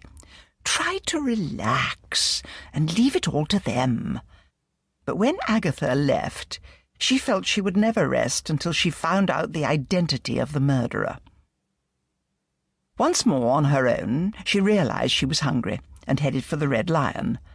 The pub had become a gastro-pub, which meant the same old food with the usual gastro-pub descriptions. Salads were drizzled with vinaigrette. There was a soup of foraged greens. Cheese on toast was described as whipped goat's curd, garden shoots, and pickled alliums. She ordered the Taste of Italy home-cooked lasagna with hard-cut chips. "What are hard-cut chips?" Agatha asked the landlord, John Fletcher. "Because it's hard to get the frozen ones out of the bag," he said. "And you don't even blush," said Agatha. "OK, I'll have the lasagna and a glass of Merlot." "You'll be sitting outside then," said John, "so you can smoke." "I've given up," lied Agatha, because she wanted to join the ranks of the saintly non-smokers. John gave her a cynical look. "Well, if you change your mind, let me know." "Forget the chips," said Agatha. "I'll have the shaved salad instead." "What's a shaved salad?" "I prepared it while I was shaving," said John. "Oh, ha, so very ha." Agatha retreated to a table. A television set was mounted over the bar with the sound turned down. Richard Dawkins, that celebrity agnostic, was mouthing away about something, no doubt trying to mess up someone's Sunday, thought Agatha. Funny how Christianity bashing had become so fashionable. She waved to various people she knew, but no one came over to her table. Agatha realized that once again the village associated her with murder. Was her conviction that somehow Gwen Simple was behind it the wrong one? Her food arrived. It looked like the same old pub grub they had served before the fancy menus. She ate mechanically, turning over what she knew about the murders in her mind. Agatha still felt shaken after the latest attempt on her life, and had a longing to finish her meal, go home, go to bed, and pull the duvet over her head. But instead, she decided to drive to Ancombe and spy on Gwen. Gwen was hosting a small party in her front garden. She was wearing an old-fashioned sort of tea-gown of some gauzy, patterned material, which floated about her body. Her hair was piled on top of her head. Her long, thin nose and hooded eyes in her white face made her look more than ever as if she had stepped down from some medieval painting.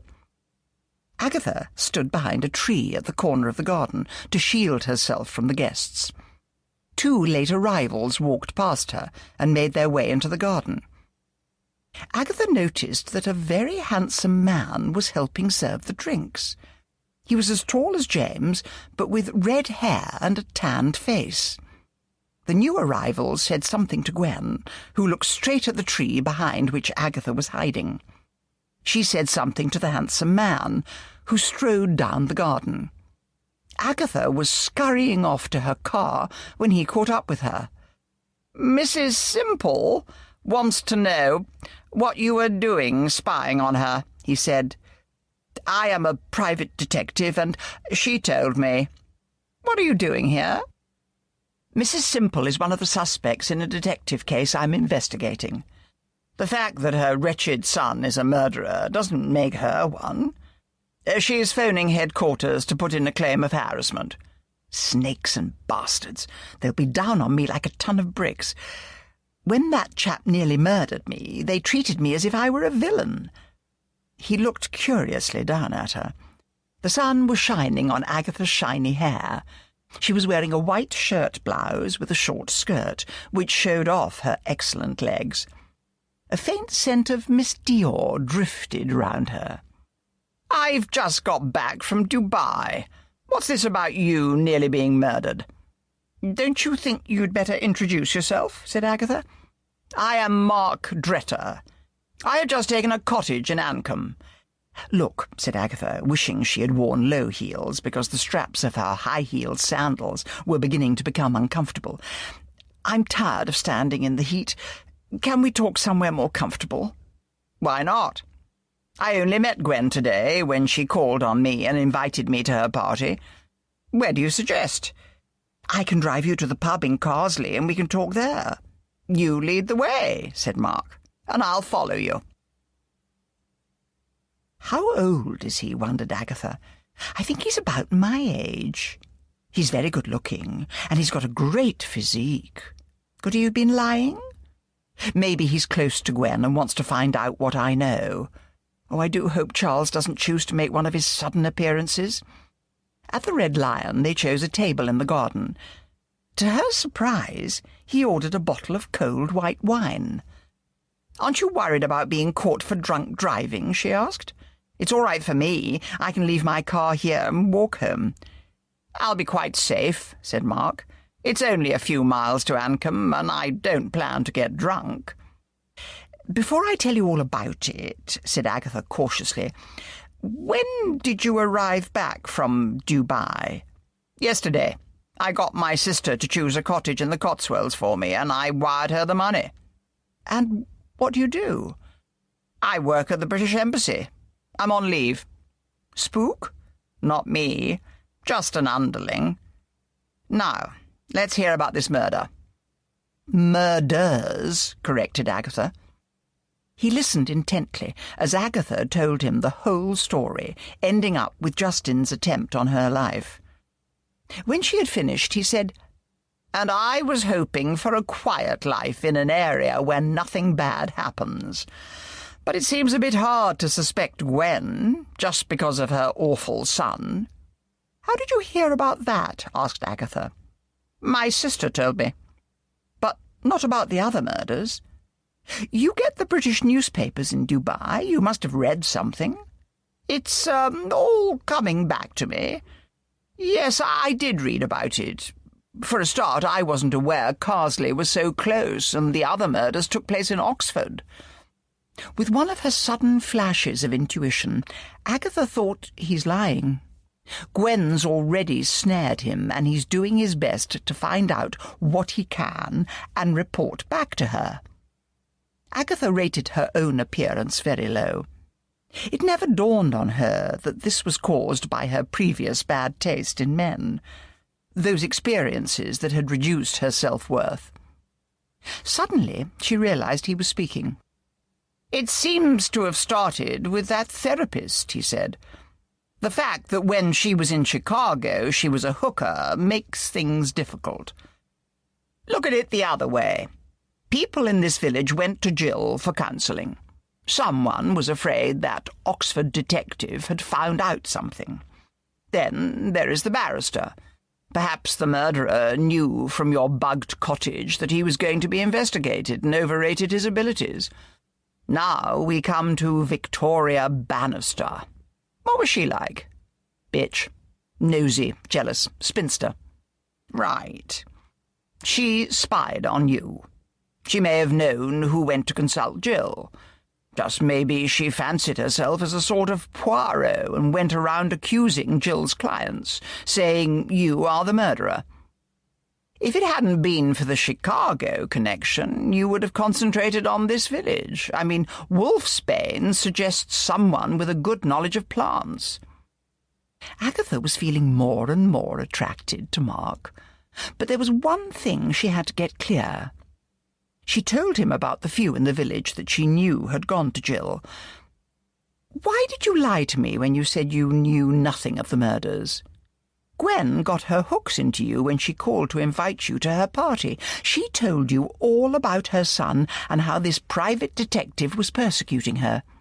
You were even acting as host at her garden party. Like a knight-errant, you probably phoned her from your car on the road here and told her you were on the case." He gave a reluctant laugh. "Now, you've made me feel like a fool. Gwen told a pathetic story, and I was sorry for her. I thought I was going to scare off some hard-faced bat instead of a woman with shiny hair and smelling of summer. Look here, let's forget about Gwen and be friends." His hair was thick and red, with threads of silver shining in the sun. "Are you married?" asked Agatha. "No. My poor wife died of cancer 3 years ago." "And you?" "Divorced." "Any children?" "No." "And you?" "None, either." He smiled at her across the table, and Agatha's treacherous heart gave a lurch. "You didn't answer my question. Friends?" He held his hand across the table. Agatha shook it. "Friends," she echoed. "Why don't we have dinner tomorrow night?" "Perhaps," said Agatha cautiously. "Give me your card and I'll phone you. I often have to work late." "We haven't drunk much of this wine," said Mark. "I'd better get back to the party." "And what will you report?" that a charming lady such as yourself can have no evil intentions. I'll phone you." As soon as he had gone, Agatha lit up a cigarette. The bottle was almost half full, but she did not feel like drinking any more. She could feel a rising bubble of excitement. Agatha often had dreams of being married. Would she need to remove to Dubai? But then reality took over. Men such as Mark did not want to marry middle-aged women. They usually wanted some young charmer of childbearing age. She wondered what tales of persecution Gwen was regaling him with. A shadow fell across the table. Agatha looked up. "Drinking alone?" asked James. "No, I had company," said Agatha. "Get yourself a glass and you can have some of this wine before it gets too warm."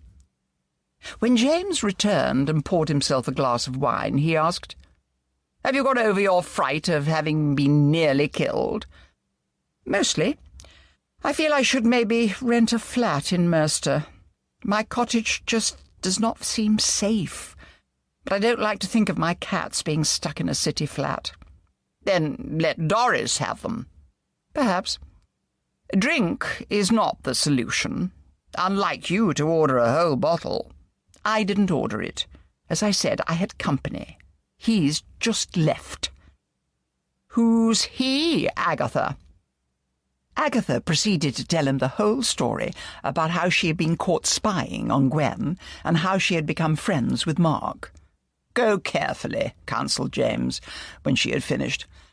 "I've got contacts in Dubai. I'll check on him." "He put an idea in my head," said Agatha. "If Gwen has nothing to do with it, then perhaps the Oxford murders and the sophistication of bugging my house has turned me away from the people in Carsley. You know how it is these days with Cotswold villagers. There are London people who only use a cottage for weekends. Any of them you know about?" "I've talked to some of the wives who are left down in the village all week, waiting for their husbands to come home at weekends. They have to find amusement to pass the time. Going to a therapist when you don't really need one is an ego trip.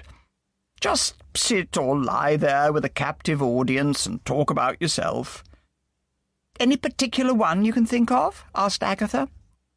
"There's Bunty Rotherham. She's married to Oren Rotherham, who has an electronics factory in Slough." "What sort of name is Oren?" "It means pale green in Irish Gaelic." "Whereabouts is his house?" "It's just outside the village on the Ancombe Road. You can't see it from the road. There is a disused gatehouse with bricked-up windows at the foot of the drive, about half a mile from Carsley." "How do you know all this?" "I was invited there to a party one weekend. They've got the lot: swimming pool, hot tub, tennis courts and croquet lawn." "What sort of a man is Oren?" "Powerful and belligerent.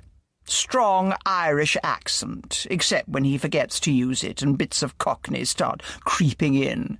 Suspected a few years ago of selling remote control devices to the Iranians, but the intelligence services couldn't find anything to charge him with." "I'll go and call on him now," said Agatha.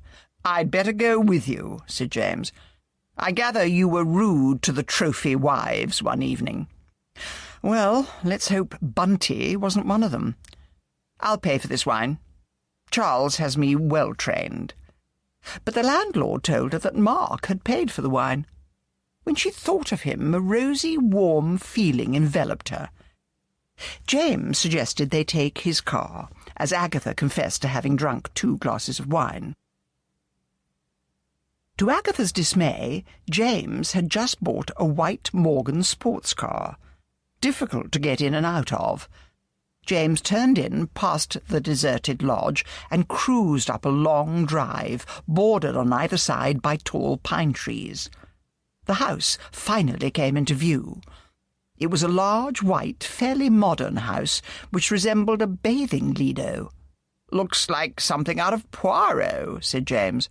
"I would guess it was built in the 30s by some architect trying to copy Lutyens. Funny, isn't it, that anything round here built in the 30s we think of as modern." James parked the car beside a large Bentley and a Porsche. At least they don't seem to have guests, he said. Agatha tried to get out of the low-slung sports car and ended up landing on her bottom on the gravel. "Bloody car," she grumbled, as James helped her to her feet. "There is nothing up with my car," said James. "If you would stop wearing tight skirts and those ridiculously high heels, you wouldn't have any trouble." "That was what was up with our marriage," said Agatha furiously. "Always running me down and criticising my clothes." "Oh, shut up," snapped James. "Do you want to visit this man or not?" He marched towards the front door and rang the bell, not looking round to see if Agatha was following. Agatha tottered after him, the thin heels of her sandals finding it difficult to cope with the gravel. James turned round when she caught up with him. "Maybe there's nobody home." A female voice suddenly sounded tinnily over the intercom beside the door. "Who is it?" "James Lacey." "Oh, darling James! Wait a moment." The sun beat down. Looking up at the building, Agatha noticed that it consisted of a lot of curved balconies and many plate-glass windows. The door swung open, and a butler stood there in a black suit, black tie and white shirt. He looked thuggish, what Agatha privately damned as a knuckle-dragger. "They're at the pool," he said in a raspy voice. "Follow me." They passed through a hall with white walls, a curving stone staircase, also white, but with a black wrought-iron banister led upwards. Then into a large room where everything seemed white, from the leather sofa and armchairs to the white walls on three sides, the fourth being large windows. A coffee table held copies of the latest glossy magazines. A white nude sculpture of a woman dominated the room. The windows were open onto a terrace. The man trotted in front of them. Agatha noticed that despite the formality of his dress, he was wearing trainers. Maybe he wasn't really a butler, but some sort of strong-arm man. They walked down steps from the terrace to the back of the house, where a man and a woman were sprawled in their swimming costumes on loungers beside a table. Bunty was wearing a skimpy bikini over her salon tan. Agatha realised, thankfully, that she was not one of the women she had insulted in the pub. Oran rose from his lounger and sat on the end of it. His chest was covered in a thick mat of black hair. He had a black beard and moustache. Even the backs of his powerful hands were hairy. Bunty was the picture of a trophy wife, from her pout mouth, collagen-enhanced, to her painted toenails. "Roger," she said, "bring chairs, and we'll all sit round the table and have drinkies." Had Roger really muttered a four-letter word before he turned away? He certainly didn't seem to like taking orders from Bunty. But he came back in a few moments, pushing 4 fold-up chairs on a trolley. He opened them up and set them round the table. Bunty uncoiled from the lounger and sat at the table, waving a hand at Agatha and James, diamond rings flashing in the sun to indicate they should do the same. Oran heaved his powerful bulk into another chair. "What'll yez be having in the way of drink?" Nothing for me," said James. "I'm driving, and I've already reached my limit." Not for me either," said Agatha. Bunty pouted and called to Roger. "Fix me a tequila." Roger scowled, but disappeared inside the house. "So what's the reason for the visit?" asked Oran. "My cottage was recently bugged," said Agatha. "Do you or your wife know of anyone in the village with the knowledge to do it?" His eyes were suddenly hard. "Apart from me, do you mean?" "Of course," said James quickly. "Not a clue," said Oran. "If that's all you came about, you'd better clear off. Roger?" Roger promptly appeared. "See them out," said Oran. He returned to the lounger and closed his eyes. "That man's a villain, if ever there was one," said Agatha, after she had shoehorned herself into James's car. "I think he's just a rather bluff, self-made man," said James. "No, he's a villain," protested Agatha. "And that Roger is enough to give anyone the creeps." "OK," said James, swinging the car out of the drive and onto the Carsley Road. "Let's say you're right. Can you imagine him consulting Jill?" "No, but Bunty might," said Agatha. "She's stuck in the country all week. You have to be pretty narcissistic to get all the body work she's had done. Did you notice those breasts?" "Couldn't take my eyes off them," said James, and Agatha glared at him. "Silicone, if ever I saw it," said Agatha. "And that wind-tunnel facelift." So she trots along to Jill to talk about herself and maybe talks too much about the shifty side of Oren's business. He gets alarmed and bugs my cottage to find out what we know. Agatha, I went to one of their parties and it was full of the great and the good of the Cotswolds. And did anyone ask about me?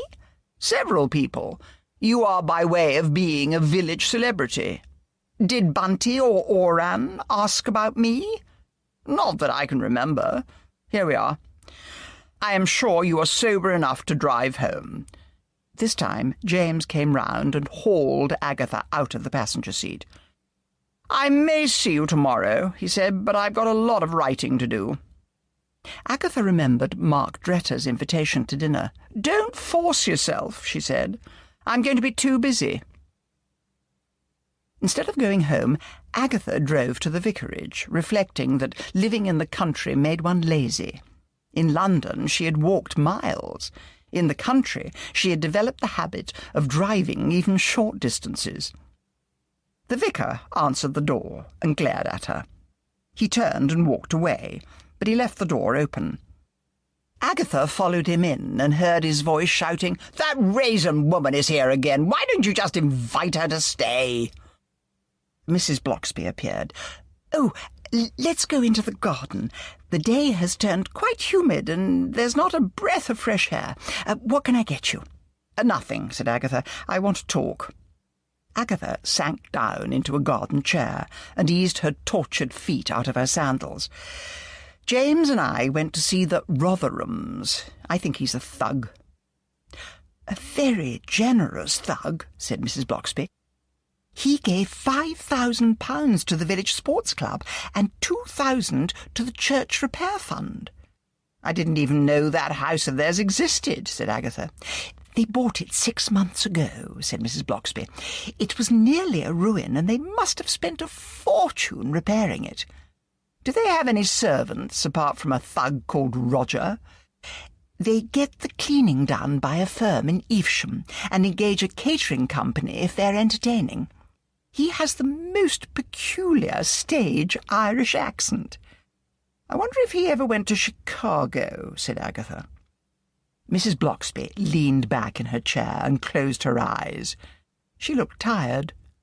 Who would be a vicar's wife, thought Agatha.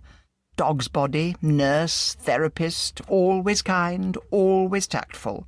No pay and very little thanks. "Isn't it nearly your birthday?" she asked. Mrs. Bloxby opened her eyes. "It's tomorrow."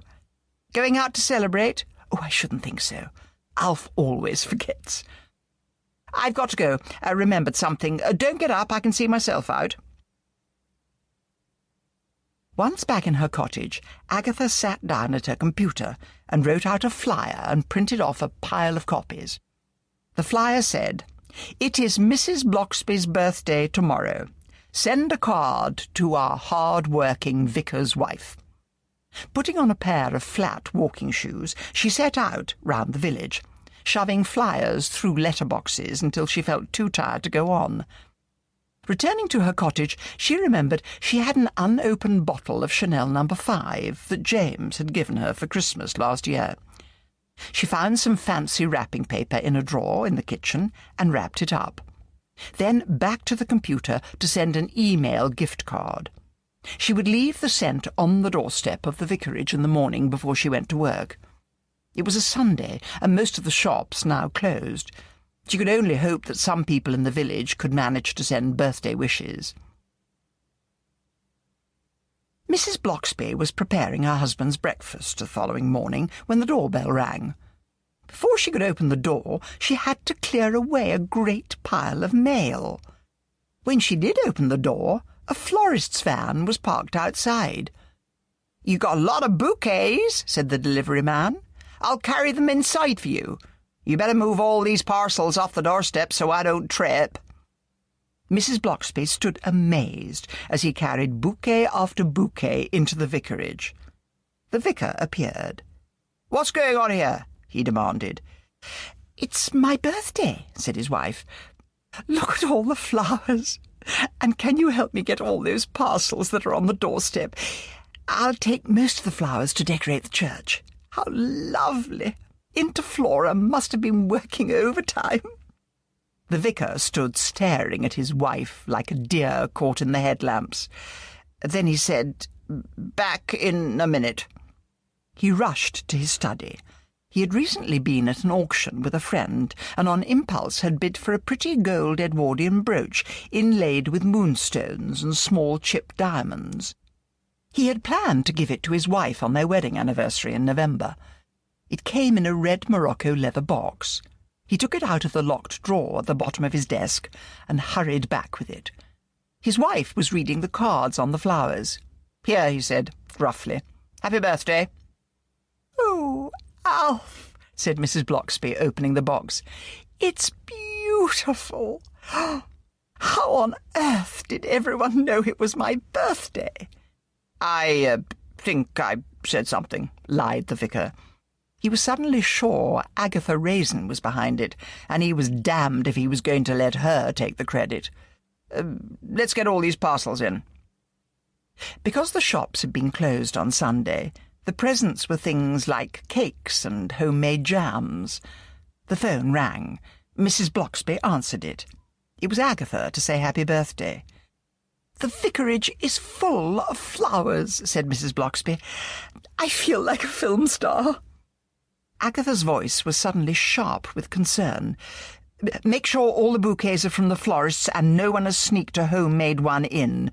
Don't want you dying of wolfsbane." When she rang off, Mrs. Blocksby told her husband what Agatha had said.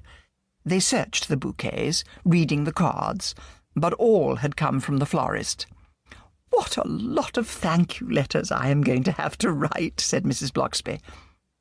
The vicar realised for the first time that, even though it was morning, his wife looked tired. "Look, someone's even sent a bottle of champagne. I'll open it now and then help you open the presents. And I'm taking you out for dinner tonight." Mrs. Blocksby's eyes filled with tears. "You are so good to me, Alf. Isn't it too early for champagne?" "Not on your birthday. I'll get the glasses."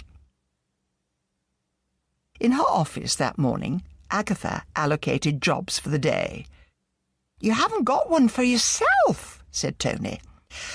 "I would like a quiet day so that I can go over my notes," said Agatha. The real truth was she wanted to be beside the phone in case Mark called. Of course, he could call her on a mobile number, but Agatha was already fantasizing about marrying him. Also, her secretary, Mrs. Friedman, had taken the day off to visit her niece.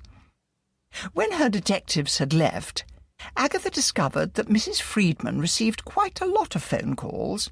She longed to shout at callers to get off the line, but business was business, and so she settled down to take notes about missing pets, adulterous husbands, and all the other bread-and-butter cases the agency dealt with. By 3 in the afternoon she felt cross and hungry. She ordered a pizza to be delivered, while she made herself yet another cup of black coffee. Agatha had her mouth full of pizza when the phone rang. She picked it up. "Yes, may I help you?" she said, although because her mouth was full of pizza it sounded more like, "Hell ye?" "I would like to speak to Agatha Raisin." It was Mark. Agatha spat out her mouthful of pizza on the office floor. "Mark," she cooed. "It is Mark, isn't it?" "Yes, Agatha. I wondered whether you would like to join me for dinner tonight." "That would be lovely," said Agatha. "What time and where?" "The George, at 8 o'clock. "Lovely. I'll see you there." She had just replaced the receiver when Charles strode into the office. "What are you doing here?" snapped Agatha. "Why so hostile? Had a boring lunch with a cousin and thought I'd drop in on you. Well, I'm busy, so drop out." Charles stared at the floor beside Agatha's desk. "Have you been sick?" "No, it was too hot. I'll clean it up. I'm sorry, Charles, but I really am too busy." "Who is he?" asked Charles. "Who what? You've got that travel bag of yours beside the desk, which usually means you plan to change into something slinky for a date. Good thing you didn't vomit pizza on it." "You're talking rubbish. Oh, clear off. You make my head ache." "Well, don't come crying to me if he turns out to be a rat." Charles strolled off. Agatha cleaned the mess off the floor. The afternoon dragged on. Then, one by one, her detectives returned with their reports. "I don't think any of this stuff warrants overtime," said Agatha, "so you can all go home." "She's got a date," said Tony as she walked down the stairs from the office with Simon. "Any idea who it might be?" "Not a clue. Anyway, whoever it is ought to be warned that our murderer might bump him off. Sometimes I think this murderer is out there watching Agatha and enjoying the fact that she hasn't got any idea who he is. I wonder if we should follow her, just to make sure she is safe," said Tony. Simon laughed. "You would think we were talking about a wayward adolescent. She wouldn't thank us for interfering." Agatha was 10 minutes late arriving at the George. She had put on heavy makeup, wiped it off, tried again, decided that it was too little, and just as she decided she was happy with the result, a blob of mascara fell on her cheek and she had to start all over again. She was wearing a scarlet chiffon jersey dress with a low neckline and scarlet red high-heeled shoes. A diamond pendant and little diamond earrings completed the ensemble. Mark Dretter rose to meet her, and Agatha suddenly felt very overdressed. The long French windows at the end of the restaurant were wide open because the evening was warm and humid. Mark was wearing a blue and white check shirt, open at the neck.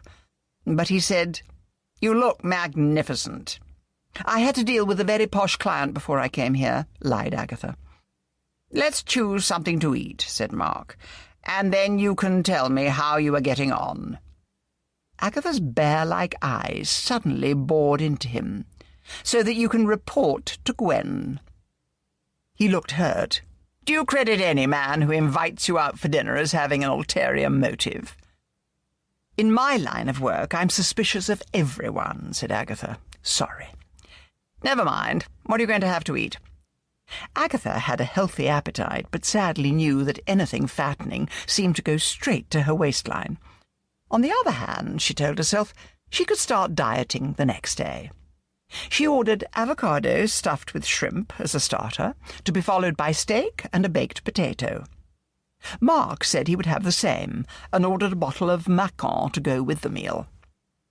"I can't help remembering having a meal here with David Hereth," said Agatha, "and then he ended up murdered.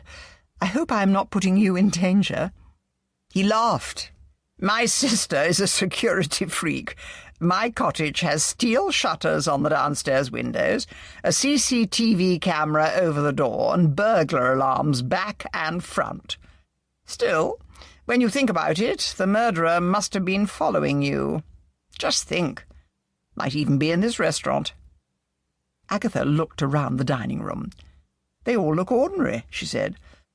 "Mind you, it's only after a murderer is caught that people say, 'Look at those evil, staring eyes,' or something like that, when in fact the murderer could be someone you would pass in the street without a second glance."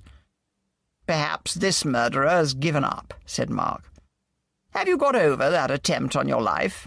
"Of course," said Agatha, clasping her hands, which had begun to tremble, on her lap. She privately thought that she would never forget Justin's attack. Her life had been threatened before, and she had got over it quickly. Maybe she was suffering from an accumulation of attacks. Maybe she should get married and forget about being a detective. Maybe Dubai would be fun. She could play the hostess with the mostess at embassy parties. Would she have to wear a print dress and a large hat? "Hello," said Mark. "I think you forgot I was here." Agatha threw him a flirtatious look. Now, how could I forget such a handsome man? He smiled.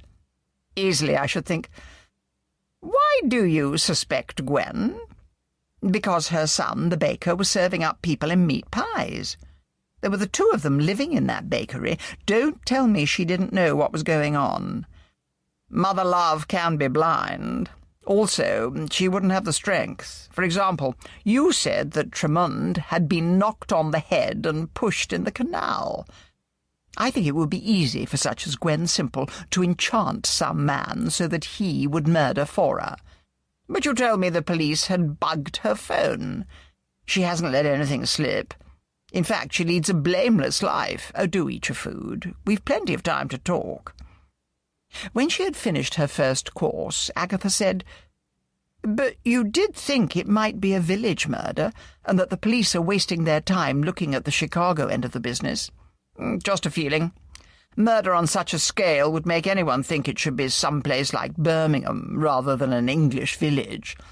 Anyway, what do you really know of that cleaner of yours?" "Doris?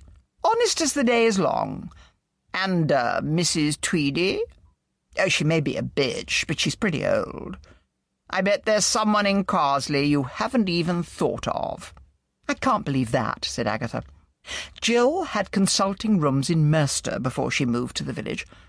I wonder why she moved. More suckers to be found in a large town." "Maybe one of her Merster clients threatened her," said Mark. "Maybe that's why she moved. Oh, here's the steak."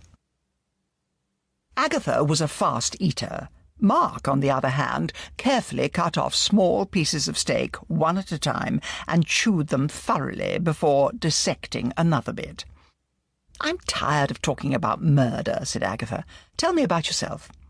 "Not much to tell," he said, lifting a tiny piece of baked potato to his mouth. "Boring clerical work, mostly. I might retire. There's a neighbour of yours called James Lacey. Writes books, doesn't he?" "Yes, he's my ex." "Didn't work out?" "Obviously," said Agatha curtly. "Well, I could do that. Write books, I mean. You need a private income. I have that." Agatha's dream of Dubai faded. It wouldn't be the same, love in a cottage. She tried that with James. "Could you possibly introduce me to James Lacey?" "Yes, I can do that." Agatha was suddenly tired of his company. "Look, if we skip dessert and coffee, we can go now and catch him before he goes to bed." As Mark talked enthusiastically to James about his ambition to write a book, Agatha gathered that Mark wanted to write any sort of book, without knowing whether it was to be fiction or non-fiction. James found out that Mark's favourite reading was spy stories, and suggested he could write one based on his experiences in Dubai. Agatha began to think there was something almost schoolboyish about Mark. At last she yawned, and said she had to go to bed. Mark reluctantly left with her, and walked her to her cottage next door. To her irritation, Agatha recognised Charles's car. "Are you going to invite me in?" asked Mark. "Not tonight, I'm tired." "We must do this again. I'll phone you." He kissed her warmly on both cheeks. Agatha let herself into her cottage. Charles was asleep on the sofa with the cats on his lap. She glared at him and then went up to bed. Would she really need to be in love with a man to get married to him? Mark was easy company. She paused. Where was the murderer now? Was she putting Mark in danger? And what about Charles and James? What about herself? She opened her bedroom window and leaned out.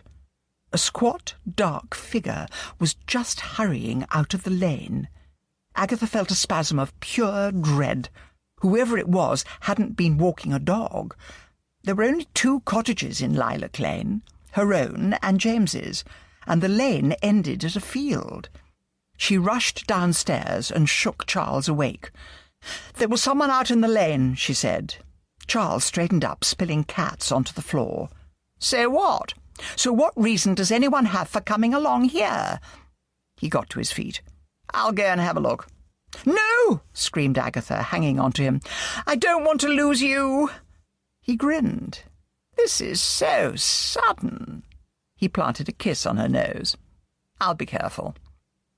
Charles slipped on his shoes and went out into the lane. The air was damp and close, and there was no moon. He ran lightly to the end of the lane. There was a street-light at the corner, but it appeared the whole of Carsley had gone to sleep. Charles returned slowly to Agatha's cottage. He was worried about her. He had known Agatha to cope with murder and mayhem before, and she always came bouncing back from every fright as good as new. But these murders were getting to her. She should get away on holiday and forget about the whole thing. A pattering in the leaves of the lilac tree at the gate made him look up. Rain was beginning to fall. "Anything?" demanded Agatha as he walked in. "Nothing. Go to bed."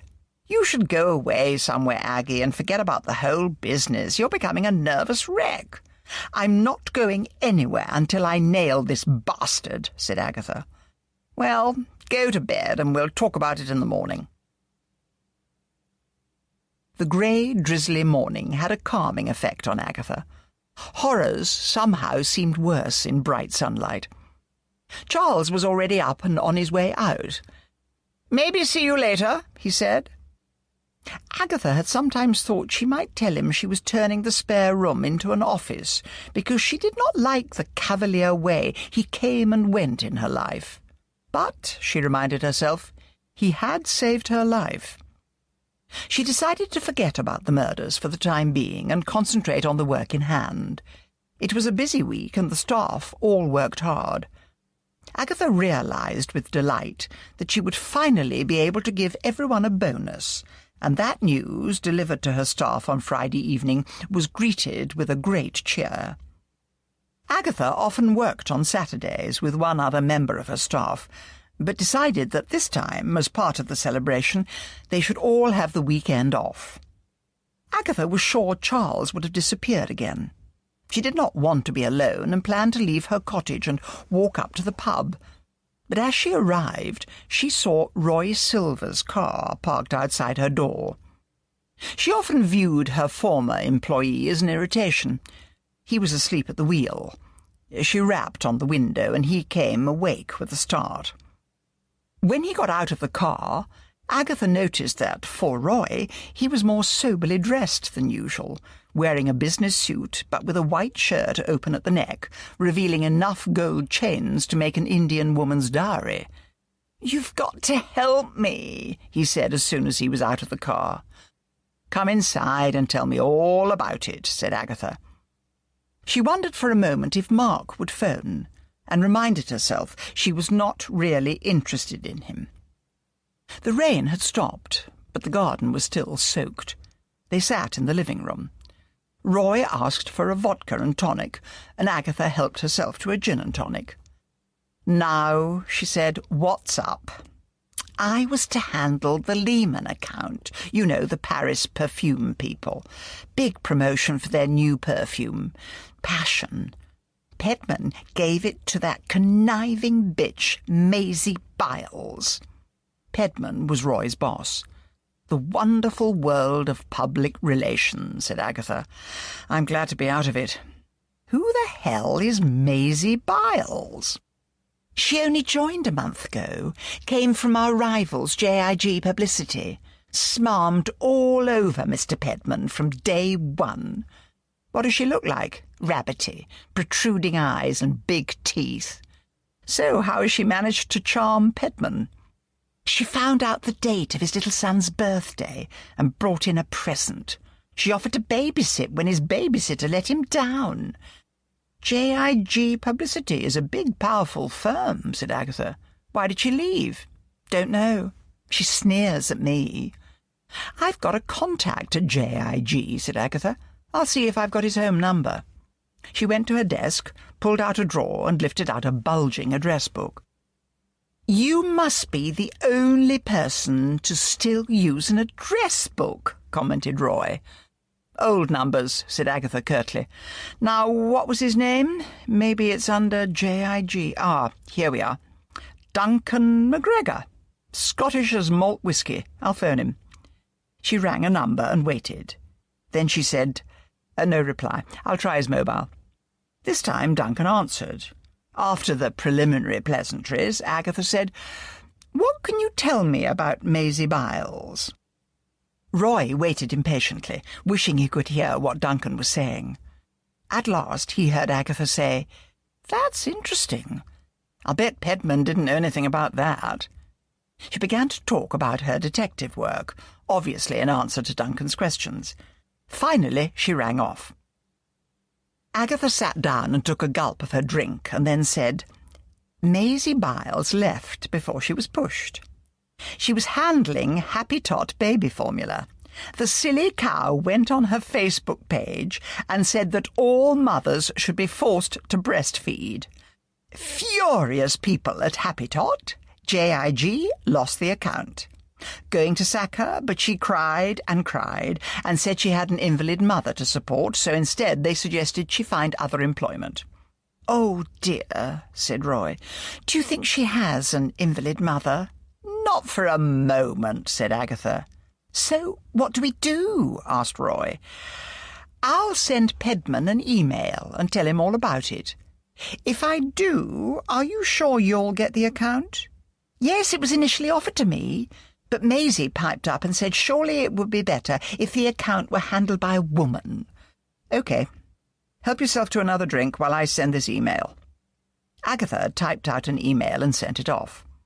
"He always checks his emails, even at weekends," said Roy. "Maybe he'll contact me." "Let's hope so," said Agatha. "So, what's been happening in Murderville?" asked Roy. "Quiet at the moment. I'm still sure Gwen Simple is behind it. Maybe she confessed to Jill Davant that she had helped her son with those murders." "Oh, the Sweeney Todd case. That's the one. Finish your drink and let's walk up to the pub and get something to eat. I don't feel like cooking." "When did you ever cook, Agatha? You nuke everything in the microwave." "Don't be rude. Let's go." The pub was full inside, but the tables and chairs outside had been wiped dry, so they sat there and studied the menus, both finally settling for sea-fresh cod in golden crispy batter with hand-cut chips, mange-tout and rocket from our own garden. "They don't have a garden," said Agatha. "I hate rocket, nasty, spidery vegetable." Agatha lit a cigarette and blew smoke up towards the grey sky. "Still smoking," said Roy. "It's so old-fashioned, Agatha." "I suppose Maisie will now get the sack," said Agatha. "I must admit that's a bit on my conscience. Don't worry, the cunning bitch insisted on a year's contract, so Pedman is stuck with her. What if he's so enamoured of her that he does nothing?" "He'll listen to me," said Agatha. "He'll be furious. He'll think the whole PR world is laughing at him. You know how hypersensitive he is." In the past, after she had sold her agency, Agatha had done PR work on a freelance basis for Pedman. When their food arrived, Agatha noticed that the chips were the usual frozen ones. Between bites of food, she began to fret about the murders. Said Roy, "Doris Simpson was one of her clients. Maybe she noticed another client, someone not on your list." "I think she would have told me," said Agatha. "Let's go and see her after we eat," urged Roy. "It'll take my mind off Pedman." Doris welcomed them in, but when Agatha asked her if she had seen any other clients while she was there, Doris shook her head. "I did hear, however," said Doris, "that John Fletcher's missus had been to see her, you know, Rose Fletcher. And we've just come from the pub. Thanks, Doris. It's someone new." "Won't she be working?" asked Roy as they made their way back to the pub. "She works in the kitchen," said Agatha. "They don't serve meals after 10 o'clock, and it's now 10 past. We should be able to have a word with her." They went round to the kitchen door at the back of the pub. The door was standing open, so they just walked in. Kitchen staff were clearing up, washing dishes and wiping down surfaces. Rose Fletcher was sitting at a table with a glass of beer in front of her. "I want to ask you about Jill Davant," Agatha shouted above the kitchen noise. "Outside with you," ordered Rose. "I'll talk to you outside."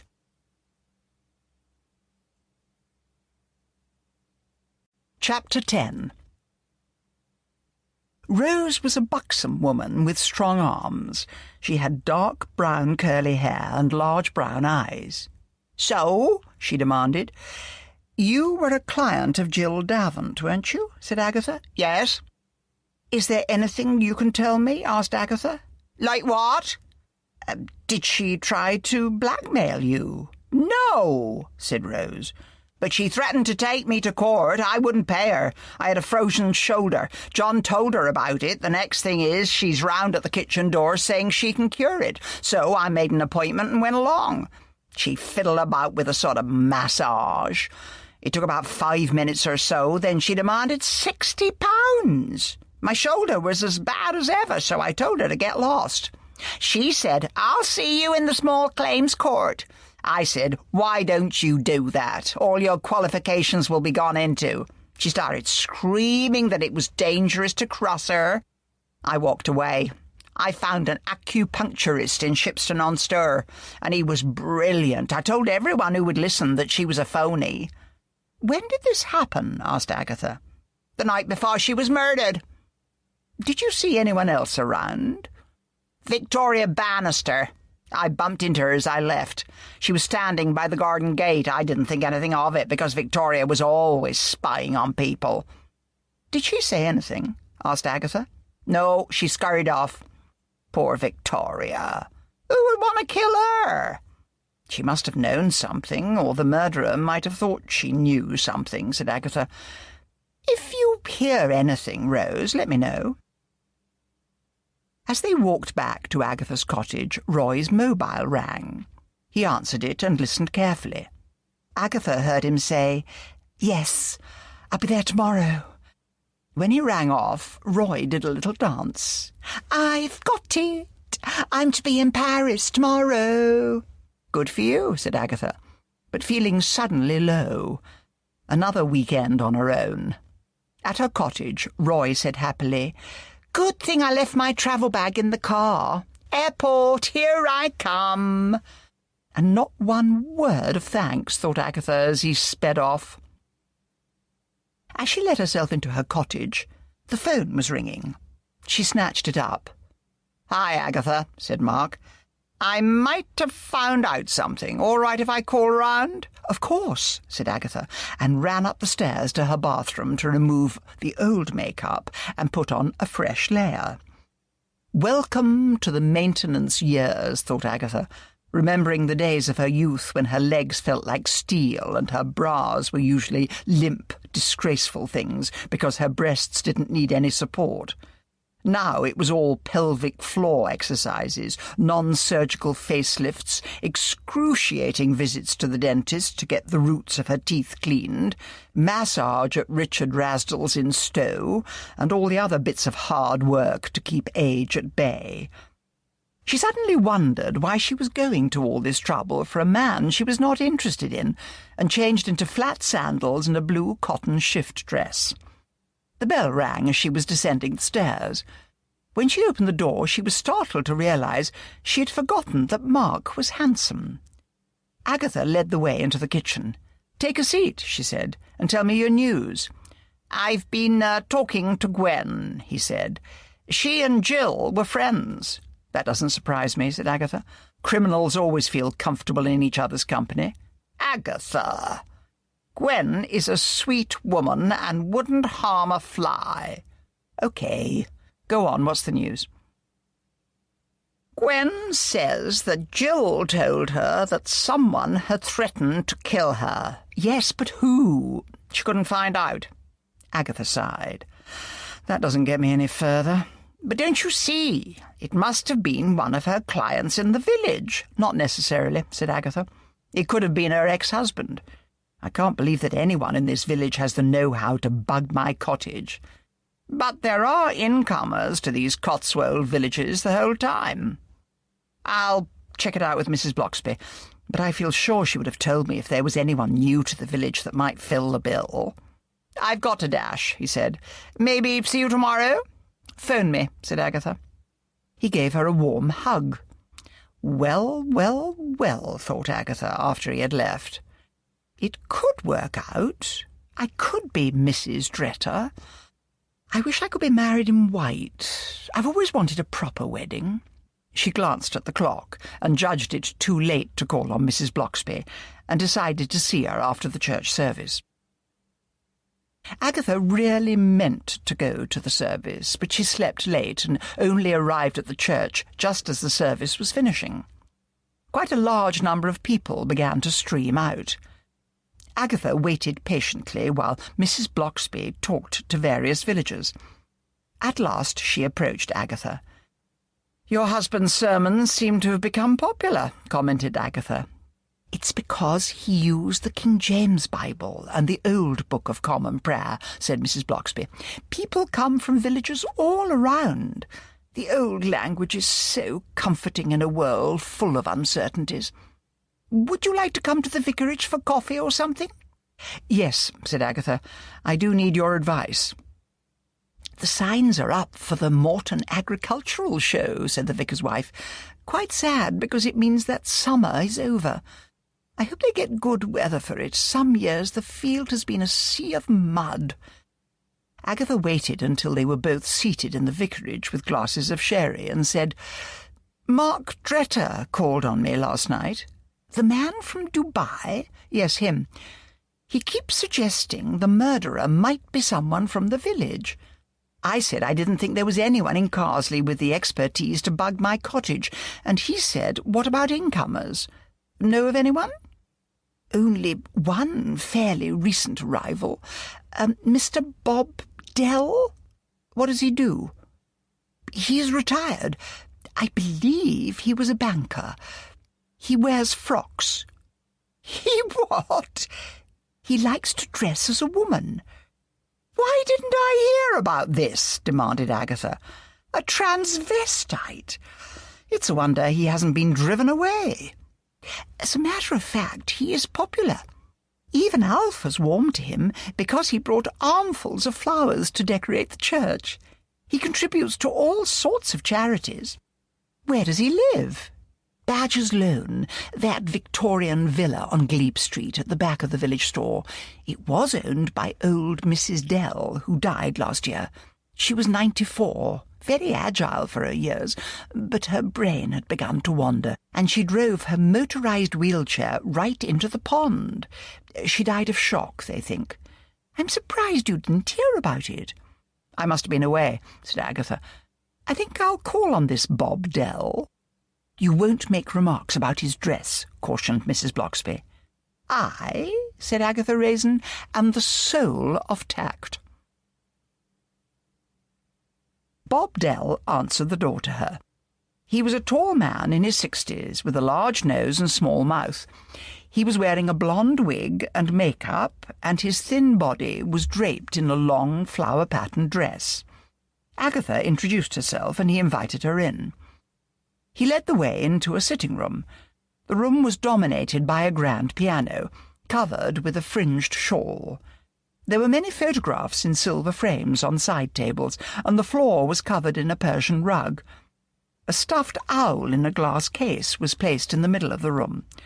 One wall was lined with bookshelves. The three-piece suite was covered in bright chintz. Agatha sat down on the sofa, and he lowered himself into an armchair facing her. He had forgotten to smooth the skirt of his dress under him, and so he exposed a pair of long, hairy legs in tights, ending in white court shoes like sauce-boats. "Are you new to cross-dressing?" asked that soul of tact, Agatha Raisin. "I only started last year," he said.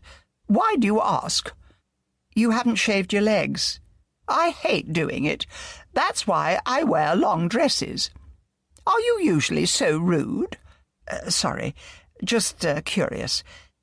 You've heard about all those murders? Yes, indeed. Know anything about electronics? Can barely use the computer. I hate machines. What you see is what you get, thought Agatha. This man is a gentle soul, but he needs help. Never economise on a wig, said Agatha. That blonde bird's nest you've got on your head screams fake. Phone up a firm called Banbury Postiche and get their catalogue. Aren't you getting a course of female hormones? No, I'm new to all this. Are you usually so blunt? Just trying to help. Where did you get that dress? It was one of my mother's. She was very tall. Won't do. Wait a moment. Agatha took her iPad out of her capacious handbag.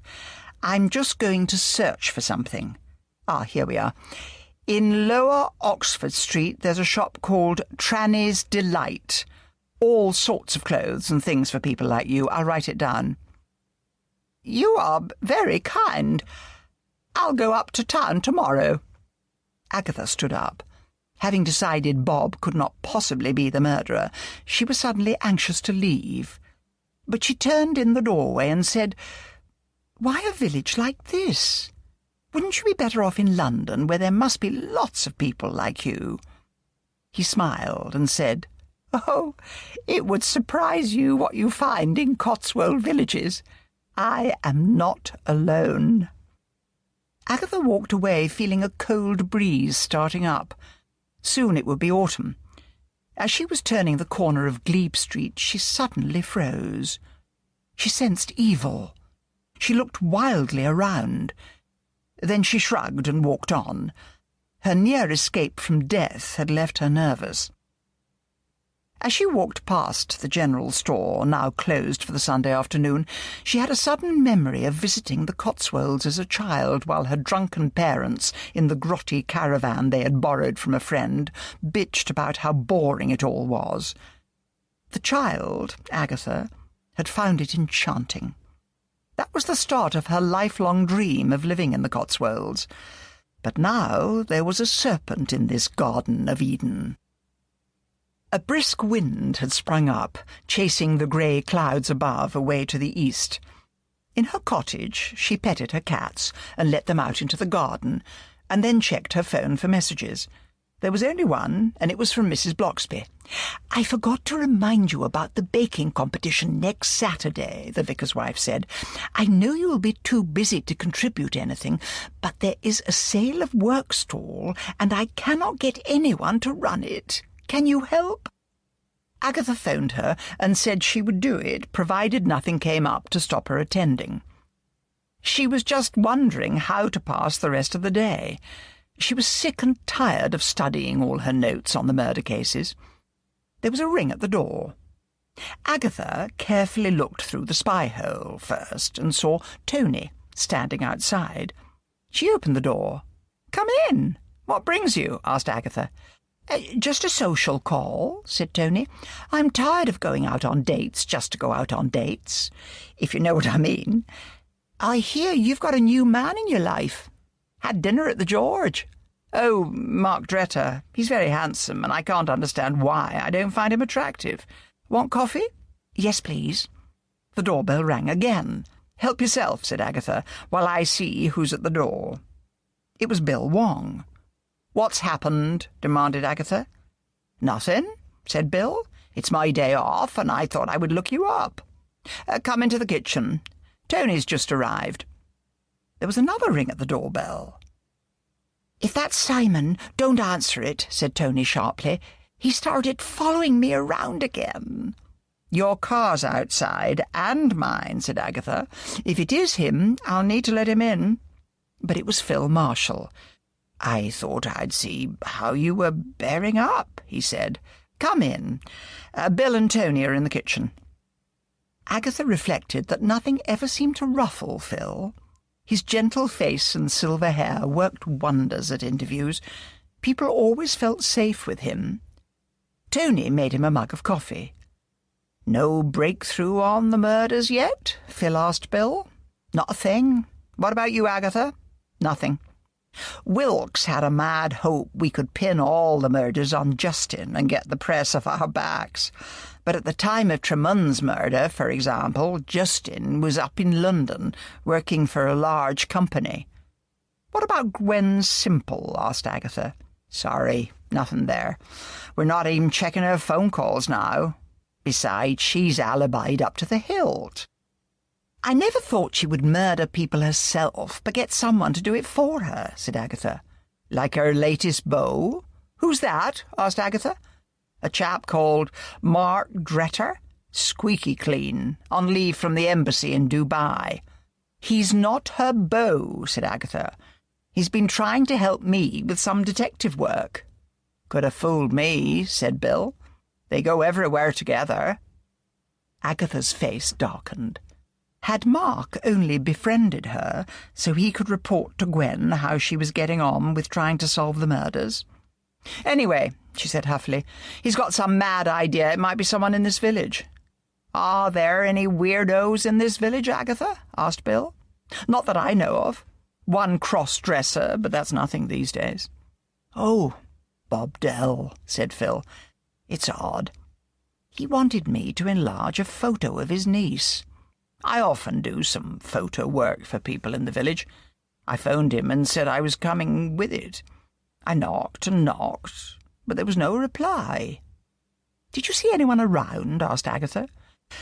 "Just some big old chap on a bike." "I'm worried," said Agatha. "I'm going up there. He didn't strike me as the sort of man to ask you to bring the photo and then not answer the door." "I'll go," said Bill. "I'll come with you," insisted Agatha. "The rest of you stay here." "I'm sure we must be worrying about nothing," said Bill, as he and Agatha hurried in the direction of Bob's home. "All I would do is worry for the rest of the day," said Agatha stubbornly. Glebe Street looked innocent and quiet. Agatha rang the bell beside the door of Bob's villa. There was no reply. "Phil said something about knocking," said Bill. "Maybe the bell doesn't work." He hammered on the door. A little breeze rustled through a clematis beside the door and then died away. "See if you can open the door," I urged Agatha. Bill tried the doorknob. "Locked," he said. "Break in," said Agatha. "I can't. I haven't a warrant. Let's try round the back. He may be in the garden." They walked along a path at the left side of the villa. The garden was a profusion of flowers. On the patio was a garden table with a half-finished glass of wine and a book, its pages fluttering in the breeze. Draped over a chair by the table was a Paisley shawl. Agatha cupped her hands and peered in the French windows. It was the room she had sat in with Bob. "Can you see anyone?" asked Bill. "No one." "We'll try later," said Bill. "I'm sure you're worried about nothing." Agatha would not give up. Her breath had steamed up the glass. She wiped it with a handkerchief and peered in again. Then she tried the handle on the window. "It's open," she said, and before Bill could stop her, she went into the room, calling, "Bob, are you there?" There was a faint sound from behind the sofa. Agatha peered over and then shrieked, "Bill!" Bob Dell lay on the floor. His face was a mass of blood. Bill hurried in and knelt beside him. His pulse is faint. He phoned for an ambulance and then called police headquarters. Tony and Phil had heard the sirens and hurried up to Glebe Street to find Bob Dell being loaded into an ambulance. Tony was worried about Agatha because Agatha's face was chalk white. "I think you should go to the hospital as well, Agatha," said Tony. "You've had a bad shock." "I'll be all right," said Agatha. "I feel it's got something to do with my visit to him." Wilkes came up to Agatha. "You may go home, Mrs. Raisin, and we'll be with you shortly to take a statement." "Look at them," said Agatha, pointing to the forensic team who were about to enter the villa. Masks, heads covered, suited up, little booties. If they were on television, they would have shoulder-length hair and stilettos on. "Come along," urged Tony, putting an arm around Agatha's waist. Back Back in Agatha's cottage, Tony tried to persuade her to drink hot, sweet tea, but Agatha stubbornly demanded gin and tonic. "You don't have any ice," said Tony. "Snakes and bastards, who cares?" yelled Agatha. Tony reluctantly fixed a gin and tonic. Agatha gulped it down and demanded another. "Don't you think you ought to wait until after you've made your statement?" said Tony. "No, I do not." To Tony's relief, Agatha was still relatively sober when Wilkes and a detective Agatha did not recognise came to take her statement. Then Phil was questioned and explained that he had seen a heavy-set man leaving Glebe Street on a bike. "I didn't get a good look at him," said Phil apologetically. "He had a baseball cap pulled down over his face. He was wearing grey trainers and a grey zip-up jacket. He had gloves on his hands. We can only hope Mr. Dell survives the attack and can tell us who did this to him," said Wilkes. "Make sure there's a police guard outside his hospital room," said Agatha. "Don't tell me how to do my job," snapped Wilkes. "You're like the bloody angel of death, you are. Report to headquarters in the morning and we'll have your statement printed out and ready for you to sign. The same goes for you, Mr. Marshall." After they had left, Tony said to Phil, "Would you wait with Agatha? I'll go home and pack a bag. I think I should stay with her this evening." "I'll be all right," said Agatha. "You'll do as you're told for once in your bossy life," said Tony. "Then get me another G&T before you go." "Off you go, Tony," said Phil. "I'll get it." When Phil returned to the kitchen with Agatha's drink, she was hugging herself and shivering. "It's so cold," she moaned. "You're in shock. Upstairs to bed with you." Agatha drained the gin and tonic in one gulp, and then allowed Phil to lead her upstairs. She sat groggily on the edge of the bed while Phil removed her shoes. Then he managed to get her under the duvet and switched on the electric blanket. When he finally went downstairs again, he reflected that he had never seen Agatha in such a state of shock before. There was something about these murders that had got to her. Phil felt he owed a great debt to Agatha. Who else would have recognised his talent as a photographer and employed a man like himself in his late 70s? He decided to phone Charles. Agatha had a list of numbers pinned up next to the phone. There were 2 numbers for Charles, his home phone and his mobile. Beside the mobile number, Agatha had scribbled, "Never answers." He phoned the home number. Charles's gentleman's gentleman, Gustav, answered the phone. He asked who Phil was and what was his business. Phil said he was phoning because Agatha Raisin was in dire need of help. "I am afraid," said Gustav, "that Sir Charles is unavailable," and rang off. Gustav jumped nervously when Charles came up behind him and asked, "Who was on the phone?" "Someone selling doppelglazing," said Gustav. He detested Agatha and often feared that his boss might marry her. Charles was aware that Gustav's eyes had a way of rolling up to the ceiling when he was lying. "So what does Agatha want?" he demanded. "Tell the truth or you can kiss your bonus goodbye."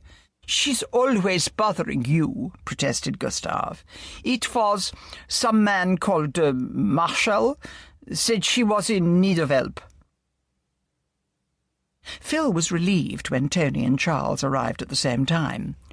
Charles was told everything that had been happening and how they were frightened that Agatha was cracking up under the strain. Now that Agatha was being monitored, Phil decided to go to his home in the village. Charles watched Tony fidgeting around and then asked, "What's up?" "I had a date for tonight, but I cancelled it." "Not one of your old men?" asked Charles, knowing Tony's penchant for dating older men. "No, he's a medical student, only a few years older than me. He's nice." "Phone him up and uncancel," said Charles.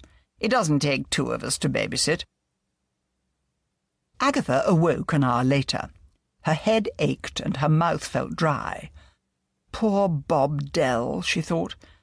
Then she suddenly sat up in bed. What Was it that Bob had said she had left? I am not alone? Did that mean someone else in this village was masquerading as a woman? She slowly got up, her mind racing. Charles heard her moving about and came upstairs. "You look a wreck," he said heartlessly. She clutched his shoulders. "Have you heard what happened to Bob Dell?" "Yes. Bill Wong called when you were asleep. Poor Bob died in hospital an hour ago." "Oh, how awful! But there's something else. He was a cross-dresser. When I wondered why he didn't choose to live in a town where he might meet more of his own kind, he said, 'I am not alone.' So? So maybe there's someone in this village that everyone thinks is a woman." "You smell of old gin, sweetie. Have a shower and come downstairs and eat something." When Agatha finally appeared, washed and wearing a change of clothes, she looked like her old self. "I'm making you tea and toast," said Charles. "No more booze for you." "I'd like a large glass of mineral water," said Agatha. "I've got a mouth like a gorilla's armpit." "You do have a way with words." "All right, 1 glass coming up, but eat some toast." "Who could it be?" fretted Agatha. "I must look at my notes." "Toast and tea first, notes afterwards." Agatha dutifully ate 2 slices of buttered toast, washed down with tea. "Rats! It can't be Gwen Simple." "No," agreed Charles, "much as you'd like to think so. Who else is there?" "Let's go and ask Mrs. Bloxby." "It's getting late, Agatha. It's only 10 o'clock. Still, leave the woman alone until tomorrow.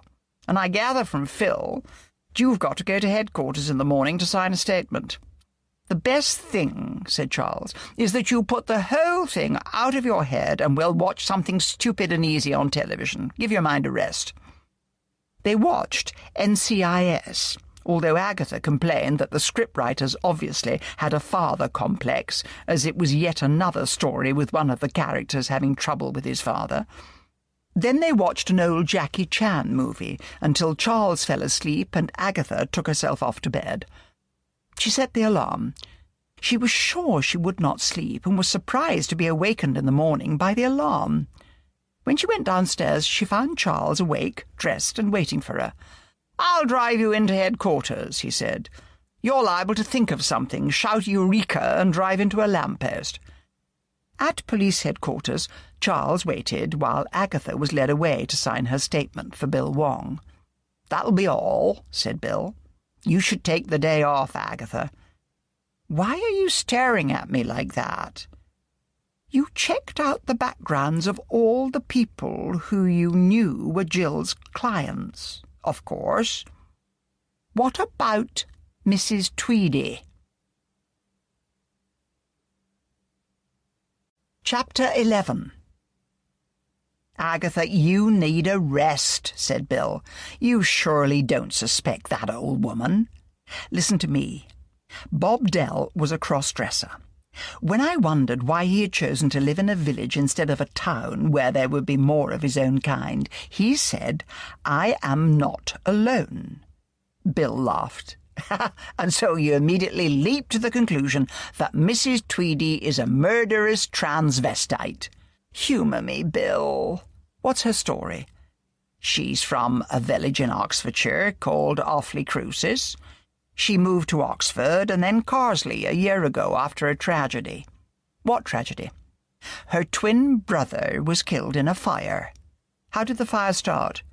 "Faulty electrics. Really, Agatha, we've gone into everyone's background thoroughly." "What happened to Mr. Tweedy?" "There isn't one. She said she just called herself Mrs. because she didn't want to be damned as the village spinster." "No one talks about spinsters any more," said Agatha. "She may be old, but she looks powerful, and she's got strong hands." "You've been working too hard, Agatha. Let it go." "Agatha," protested Charles, "we can't go calling on Mrs. Tweedy and accuse her of being a man." "I want to go to Awfully Cruces, where she lived, and find out about this twin brother. What if she wanted to inherit the lot and to take his identity as well?" Charles sighed. Can we eat first? The nearest greasy spoon on the road will do. Agatha phoned her office and said she was taking the day off. Then she and Charles set out, stopping at a roadside restaurant for a full English breakfast and several cups of coffee. Awfully Cruces turned out to be a very small village at the end of a one-track road. The weather had turned fine again. There were a few red brick houses clustered around a pond. There was a small church and a general store. Apart from a few ducks bobbing about the pond, nothing moved. "Pity there isn't a pub," said Charles. "I hate the idea of knocking on doors." "I hope there are some people at home," said Agatha. "It's quite near Oxford and could be one of those sort of dormitory villages. Oh, look! That woman's just come out into her front garden. I'll try her." "I'll leave you to it," said Charles lazily. He sat on a bench by the pond and watched as Agatha entered into animated conversation with the woman. She came back and said, "That's a bit of luck. She's new to the village, but says if we go to the pub at the next village, Sipper Magna, we'll find an old boy who is a fund of gossip. His name is Barney Gotobed." At the pub they were told they would find Mr. Gotobed at his table in the garden by the cedar tree. Agatha, who had expected to find a sort of local yokel, was surprised to find an elderly, scholarly-looking gentleman in a worn tweed jacket and flannels. He had thinning grey hair and bright, intelligent eyes. Introducing herself and Charles, Agatha said, "Mind if we join you and ask some questions about the Tweedies?" "Please do," he said. You may call me Barney. I seem to have acquired a reputation for being the local gossip." They pulled up chairs and sat down. "We're curious about the fire in which the brother died," said Agatha. "Maybe get you another drink? Lager would be fine." "Could you get it, Charles?" said Agatha. "And a gin and tonic for me?" Charles went off reluctantly. Then he came back. "I seem to have forgotten my wallet, Agatha." "As usual," grumbled Agatha, getting out her wallet and handing him a £20 note. "So what about the fire?" asked Agatha eagerly. "Anthony and Lavender Tweedy were twins," he began, leaning back in his chair. "Could hardly tell them apart, because Lavender dressed like a man. They hated each other and lived separate lives in the same house. They had it altered, you know, so each had separate kitchens and bathrooms. Neither of them had ever had a job. The parents had been extremely wealthy. Old Mr. Tweedy owned several storage unit sites and had invested cleverly. They died when the twins were at Oxford, I believe. A car crash on the M5. To everyone's surprise, the twins chucked up their studies and returned home, and there they stayed for years and years until the fire. I suppose no one thought much of it. Every village has its eccentrics. I said they didn't work. That's not quite true. Anthony was clever on the stock exchange and increased their wealth considerably. Somehow, much as he openly loathed his sister, they had joint accounts and shared the money." Charles came back with the drinks. "And the fire?" asked Agatha. "The pair of them were great readers, and the house was like a library. I think that's why it was such an awful blaze. It went up like a torch. Lavender was found in the garden, suffering from smoke inhalation and cuts where she had smashed a window and jumped out." "That's odd," said Agatha. "Couldn't she just have run out of the door?" "They were both afraid of burglars, and the windows were all locked and sealed. It was Anthony's job to lock the doors at night, and he kept the keys in his room. Also, he kept his part of the house locked. Added to that, the pair of them considered bottle gas more economical and stored several canisters, and so they all exploded. The nearest fire station is some miles away, and by the time they arrived it was too late. All that was left of Anthony, I gathered, were charred remains." "Any suggestion that the fire had been deliberately started?" asked Agatha. He raised his eyebrows. "Do you mean, did Lavender deliberately try to get rid of her brother?" "Could be. The insurance company did a full investigation. It was an early Georgian house, and the fire was judged to be the result of an electrical fault." "Did you ever talk to the Tweedies?" asked Charles. "They barely spoke to anyone. People pretty much ignored them. They became part of the village scenery." "But you were interested in them," said Agatha. "Since I retired from Oxford University, I found I liked studying people and speculating about them. I suppose that's how I got my reputation as a gossip. What is your interest in the Tweedies? Is it anything to do with all these murders?" "Mrs. Tweedy was a client of that therapist who was murdered," said Agatha. "I'm just checking up on everyone." Said Barney, "Lavender Tweedy consult a therapist? I find that very hard to believe, unless she has changed considerably." "What if she had some awful secret, and she just had to tell someone?" said Agatha.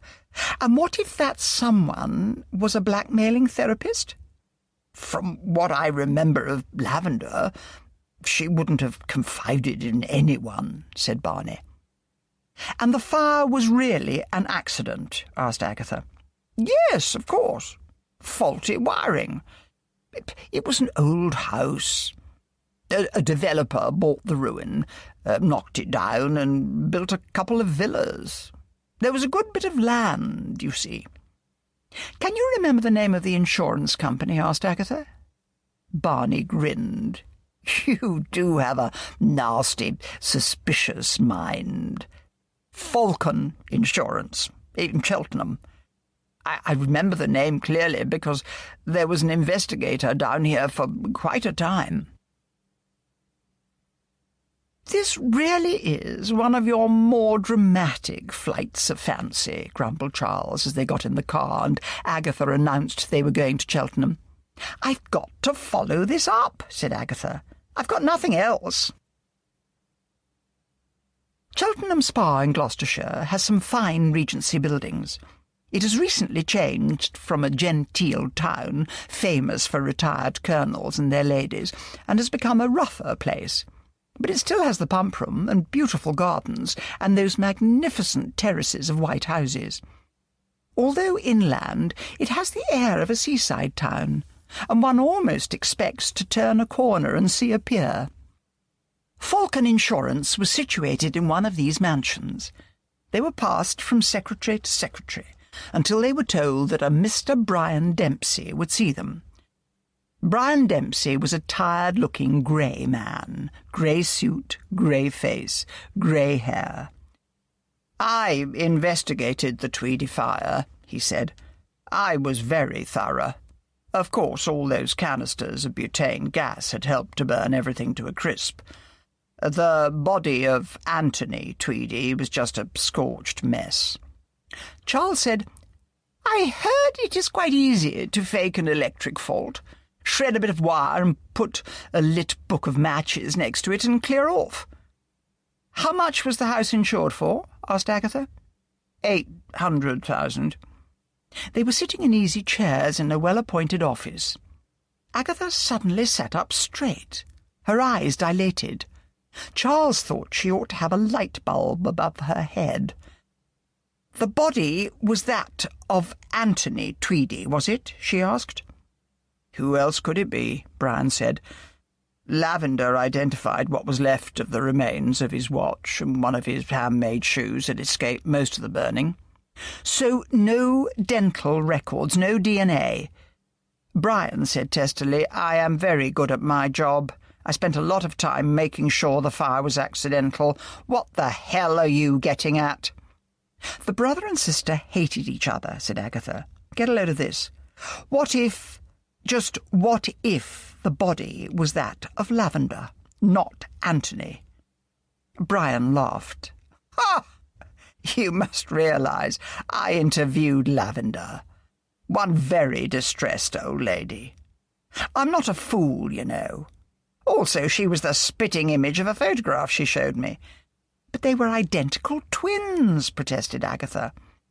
Brian rose to his feet as a signal that the interview was over. "It's been very interesting to meet you, Mrs. Raisin," he said.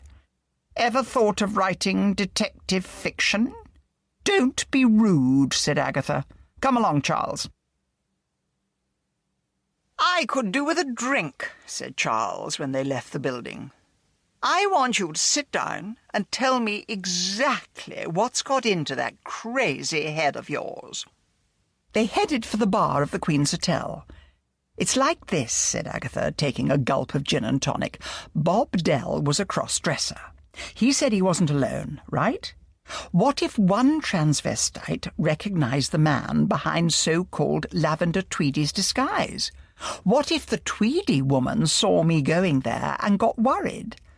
"Well," said Charles cautiously, "what on earth can you do about it?" "Teeth often survive a fire. I wonder if the body was buried. I should talk to Bill."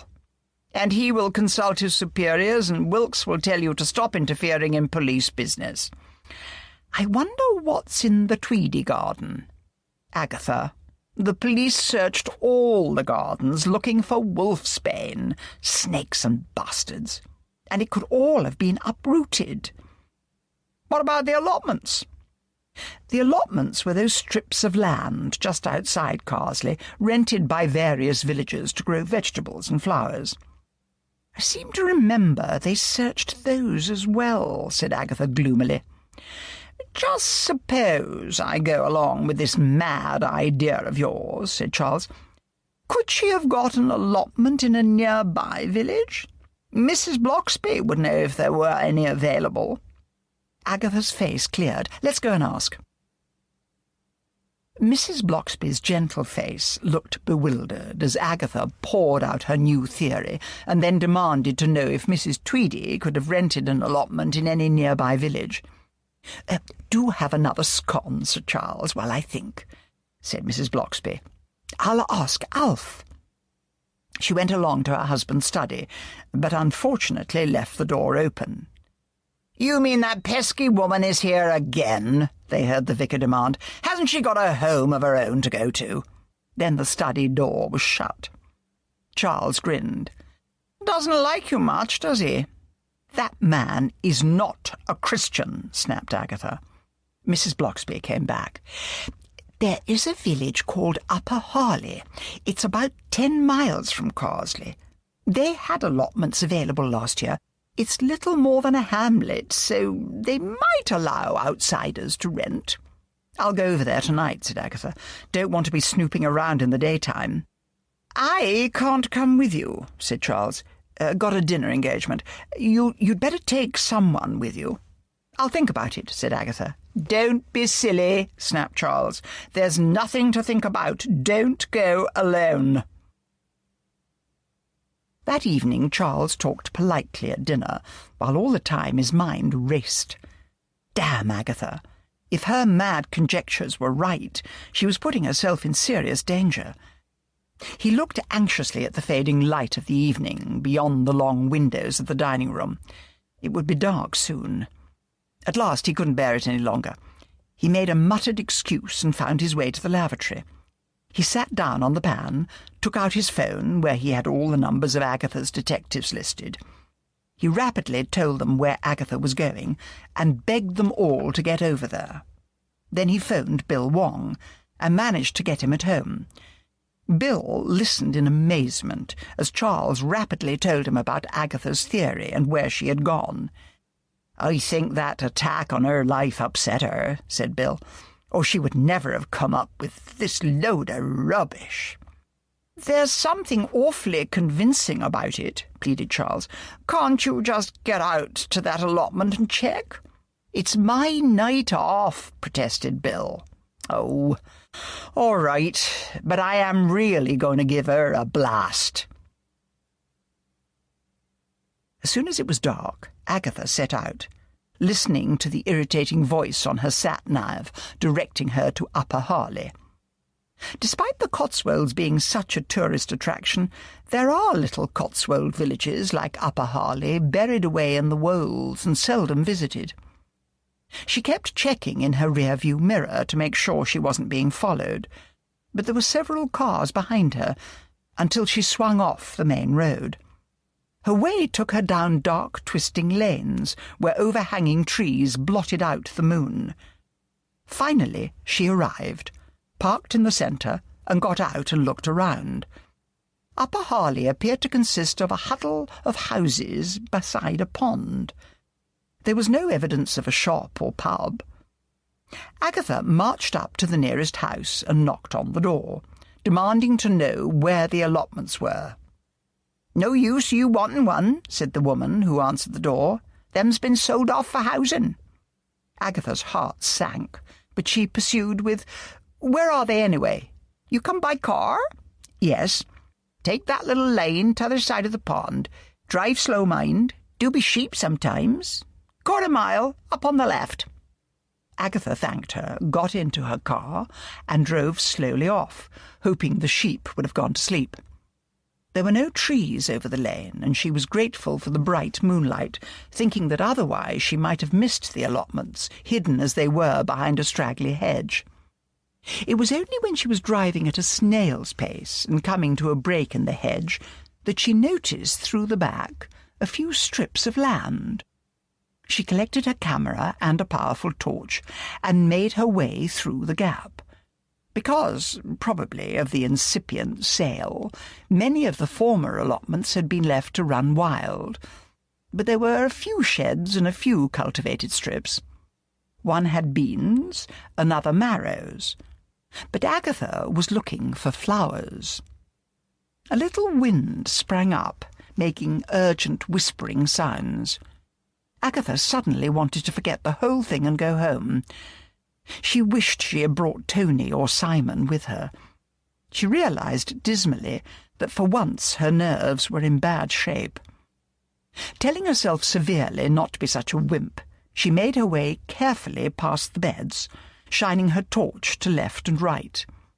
At the far wall she saw a shed behind a garden strip of flowers, hollyhocks, late roses, and some early chrysanthemums. She shone the torch over the flowers. No wolfsbane. Time to go home. She was about to turn around when Agatha saw a gleam of glass behind the shed. She made her way round and found a small greenhouse. The door was padlocked. Agatha shone her torch in the window. The beam picked out a healthy clump of what she recognised to be wolfsbane. She grinned in triumph and took out her phone to call the police. That was when a heavy blow from a spade struck her right on the back of the head, and she slumped down on the ground.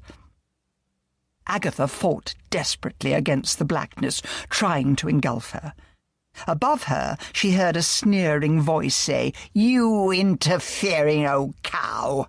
I enjoyed watching you bumbling around. You're cleverer than I thought. So you just lie there while I dig you a nice grave." Agatha's head swam. "She's going to bury me alive," she thought. "Let her think I'm unconscious. Or is it him? I bet it's that brother Anthony." She could hear sounds of digging. Blood from the wound on her head was seeping into her eyes as she made an effort to see if she could move. But that was when her strength failed her, and she blacked out. Bill and Alice Peterson were racing through the night. Bill ruefully had to admit to himself that he had been glad of the distraction. He had long fancied Detective Alice, although relationships with colleagues were frowned on. Nonetheless, he had invited her home for supper, but his mother had been singularly rude. Not that Bill saw it as such, because he adored his mother and thought she was perhaps not feeling well. "Do you really think Agatha might be on to something?" asked Alice. "Not for a moment," said Bill. "This is just one very far-fetched idea." "She's come up with far-fetched ideas before," said Alice. "But this one's a stinker. Don't worry. We'll sort her out and have a coffee on the road back." They had just parked outside the allotments, when another car drew in behind them and Tony and Simon got out. "Charles really panicked," said Bill. "Come on, you two. Let's get it over with and we can all go home." They walked into the allotments, all shouting, "Agatha!" at the tops of their voices. A man emerged from a shed and shouted, "What you bleeding lot doing, stomping my prize marrows? I'll have the law on you." "We're looking for a friend," said Bill. "Oh, that'll be old Mrs. Tweedy." Bill froze for a moment. "Where's her allotment?" "Up back, but you're going to pay for that marrow what you stood on." They hurried up, Bill and Alice shining their torches. They came across a deep hole in the ground. With a spasm of terror, Bill shone his torch into it and saw under a pile of earth a woman's foot sticking out. He shouted to Alice to phone headquarters and get help, and then he and Simon eased themselves down into the hole and frantically began to clear the earth away from the body underneath, until Agatha was revealed, her face covered in blood. He felt her neck. "There's a pulse," he said. "I daren't move her. Tony, there's some of that silver stuff we use for shock people in the back of my car. Get it and we'll wrap her up until the ambulance comes." A voice behind him made him jump. "Is she dead?" Charles stood there, his face white in the moonlight. "No, but she's in a bad way," said Bill. "Where's the Tweedy woman? Or man, if Agatha's got it right?" "We haven't had time to look, but Alice has phoned headquarters. There'll be a nationwide search for her." Villagers had got wind of a fuss up at the allotments. Alice got police tape out and cordoned off the area. The marrow man was driven outside, still grumbling about his prize vegetables. To Bill's immeasurable relief, an air ambulance helicopter soared around overhead and landed in the field opposite. Paramedics came rushing up with a stretcher. Unconscious, Agatha was lifted up and taken to the helicopter. Charles was allowed to go with her, but Tony and Simon were told to wait behind until their statements were taken. The surgeons estimated that Agatha's thick hair had saved her skull. When she recovered consciousness, Agatha found Bill and Inspector Wilkes beside her bed. She gave a feeble grin. "So, I'm alive." "We would like to take a few notes," said Wilkes. Then, as if it were being forced out of him, he said, "That was a good piece of detective work. Tell me how you figured it out." In a weak voice, Agatha told him about meeting Bob Dell, and how his remark about not being alone and his subsequent murder had started her to think of Mrs., or as they now suspected, Mr. Tweedy. But soon her eyes closed and she fell asleep. The next day she was stronger and able to give a full account. When she had finished, Mrs. Bloxby came in, her kind face creased with worry. "I should never have told you about those allotments," she said. "Just as well you did," said Agatha. "Is there a police guard on my room?" "Of course. They haven't caught Tweedy yet." "I bet they've been too slow to freeze the bank accounts. He could be anywhere." "Why did we never think Mrs. Tweedy might be a man?" asked the vicar's wife. Agatha sighed. "She appeared old and rude. Some old people lose sexuality or femininity or whatever, and people never really look at them properly. I wish they would catch her. And how did a woman who'd never had a job know how to bug my cottage? Oh, I suppose it was easy with all those little gadgets you can buy. Once she'd got in, all she had to do was spread them around. I keep saying she." Agatha looked around the room. "No flowers." "Hospitals don't allow flowers these days," said Mrs. Bloxby. "People have sent chocolates, fruit and cakes, but the police took them all away for forensic examination in case they contained poison." "Where's James?" "He's in Thailand, but he phoned to find out about you. The press have been trying to get in to see you." "Do you know," said Agatha wearily, "I can't for once face them. Oh, look at my poor head, all done up in bandages and shaved underneath. I'll need to wear a wig until it grows back in again." The door opened, and Charles came in carrying a brown paper bag, which he dumped on the table in front of Agatha. "A double cheeseburger, chips and coffee," he said. "You're an angel," cried Agatha. "The hospital food is rubbish." "Oh, Sir Charles," protested Mrs. Bloxby, "couldn't you have brought something a little healthier?" "She thrives on junk food," said Charles. "Look, Aggie, you better clear off on holiday somewhere when you get out of here." "Nonsense. The solving of this case will bring the agency a lot of work. Can't wait to get back." But worried, Mrs. Bloxby noticed that the well-manicured hands holding the cardboard container of coffee trembled a little. After 2 weeks, and on Agatha's last day in hospital, Bill Wong called to say that the body of the supposed Anthony had been exhumed, and it had been established that it was in fact the sister, Lavender, who had perished, and that Anthony had taken her identity. "I'm surprised there was enough left to get DNA," said Agatha. "Enough in a surviving molar," said Bill. No one had told Agatha that her police guard had been told not to allow Roy Silver admittance, everyone being annoyed that he had arrived as soon as the attempt on Agatha's life had reached the newspapers, because he had held press conferences on the steps of the hospital, bragging about how he helped Agatha with her cases. All her detectives had called daily with their reports. Charles and Mrs. Bloxby would have liked to keep them away, but Agatha insisted on being kept up to date. When she got home, Doris Simpson was waiting with her cats, and watched anxiously as Agatha petted them and then burst into tears. "No, no, my love," said Doris. "You've got to take it easy." "Sure," said Agatha, mopping her eyes. "I'll be all right in a day or two." "That wicked man won't dare to come near you," said Doris. "I hope not," said Agatha. "I suppose he didn't bump me off at the beginning because he thought I was a fool. He must have told Jill Davant something, and she tried to blackmail him and set all the murders in motion. They do say that after the first murder, the others come easy." Charles was hosting the annual village fete on the grounds of his estate. He felt his face stiff with smiling, and he was bored to tears. At the end of the day, he retreated into his house and into his study, while Gustave brought him a beer. He put his feet up and then remembered he had bought a lottery scratch card for £1. He fished it out of his pocket along with a coin and began to scratch busily.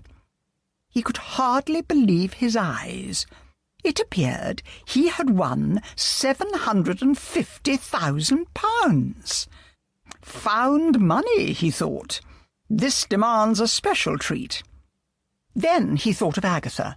She badly needed a holiday. What if he bought her one? What kind of holiday would she feel compelled to take? But the elderly aunt who lived with him and Gustave should have something. He called them in. Gustave wanted a new motorbike, and his aunt wanted a big donation to a cancer society. When Gustave had left to pore over catalogues, Charles asked his aunt, "I'd like to send Agatha Raisin on holiday, a holiday she can't refuse. Any ideas?" "Oh, that Miss Marple of yours. What about the Orient Express to Venice?" "Brilliant!" It almost didn't happen, because the day after, Charles's stinginess took over. The upkeep of the estate swallowed money, and he was already regretting his generosity. But he could hardly tell his aunt or Gustave that he had changed his mind. The Orient Express would be expensive. On the other hand, he thought, Agatha was a nervous wreck, and he wanted the old Agatha back to amuse him. Still, he thought hopefully, maybe she'll turn it down. Epilogue. At long last, after a month, Agatha decided to accept Charles's offer, and for once all her friends were glad to see her go. She had been snappish and irritable, throwing herself into her work, slaving away long hours and refusing all social invitations. Bill Wong had pleaded with her to go to victim support, which got the furious reply, "There is nothing up with me." It was almost as if Agatha felt that living in some sort of perpetual rage might keep her fear of Anthony Tweedy coming back to murder her at bay. Concerned for her welfare, Charles had hired a limo driver, an ex-member of the police force, Dave Tapping, to take her to Victoria Station in London. He was a powerful-looking man, and Charles felt reassured that Agatha would have a bodyguard as well as a driver. On the road to London, Dave talked amiably about the family holiday he had just returned from in Florida with his wife, Zoe, and his 2 children, Harry and Hannah. He broke off as Agatha began to cry and handed her a pile of tissues. Agatha had suddenly been overwhelmed with regret that she had never managed to get married to some sensible man and have children. "George Clooney's getting married in Venice," said Dave, trying to cheer her up. "Is that why you're crying?" Agatha gave a reluctant laugh. "Not one of my fantasies," she said. At Victoria, she asked Dave if he would mind parking the car and walking her to the Pullman train, which was to be her transport for the first part of her journey. She was to join the Orient Express at Calais. As she settled in the dining car, Agatha thought bitterly that she must face up to the fact that she had lost her nerve and that her days of detecting were over. But the smooth rolling of the train and a superb meal slowly roused her spirits. At Folkestone, the passengers were met by a traditional jazz band.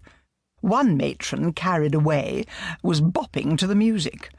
"Oh dear," thought Agatha, "Middle England out to play." Then they were informed that because of a French rail strike, they were all to board buses to take them across the Channel by the tunnel and on to Arras, halfway to Paris. The bus was one of those with tables to seat 4 without enough legroom. By the time Agatha got to Arras, she was feeling tired and grumpy, but was mothered by an efficient French steward into her little cabin on the Orient Express. She settled for the late dinner at 10 in the evening and began to unpack a few things, including a black velvet dress for dinner, because formal dress was mandatory. It was a beautiful train, all shining wood and inlaid marquetry. The lavatory was at the end of the corridor. A large room and the toilet had an old-fashioned pump. When she reached the dining room that evening, she wished she had gone for an earlier meal, because the liquored-up stewards were out in force, talking in loud, baying voices, trying to out-posh each other. But the food, even to Agatha's not very sophisticated palate, seemed to be the best she had ever tasted. For the first time, she began to relax, and, hard on the heels of that relaxation, came the guilty feeling that she had been rude to her helpful friends and had not thanked Charles enough. In her compartment was a little pile of free postcards, with an instruction just to hand them to the steward for posting. Before she went to bed, Agatha wrote to Charles, Mrs. Bloxby, and her detectives, thanking them all for their concern and saying she missed them. In the morning, she raised the blind. Outside was a panorama of the Swiss Alps and Lake Geneva, benign in the sun.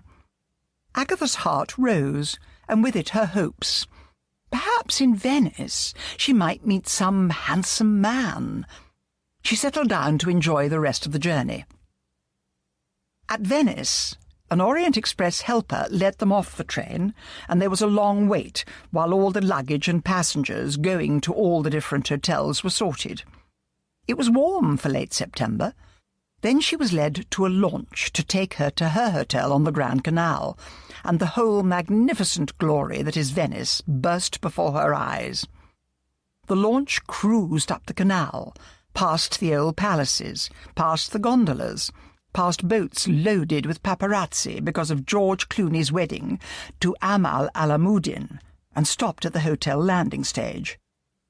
Charles had booked a room with a balcony overlooking the canal in the hope that Agatha would have a place to smoke, but the window only opened a few inches. She had heard the Piazza San Marco was near the hotel, so after she had unpacked and put on a summer dress, she walked out of the back of the hotel, through several alleys, over a bridge, through a shopping area, and arrived at the square. She found a table at Florian's in the sun, ordered a gin and tonic, and felt as if she were coming alive again. She wished Charles had come with her.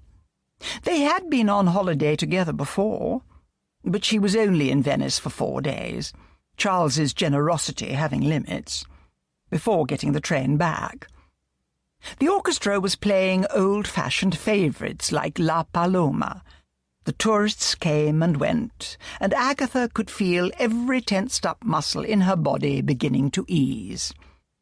She returned slowly to her room, suddenly tired, and went to bed, plunging down into a deep, healing sleep.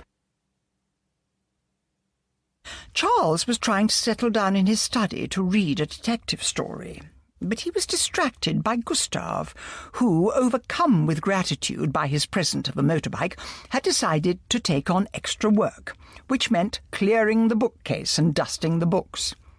"Oh, leave it alone," complained Charles. "I want some peace. Sod off on your damned bike somewhere." Gustav sulkily jammed the books back on the shelves, and as he did so, a small, shiny, square black object fell onto the floor. "This yours, sir?" he asked, handing it to Charles. Charles stared at it in horror. "It's a tape recorder. Who put it there?" "Blessed if I know," said Gustav. "But who could get into the house?" "Don't let anyone. Oh, except at the fete. Some old lady wanted the loo." Shocked to the core, Charles told Gustav to phone the police and set off for Gatwick Airport. On the last day of her visit, Agatha felt tired, touristed out, as she thought of it, having diligently visited all the sights up and down the canal. She had found that smoking was allowed in an open-air bar on a platform overlooking the canal. It was late in the evening. The only other customer was a man in a Panama hat, sitting by the rail of the bar. He turned and nodded to Agatha and smiled. Agatha, still on the alert, as if by some chance Antony had followed her to Venice, stiffened, and then relaxed and smiled back. He had a white beard, neatly trimmed, and bright blue eyes. He was wearing a white linen suit over a striped shirt and silk tie, and his build was medium, without the stockiness and burliness of Antony. The water flowed by. A late gondolier with a cargo of 4 tourists sailed past. Because of the strong current, the gondolas moved fast down the canal and then had to labour back up. Agatha had expected the canal to smell, but the only odour was from the cigar that the man in the Panama hat had just lit. He rose and went to the rail at the edge of the canal. "Well, I'm blessed," he exclaimed. "Look at that." Agatha joined him at the rail. "What? Where?" "It must be my eyesight," he said ruefully. "I'll swear I saw some fool swimming in the canal." Agatha shrugged and sat back down and sipped her brandy. She began to feel a lethargy creeping over her body and decided it was time to go to bed. That was when she found she could not move. She opened her mouth to scream, but no sound came out. The man in the Panama hat came down and sat next to her. "It's a wonder what plastic surgery, contact lenses, a beard, and a strict diet can do," he said. The only part of Agatha still working was her brain. What had happened to her famous intuition? This was Antony Tweedy, and he was going to kill her. "I put a drug in your drink," he said. "It paralyzes you. I want to see you suffer before I shove an overdose of heroin into you, you interfering, horrible woman. Yes, I went to see Jill Davant. She seemed so easy to talk to, and I wanted to tell my secret to just one person. She tried to blackmail me. Me! It was a real pleasure to get that neck of hers and wind a scarf round it and pull it till she choked to death. You bothered me, although I felt sure that all the stories about your detective abilities had been wildly exaggerated. I knew who Tremond was because before I killed Jill, I watched to see who called on her and found out who they were. He met me down by the canal because I said I had the dirt on Jill, so goodbye to him. And goodbye to Bannister, Harris, and Dell. Getting bored? I'll put an end to you soon. What is it? Anything more to drink? Asked the waiter. Agatha tried to signal something to him, but even her eyeballs seemed frozen. No, we're fine. Anthony put his hand over Agatha's. The waiter left them and went to tell the other staff that the nice Englishwoman had found romance. Agatha was considered nice because she tipped generously. Anthony stifled a yawn. I'm tired. Let's make an end of it before I bugger off to South America and forget you ever existed. He took a syringe out of his pocket. God, thought Agatha, get me out of this and I'll give up smoking. Anthony pulled Agatha's limp arm towards him. Nice bare arms, makes it easy. At that moment, Charles, standing at the entrance of the bar, seized a champagne bottle from the drinks trolley and threw it with all the skill he had learnt playing village cricket with deadly accuracy. It struck Anthony on the head and he collapsed like a stone. Horrified staff clustered in the doorway. "Ambulance!" yelled Charles. "Police!" He gathered Agatha in his arms. "What has he done to you? Can't you speak? Is that Anthony with a face change?" He waited in agony until a police launch roared up to the landing stage, closely followed by the ambulance launch. Charles insisted on going to the hospital with Agatha and said he would make his statement there, but he was sure the man he had struck down was the murderer, Anthony Tweedy, wanted by Interpol. Charles was relieved to find out at the hospital that Agatha had a strong pulse. The doctors said they would not know exactly what drug had been given her until they did tests, but he was puzzled when the police told him they had not been alerted to any danger to Agatha. Surely, before he had rushed to the airport, he had told Gustav to phone the police. Anthony Tweedy had suffered a severe concussion, but was going to live. He had been travelling under a fake passport, but his real passport had been found amongst his luggage, although the police were waiting for the results of DNA tests to make absolutely sure of his identity. Anthony recovered consciousness, but continued to fake being unconscious. He waited until a nurse came to give him a sponge bath, and a policeman unlocked the padded chain that held him to the bed. Through half-closed eyes, he saw that the policeman had retreated to his post outside the door. Then he was in luck.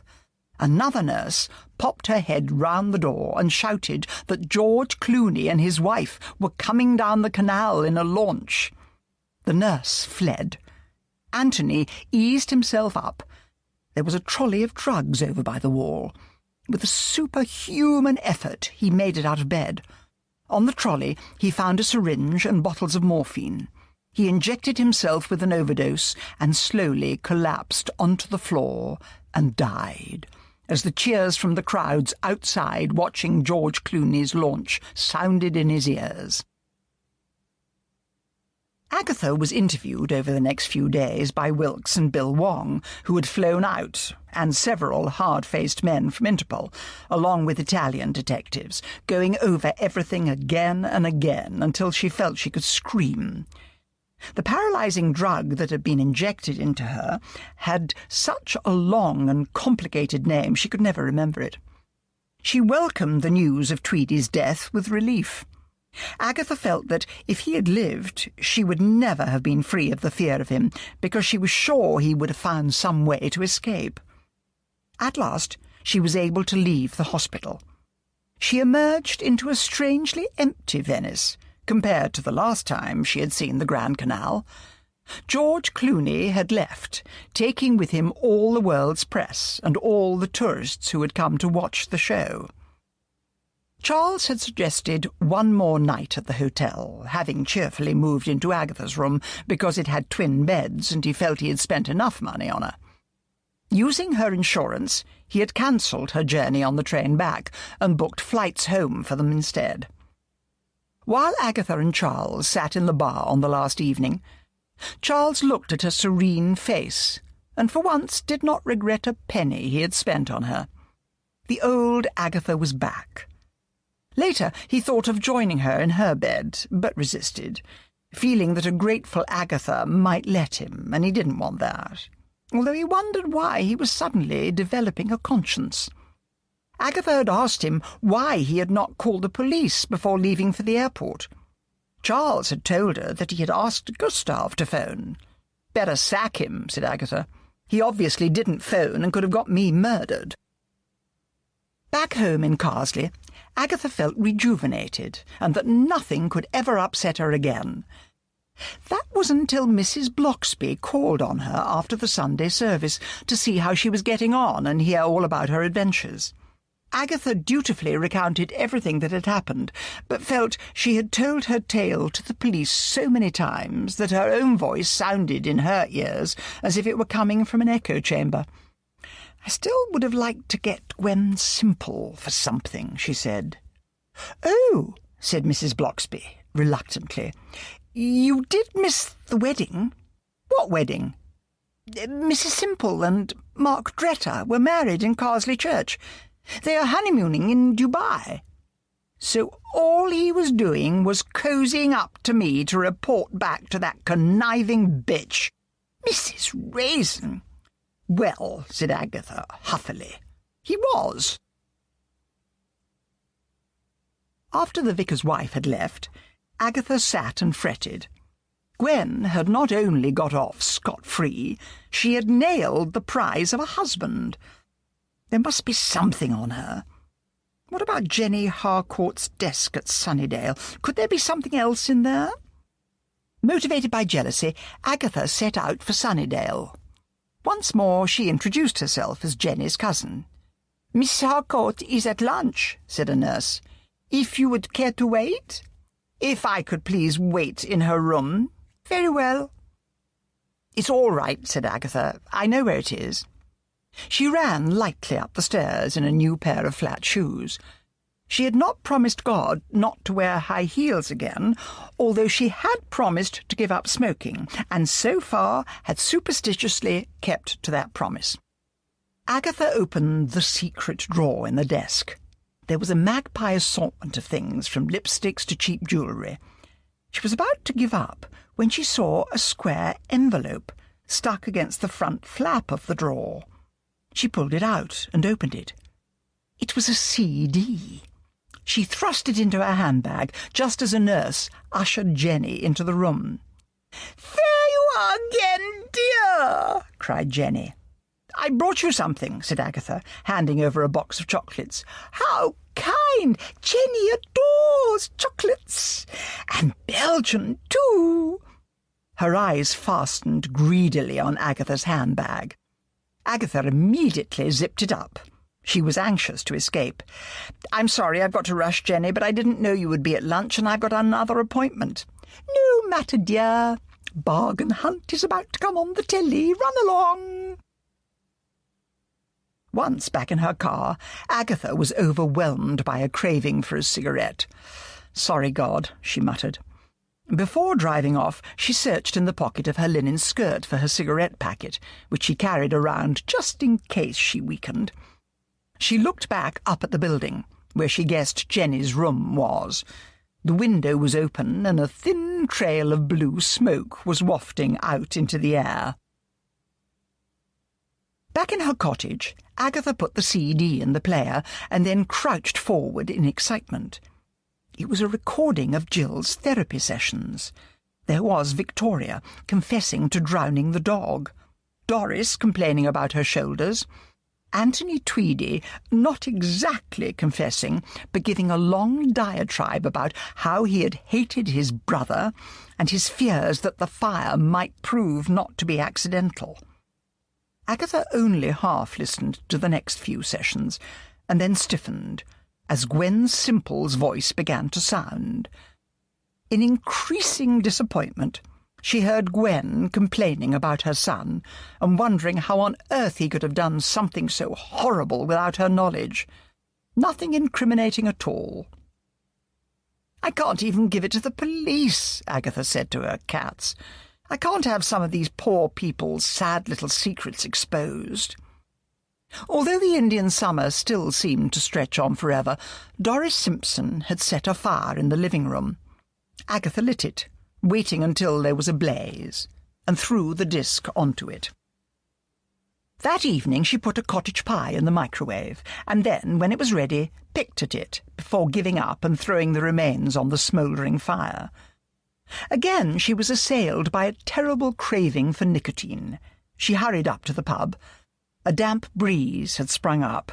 The evening sky was covered in thick black clouds. Far away came rumbles of thunder, as if giants in the heavens were moving furniture. She hurried up to the pub, where she bought a packet of cigarettes, a glass of wine, and a ham sandwich, and walked through the pub towards the garden, getting rather sour nods by way of greeting.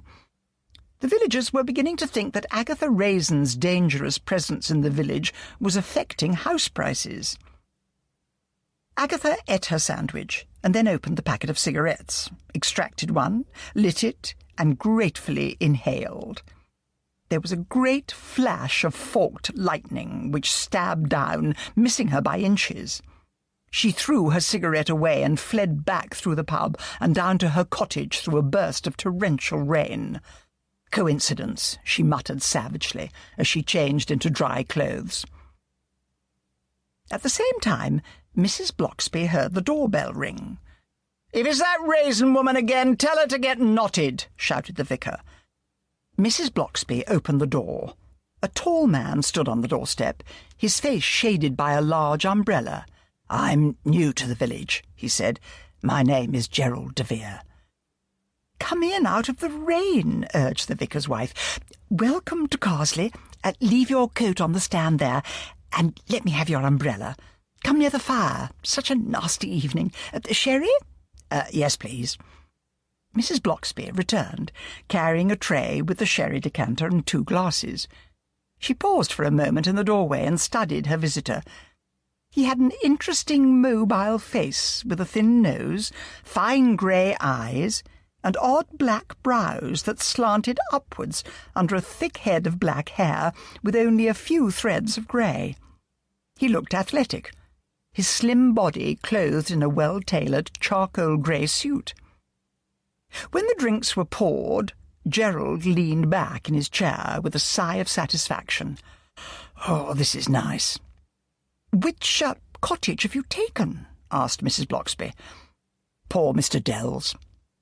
"Are you a relative?" "No. I bought it from his niece. I've lived in London all my life, and I thought I would like to bury myself in the country. I'm retired." "You look too young to retire," commented Mrs. Bloxby, guessing he must be in his middle 50s. "I was a detective with the Metropolitan Police Force at Scotland Yard. I came into a good inheritance. I'd become weary of crime. I may have chosen the wrong village." "Oh, we're all quiet and peaceful now." "Here's someone for Mrs. Raisin," she thought. Gerald had an attractive, husky voice. "Tell me about yourself," he said. "I should think you must have such a hard-working life." Mrs. Bloxby blinked in amazement. Apart from Agatha, no one else ever seemed interested in her days. "Oh, it's all the usual stuff," she said. He grinned. "I know. Therapists, mother's help, fates, disputes, and all exhausting and no thanks. Should I say hello to your husband?" "He's writing a sermon. I'll ask him." She went along to her husband's study and told him about their visitor. "Can you cope, dear?" he asked. "I'm awfully busy." On the road back, she popped into the bathroom and stared at her face in the mirror. Her brown hair, with its streaks of grey, was screwed up on top of her head. She loosened it and brushed it down before going back to join him. They sat and talked for an hour, while outside the storm rolled away. Mrs. Blocksby felt like a girl again. After he had left, the phone rang. It was Agatha. "I hear there is some newcomer to the village," she said. "If I tell her," thought the vicar's wife, "she'll be right round there, made up to the nines." To her horror, she heard herself impulsively lying. "I wonder who that can be," she said, blushing as she said it. Agatha heard all about the newcomer from Phil Marshall in the office the next morning, but was not pleased to hear that a detective, however retired, had landed in her village. As far as Agatha was concerned, she was the only detective that mattered. "There's one thing that bothers me still," she said. "I would like to know who inherits the Tweedy estate. I mean, there's madness in that family, and I would like to be assured that there is not some relative of theirs going to call on me with an axe. Patrick, can you find out?" She almost forgot about it until later in the day, when Patrick said, "You're out of touch with what is going on in that village of yours. An elderly fourth cousin inherits and has been round to look at the Tweedy house. She's called Miss Delphinium Farrington. If the weird Tweedies went so far as to leave everything to her, then it stands to reason she must be as weird as they were. I thought people couldn't benefit from a crime." "They can, if they didn't commit it, or so I believe," said Patrick. "Although I think the insurance company will want their money back." "You know," said Agatha, "when I had a dream of moving to a Cotswold village, I envisaged placid, rosy-cheeked villagers whose families had been around for generations, not a series of murderous incomers." "The old village families have all been priced out of their villages," said Phil. "Well, they shouldn't have sold their properties," said Agatha ruthlessly. At the end of another week, Agatha decided to take the whole weekend off. She also wondered where Charles was, but put off trying to phone him. She wondered if he had fired Gustav. Gustav was the main reason that Charles had not contacted Agatha. The trouble was, he thought, that no one had a staff of servants anymore, and Gustav did so much. Gustav swore blind that he had called the police, and had even written down the name of the policeman he had spoken to. When he finally questioned Bill Wong, Charles found, to his relief, that Gustav had phoned, but to Mercer headquarters instead of dialing 999, and the new copper who had taken the call had mistaken Gustav's Swiss accent for that of an East European babbling about tape recorders, and so had not bothered to report it. He called at Agatha's cottage, and finding her not at home, decided to visit Mrs. Blocksby instead. He found Agatha, Mrs. Blocksby, and a tall man who was introduced as Gerald de Vere sitting in the vicarage garden. Agatha, he noticed, was wearing full war paint and was surrounded by a cloud of heavy French perfume. "Oh dear," thought Charles, "here comes obsession number 102. Then his curious eyes fastened on the vicar's wife. He had never seen her wear her hair down before, and she also had pink lipstick on. Surely not. "Agatha," said Charles sharply, "I hate to break up the party, but I must talk to you in private." "We're all friends here," said Agatha, flashing a coquettish look from under heavily mascaraed eyelashes at Gerald. "It's private and very urgent," said Charles. Agatha sulkily agreed to leave with him. "We'll go to the pub," said Charles. "I need a stiff drink." "Let's just hope you've got your wallet," said Agatha sourly. Once they were seated in the pub, Charles said, "Back off from Gerald, Aggie. Why on earth? Mrs. Blocksby's got a crush on him. Never. She wouldn't. She's a saint. She's human and leads a dreary life. She won't do anything about it, Aggie, but let her have one little dream and stop jumping all over it with your stilettos." Agatha opened her mouth to make a sharp retort, and then closed it again. She remembered that pink lipstick and the hair brushed down on the shoulders. Also, the vicar's wife had been wearing a smart green wool dress Agatha had not seen before. But Gerald was so, well, marriageable, and Mrs. Blocksby was married. Therefore, surely, if Agatha lured Gerald away, she would be saving her friend from disaster, pain, and a possible broken marriage. Charles studied the emotions flitting across Agatha's face. "You like me as a friend, don't you, Agatha?" "Of course," she said. "You saved my life." "I don't want your gratitude," snapped Charles. "I just don't want you to do anything to ruin our friendship, and competing with Mrs. Blocksby is just not on." "Oh, all right," said Agatha, "if you say so." It was evening before Charles took himself off. Church in the morning, thought Agatha happily. Gerald's bound to be in church.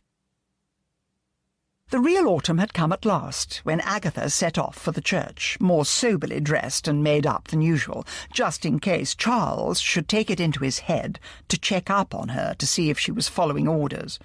Throughout the service, Agatha spent the time arguing with the God she only believed in times of stress about her smoking habit, and how it was only a little sin. She could not spot Mrs. Blocksby, but she did recognise Gerald's tall figure. Agatha stood outside and waited for him to emerge. He came out at last, and beside him was a new Mrs. Blocksby, with her hair tinted rich brown and worn in a coronet on top of her head. And she was wearing a glamorous white fun fur. Her gentle face was delicately made up. As she approached them, Gerald said, "See you later, Margaret," nodded to Agatha and hurried off. Other parishioners came up to talk to the vicar's wife, and Agatha rushed off, her mind racing.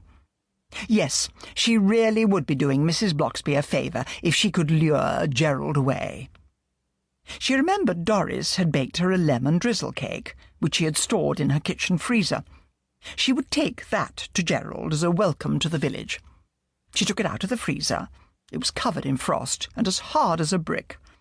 She shoved it in the microwave, but forgot to turn the dial to defrost. When she took it out, it appeared to have half melted over the plate. Determined not to let this setback stop her, she firmly wrapped the hot, melting mess in cling film, put it in a bag, and headed up to Gerald's villa. He answered the door and stood looking down at her. "Mrs. Raisin." "I told you to call me Agatha," said Agatha, with what she hoped was a winning smile. "I've brought you a cake." "Dear me, what a hospitable lot you ladies are. I have so many cakes. Are you sure you don't want to keep it?" "No, please take it." "You must excuse me. I'm in the middle of an important phone call. Another time?" He took the bag from her, went in and shut the door. Snakes and bastards, thought Agatha furiously. "I don't believe that phone call. What if he's got Mrs. Blocksby in there?" She moved a little away, but then burning curiosity overtook her. She walked quietly up the side of his villa, hoping to be able to peer in the French windows that overlooked the garden at the back. She moved silently up to the windows. She could see nothing in the windows except her own reflection. Agatha pressed her face against the glass and cupped her hands. "What on earth do you think you are doing?" came a harsh voice from behind her. Agatha jumped nervously and turned round to find Gerald staring down at her. "I was in the potting shed and saw you snooping." "I was leaving and I thought I saw some stranger going up the side of your house. I thought I had better check," said Agatha desperately. "As you can see, I am all right. Goodbye." He turned on his heel and strode back to the potting shed. Agatha trailed miserably off. If only she had decided to work at the weekend. Now she was left with a long, empty day to think about how silly she had been. The phone was ringing when she let herself into her cottage. She rushed to answer it. It was Mrs. Bloxby.